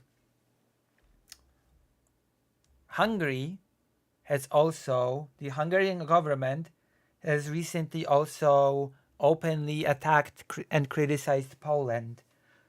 They said Poland is actually bad. Poland sucks. Poland is hypocritical. And Poland is doing business with Russia. To which Poland responded by saying, listen, the only country right now doing business with Russia is you, Hungary. And actually, if you don't like the European Union and NATO so much, why don't you leave? Why not leave? Why not leave and create a new sort of alliance with Russia and other authoritative states? That was basically Poland's pretty strong response to Hungary's criticism. You know, why not form a nice alliance with Russia and other authoritative states like Hungary?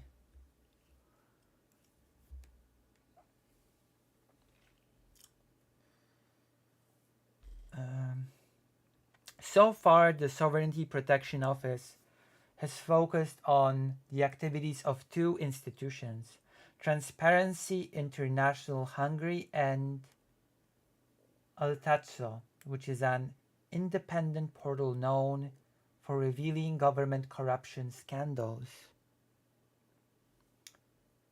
The office does not investigate the fact that the public media is full of Russian propaganda, said Marton Karpati, the president of the board of Telex, one of the most important independent news portals in Hungary, which is also in the institution's crosshairs. It does not investigate how much money social media influencers close to the government get, what more messages they convey, what kind of pro-Russian narrative they push, he added. The regime is hardening, so Orban is not going in the direction of consolidation, but is visibly Putinizing, and from year to year in a way that is more apparent, said Agnes Urban, an expert on Hungarian press. The European Commission announced in February that it was taking legal action against Hungary over the law that established the Sovereignty Protection Office. Additionally, the US State Department has also criticized the new office. What joke?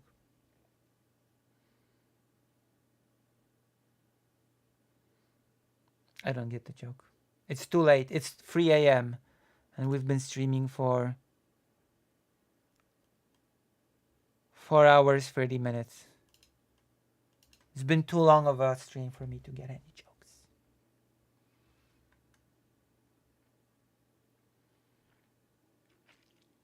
Oh my gosh, I see.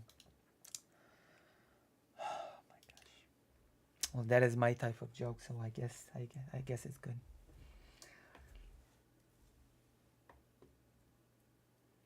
The European Commission announced in February that it was taking legal action against Hungary over the law that established the Sovereignty Protection Office.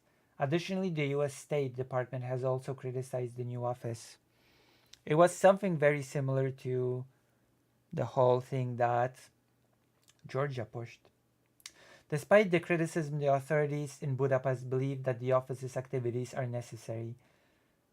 Balázs Orbán, the Prime Minister's political director, said that in recent years Hungary had faced increased threats and that the office had played a key role in counteracting them.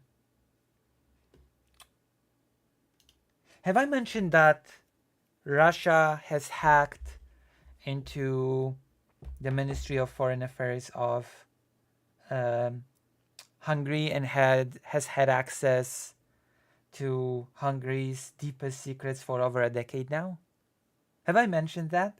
Has that been a thing that you were aware of? That Russia has been compromising Hungary's security for over a decade now via hacking? We should talk about it at some point. We should do a whole big segment about it. We should do a big fat segment about it because it's pretty interesting. I think you might like it. I think you might like the topic. I think it might be of interest to you, actually. I might be interested to learn about it. Wow, shows my Ukraine bias, this bracelet. All right, we've done it. We've done the topic. We've done the topic number 3. So now I'm finishing this poll. I've got so many viewers. 10 viewers? Oh my God. 10 viewers. Wow. And we've gained some new viewers today. This is amazing. I'm feeling more and more positive about the growth of this stream, channel, etc. tonight. I am feeling full of positivity.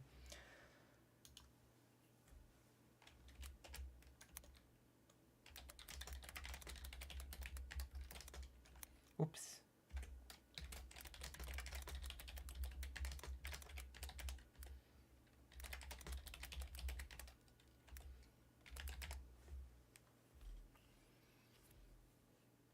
I'm starting a poll.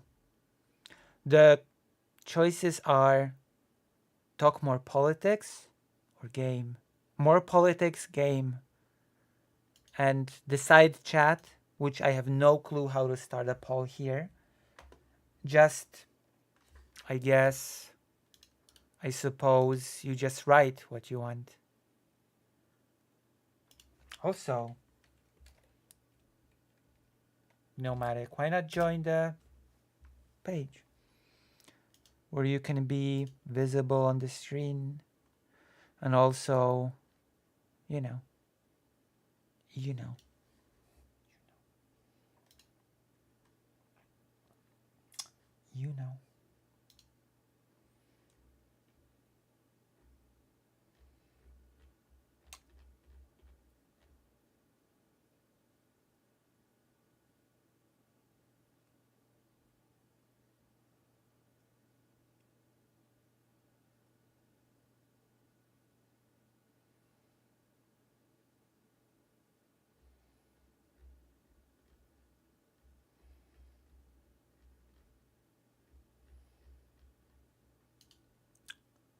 More politics.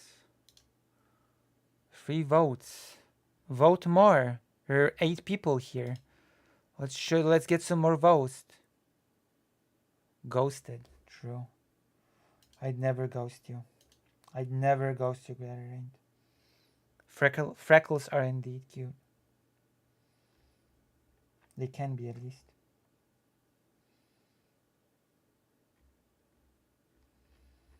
They can be pretty cute. We are voting on whether or not I should do more politics or game. Play some game. Play some games. Because I'm like gamer. Gamer.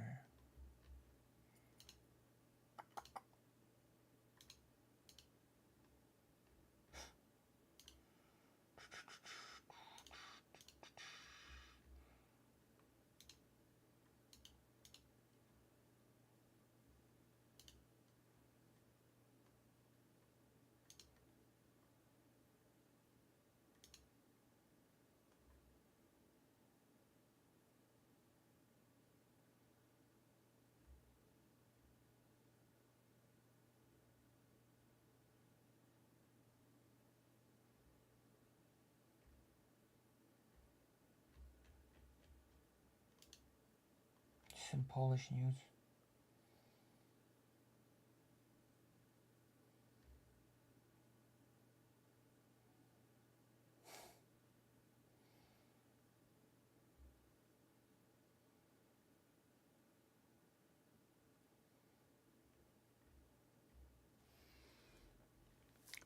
The poll is in YouTube stream. Since Lucy doesn't know how to do a poll here. That's right, Greater Rain. You know your stuff. You know your lore. I mean, it's not lore. I just said it minutes ago, but you know. It's not exactly lore. It's not exactly secret lore.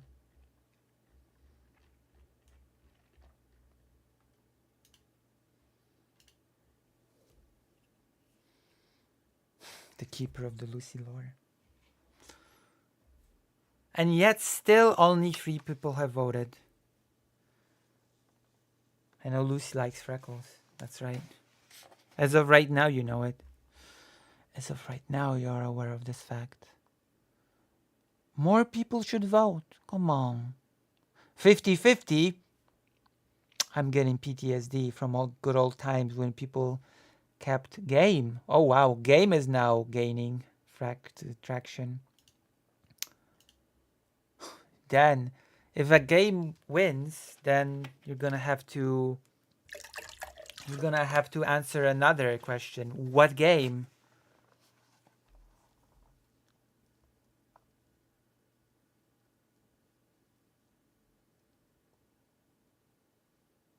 You can do polls in White Forest.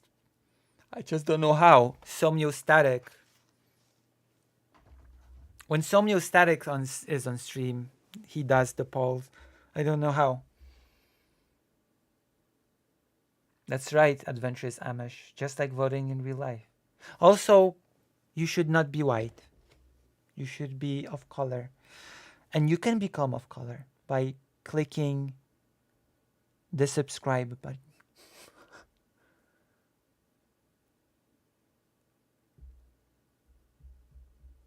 I do like freckles. I'm not deceiving anyone. Why would I lie about freckles? Well, why would I lie about freckles?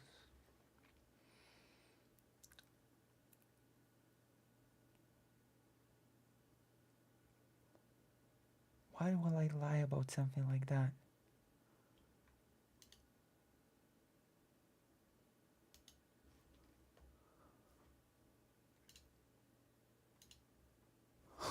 Let's see. Let's see if we've gained any more views on the video about Destiny.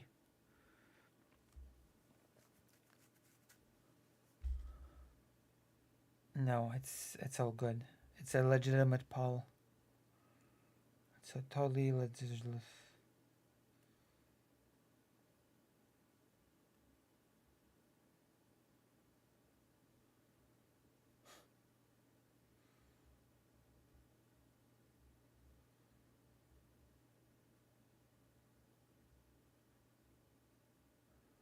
Let's see.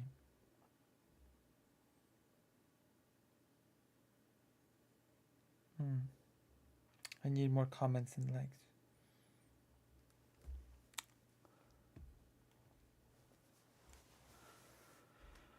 Whew.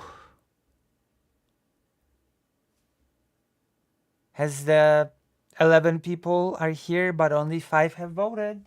Just saying. Participate in the electoral process. Just saying. Or else I will have to, do another tutorial in Gates of Hell Ostfront. Gates of Hell Ostfront. It's gonna happen. I'm gonna be doing another thing.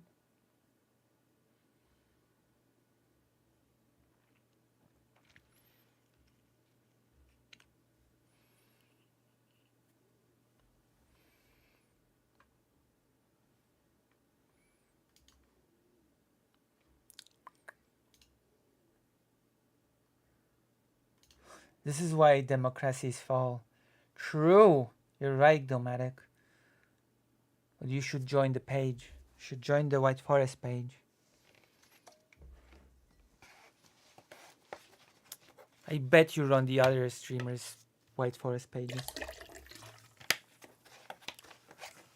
Hold on. I have to check something real quick. As you vote, as you use your democratic right to vote. Have I mentioned that I've recently gotten a laptop to stream from Ukraine? I might do some IRL streaming from Ukraine. Isn't that exciting? I might be doing some cool streaming from a Kyiv cafe. Wouldn't that be nice? I opened up the laptop and streamed from a Kyiv cafe. Honestly, no. The people's poll. I don't think anybody wants to vote anymore. It is exciting. All right, I'm gonna make your excitement a reality. Play.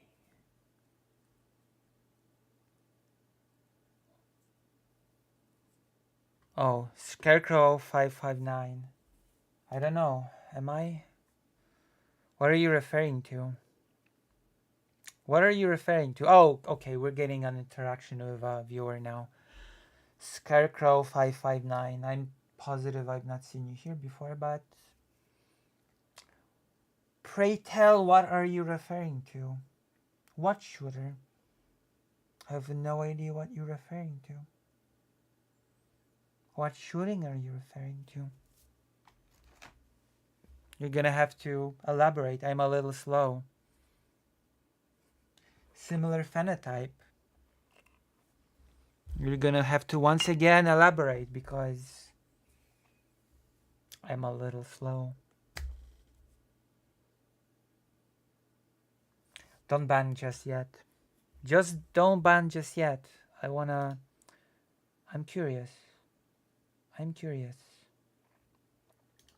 I guess I will mod you, but don't ban just yet.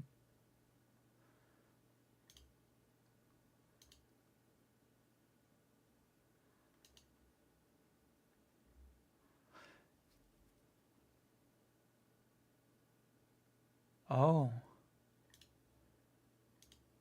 You're operating in very vague terms. Elaborate, please. I'd love to know what you're talking about.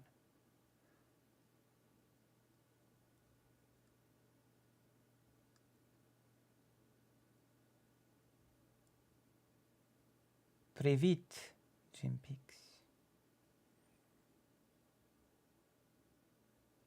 So what is it that you're referring to? I have no clue. I don't follow. You're gonna have to be a bit more direct.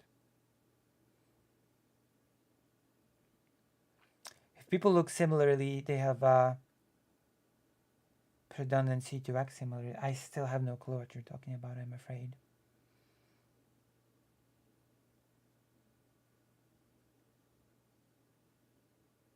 I still have no clue what you're talking about. I'm sorry. Maybe that person you're talking about was slow, and since I look similarly, maybe I'm just as slow, so... You know? Just don't know.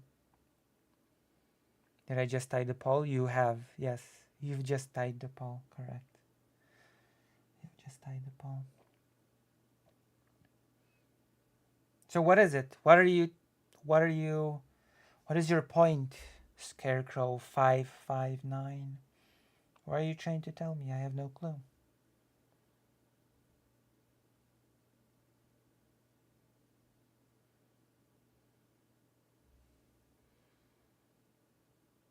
So happy to be American. Well, I'm afraid I'm not American, so... I'm Polish. So... English is not my first language, which further increases a language barrier. Well, I guess they're gone.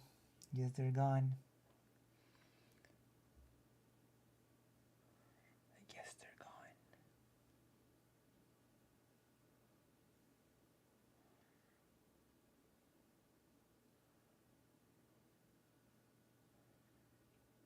Why have you banned them? Have you banned them for saying happy to be American? Wow. Socialix, the anti-American action. Socialix with the anti-American action.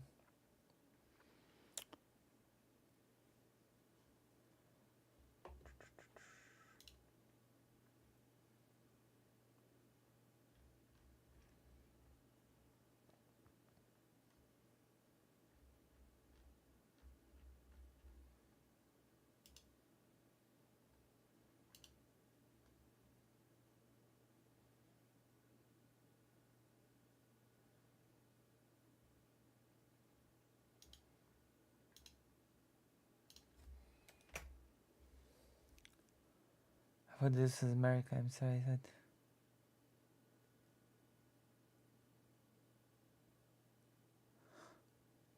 1984.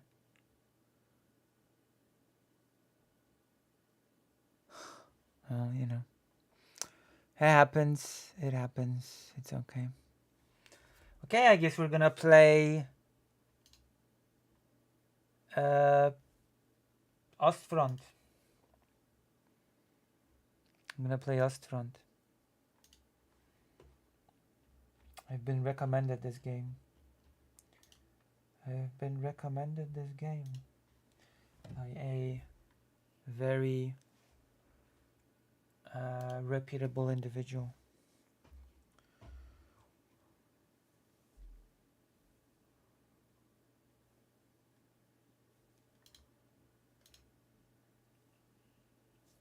That's right. Yes, that's right. Do we have sound?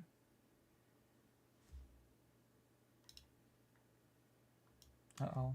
I'm gonna have to exit and restart. I want sound. I like having sound in my game. Do tell me the secrets. Well, they wouldn't be secrets if I told them now, would they? They wouldn't be secrets anymore if I told you the secrets. Now would they?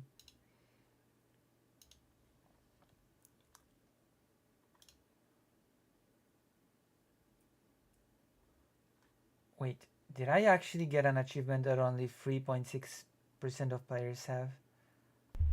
Only 3.6% of all players have completed the vehicle tutorial?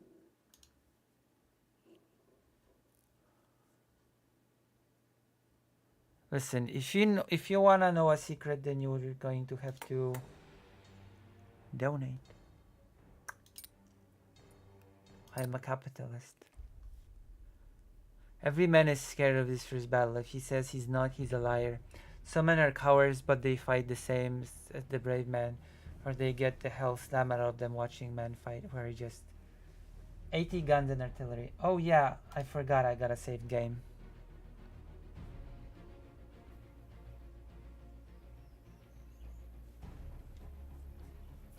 Listen, I've not received any donations last stream. No donations this stream. I'm sad.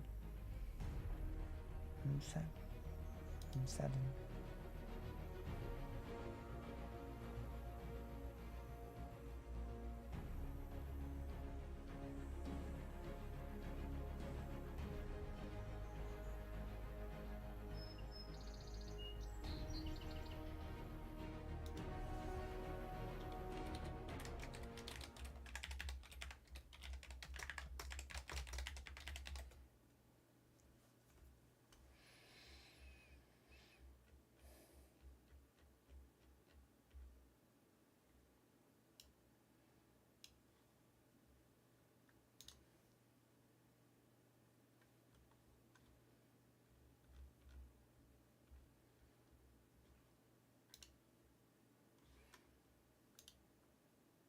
Red Ruth, thank you for the $25. Wow, thank you. Thank you.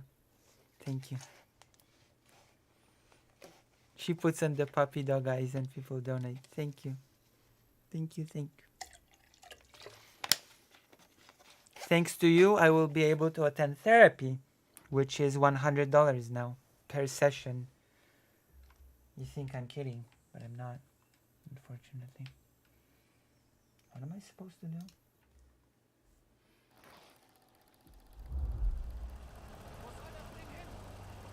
No, it's not. Although I've been told that my smile melts a heart more than some other streamers. But no.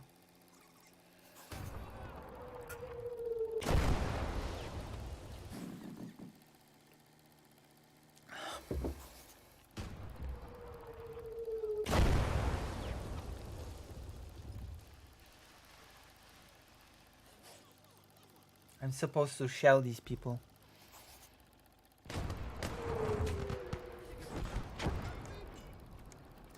My therapy is okay. In 4 days. I have therapy in 4 days. And then 2 days later, believe it or not, I'm having a meeting about pot. I'm having a doctor's appointment about pot. That's right. Having a pot appointment. A potment. An appointment.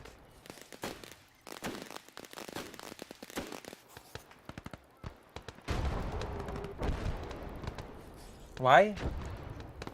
Because you can relax with the medical thing. So I want to try to relax. You have neural problems with stuff. Okay, so I guess I have to shell this place. Yes, I have to shell this place. Alright.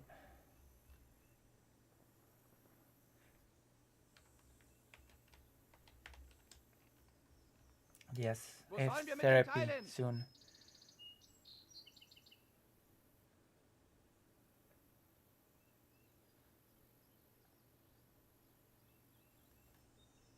I'm afraid I've been holding my emotions for a long time, and it culminated in me landing in a psychiatric hospital at the end of last year, so I'm not sure if that method works for me.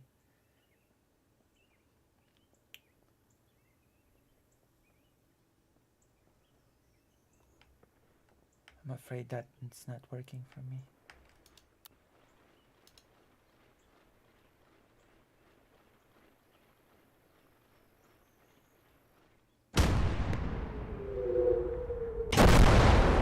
Firing multiple shots at the same target or location increases the accuracy of each subsequent shot.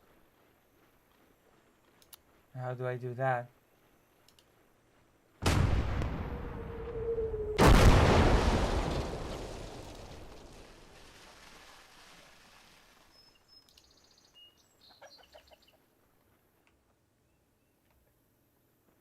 We're shelling the enemy.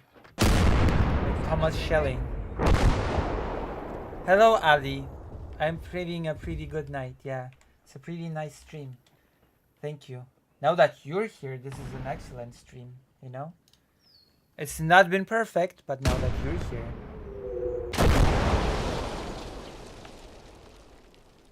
Now that you're here, the stream is excellent. Oh, damn. Sorry.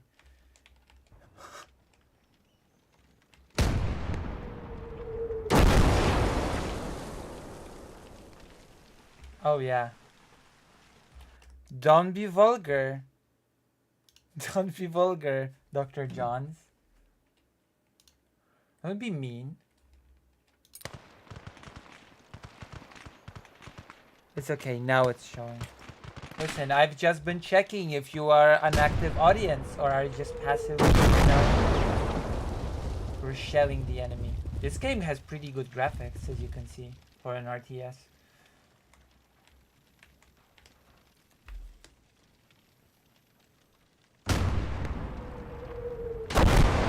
This has all been a test. A test of character for you. This is Ostfront.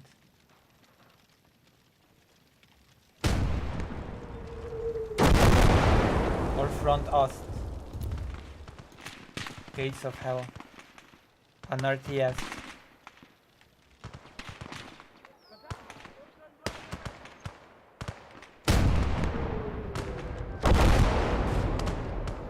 Go. These are the enemy trucks with the howitzer.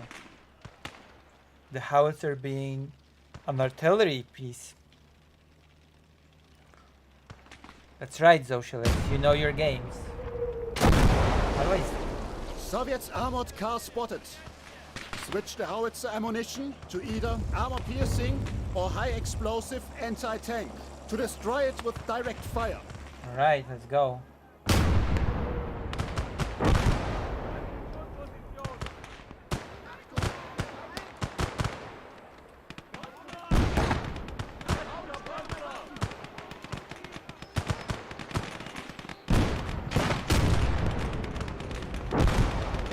Why can't I select it?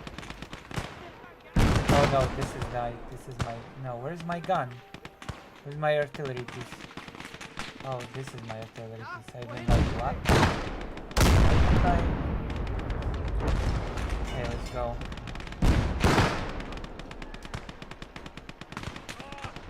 Not enough! What's the tank? Deck das ganze Gebiet ab!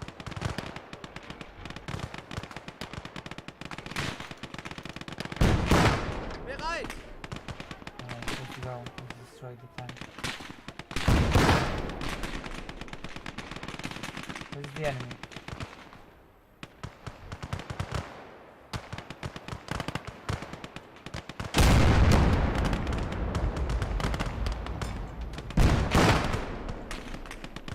That's right, I am. I mean, you can surrender, but that's just game over. In fact, all of the RTS games offer this option. Every single one.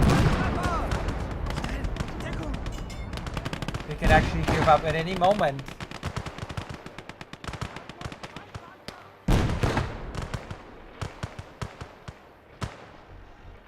An exceptional kill. Now, kill the remaining enemy soldiers. Alright.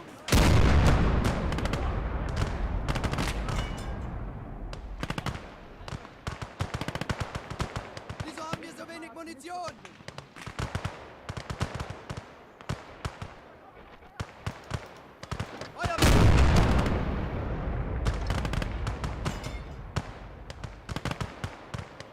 It's actually a pretty good game, I have to say.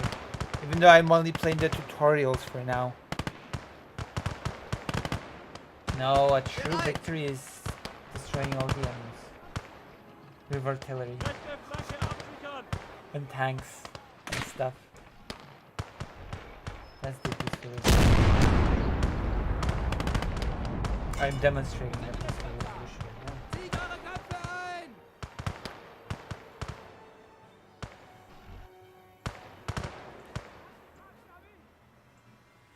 Feuer bereit!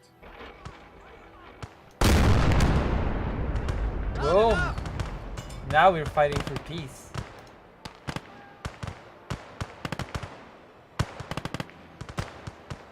Yes, I am fighting as the Nazis against the USSR. Bereit!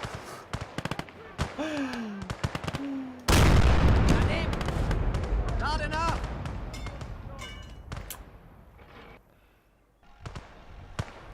Wir sind in der Überzahl! Congratulations, you have finished the third tutorial, 80 guns and artillery, mission accomplished. Click on continue to keep playing the missions or click the next proceed to the next mission. Okay, next. I hope the next one will be some sort of like a plane tutorial. There you go. I got an achievement.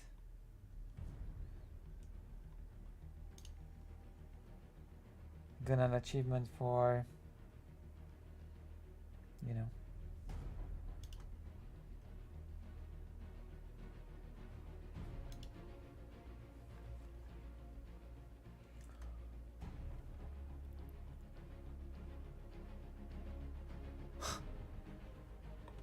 True. Or more politics now people want. Now that I started to play a game, people want politics. Well, too late. Should have voted more before. Should have voted faster. Or should have just quit the game and start politics now.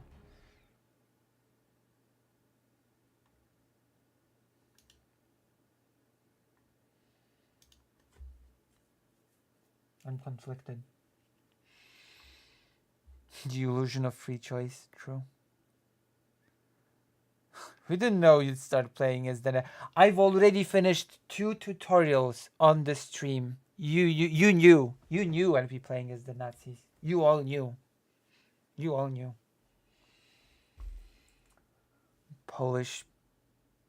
Biggest Polish Jewish trans streamer playing as the Nazis in a video game. Okay, reinforcements. Welcome to support weaponry training, soldier. In this tutorial, you'll learn the basics of reinforcements. This includes calling in additional standard units and requesting support assets such as artillery and airstrikes. Woo. I always had a hard time with video games where you play as the Nazis. I just couldn't suspend my disbelief. Well, that's why I could never play the Silent Hunter games properly. Listen, it's a good RTS game. You don't have to play it. You can watch me play it. Treat it as a study of history. I guess you'd know what the Nazis did wrong better than the rest of us, and you can play them better. True, I guess.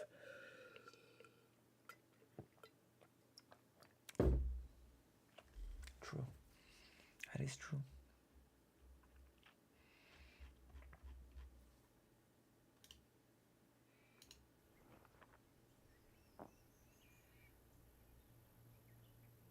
Look, camouflage nest. Soldaten, welcome back to the front line. Today you will learn advanced strategies, like requesting reinforcements from HQ and using support weaponry like the artillery signaler. Wow. Lucy, I heard of a Holocaust museum somewhere that had a hallway filled with 10,000 metal faces, and you have to walk on them to get to them, I guess. Huh. Yeah, I heard some of those Holocaust museums were very...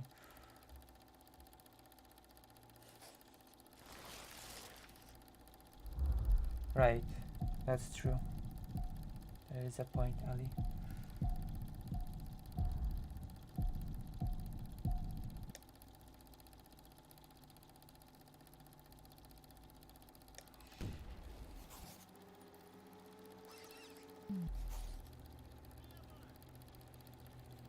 Airstrikes.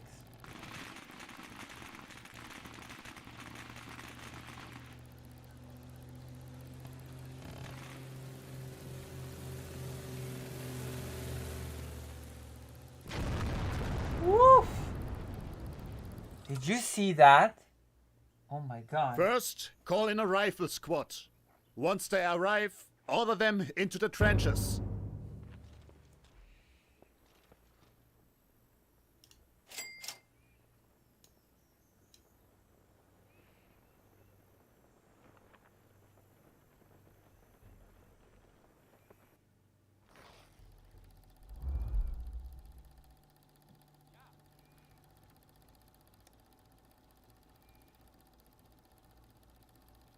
That is so interesting. This game is so elaborate, I swear. Wow.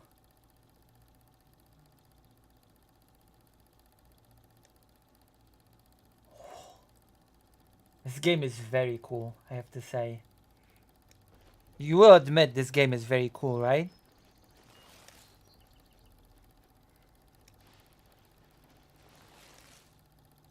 I feel like I'm not paying proper attention to the tutorials. Like I have to replay them on stream or Reinforcements something. have arrived. I feel like I'll have to reply these. Wann geht's endlich los?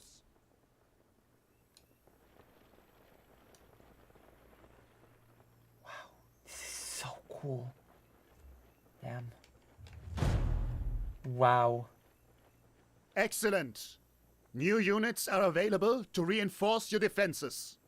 Now, call in a MG-34, a 8 cm mortar, and a 2 cm flak. Place them on the front line to defend our HQ. That is When true. you hover your cursor over each reinforcement button, you will see additional information. Currently, the manpower points available to you are limited, but there is enough for you to call in the required units. Depending on the situation, additional points may be awarded for completing objectives. Okay. So what do I have to do?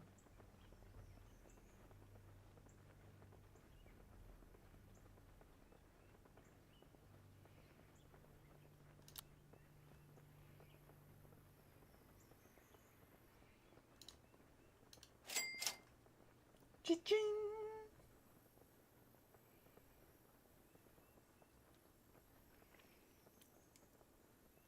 Reinforcements have arrived. Perfect. This is the reinforcement.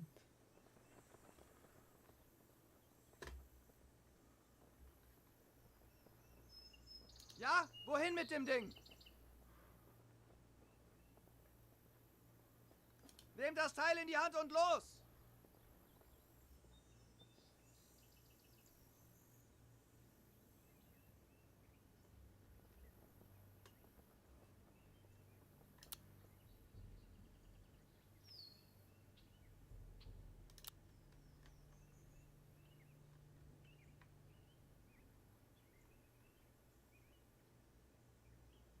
Dann wollen wir mal.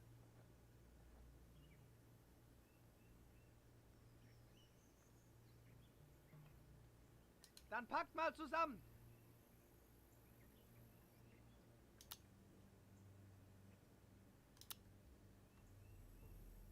Dann wollen wir mal.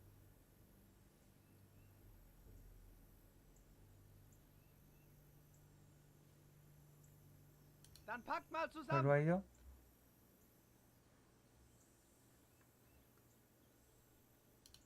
Nehmt das Teil in die Hand und los.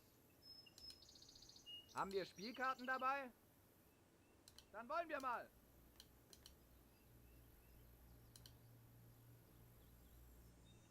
Dann packt mal zusammen.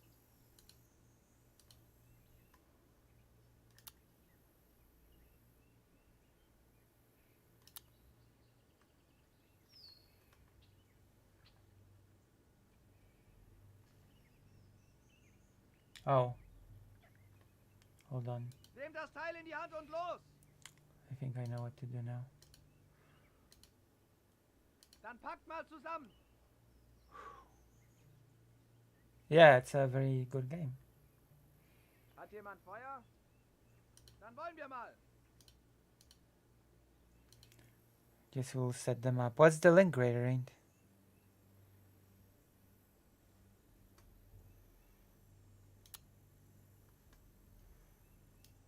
Wo soll das Ding hin?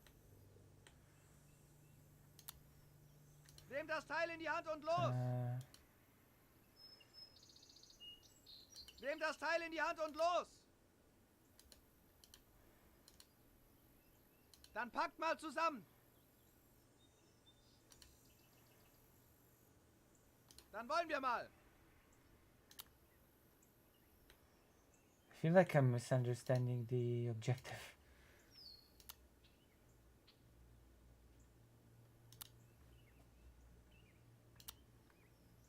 Dann packt mal zusammen. Yes, those tutorials often defeat me. Dann wollen wir Wait, mal. hold on.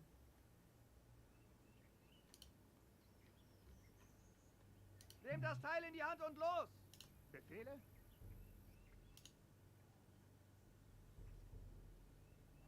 Nehmt das Teil in die Hand und los. Oh, okay.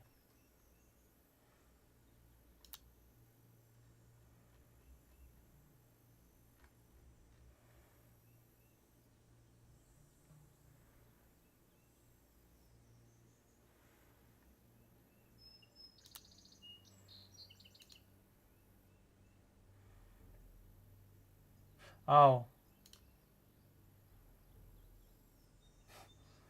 Okay. No, I understood it correctly. I just... Jesus. This is embarrassing. It's almost 4 a.m., okay? Embarrassment is part of the... Reinforcements are here. There we go. Wo sollen wir mit dem Teil hin? More artillery.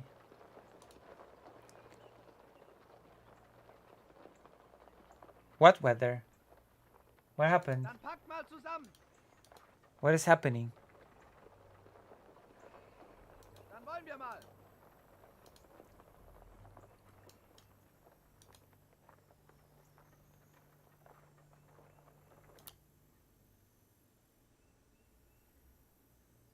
Wie lauten die Befehle? Done? Are we done?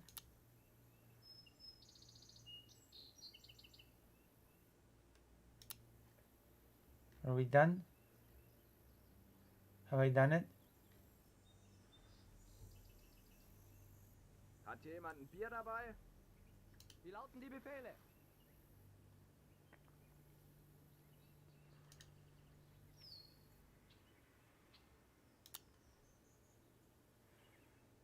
I feel like I've done it.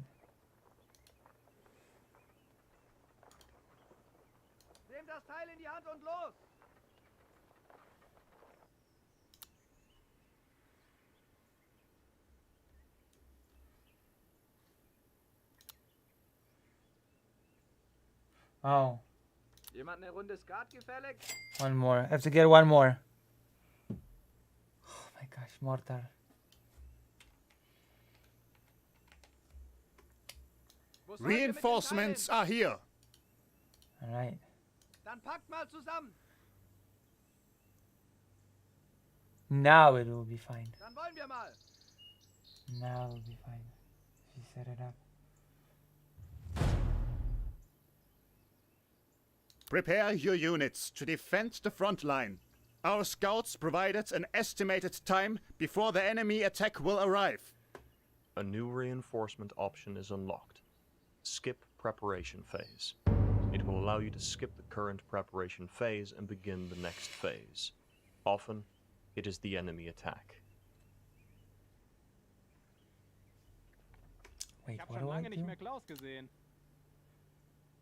How do I skip the preparation phase again? Oh. Okay, I think I'm very tired now. I think I'm gonna sleep. Although, wait, no. The chat should vote. Should I sleep or not? I'm in the hands of my audience. Should I sleep or not, dear audience? Dear beloved audience, should I sleep or should I power through? Oh, damn.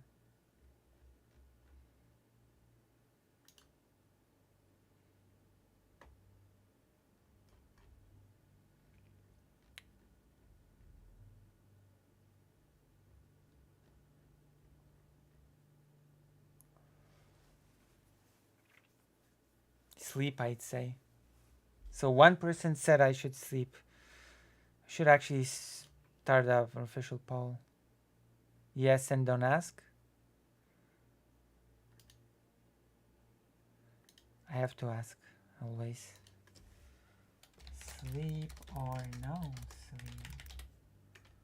Sleep. No sleep. I've been streaming for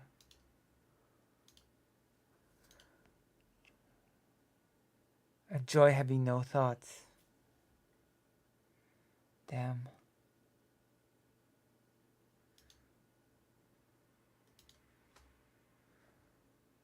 Five hours. Gosh. Will tomorrow have a stream? Yes.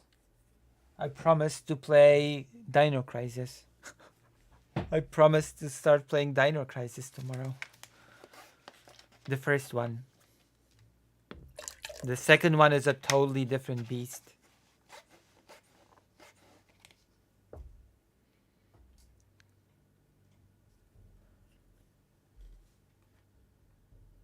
It is super historically accurate. It is actually more historically accurate than any other game, you'll see. It is dinosaurs in it, and dinosaurs existed in history, so it is, just by that metric alone, historically accurate.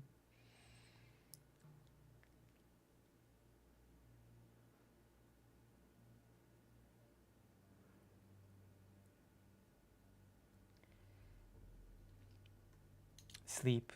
3 votes for sleep. Out of 10 people watching. People don't want to vote.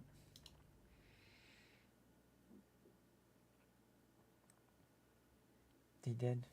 They did. Or so I think. They do or so I think. Okay, I shall go to sleep. I shall go to sleep now. Sure, good night. The person that was in the chat has left a comment under my video saying enjoy having no thoughts. Because I'm the shooter.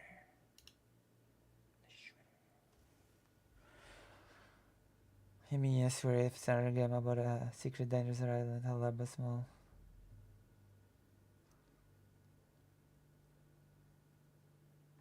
Alright, good night. Good night, everybody. I'm gonna go with the 67%. We'll see you. We'll see you today or tomorrow, depending on what time zone you're in. That's right.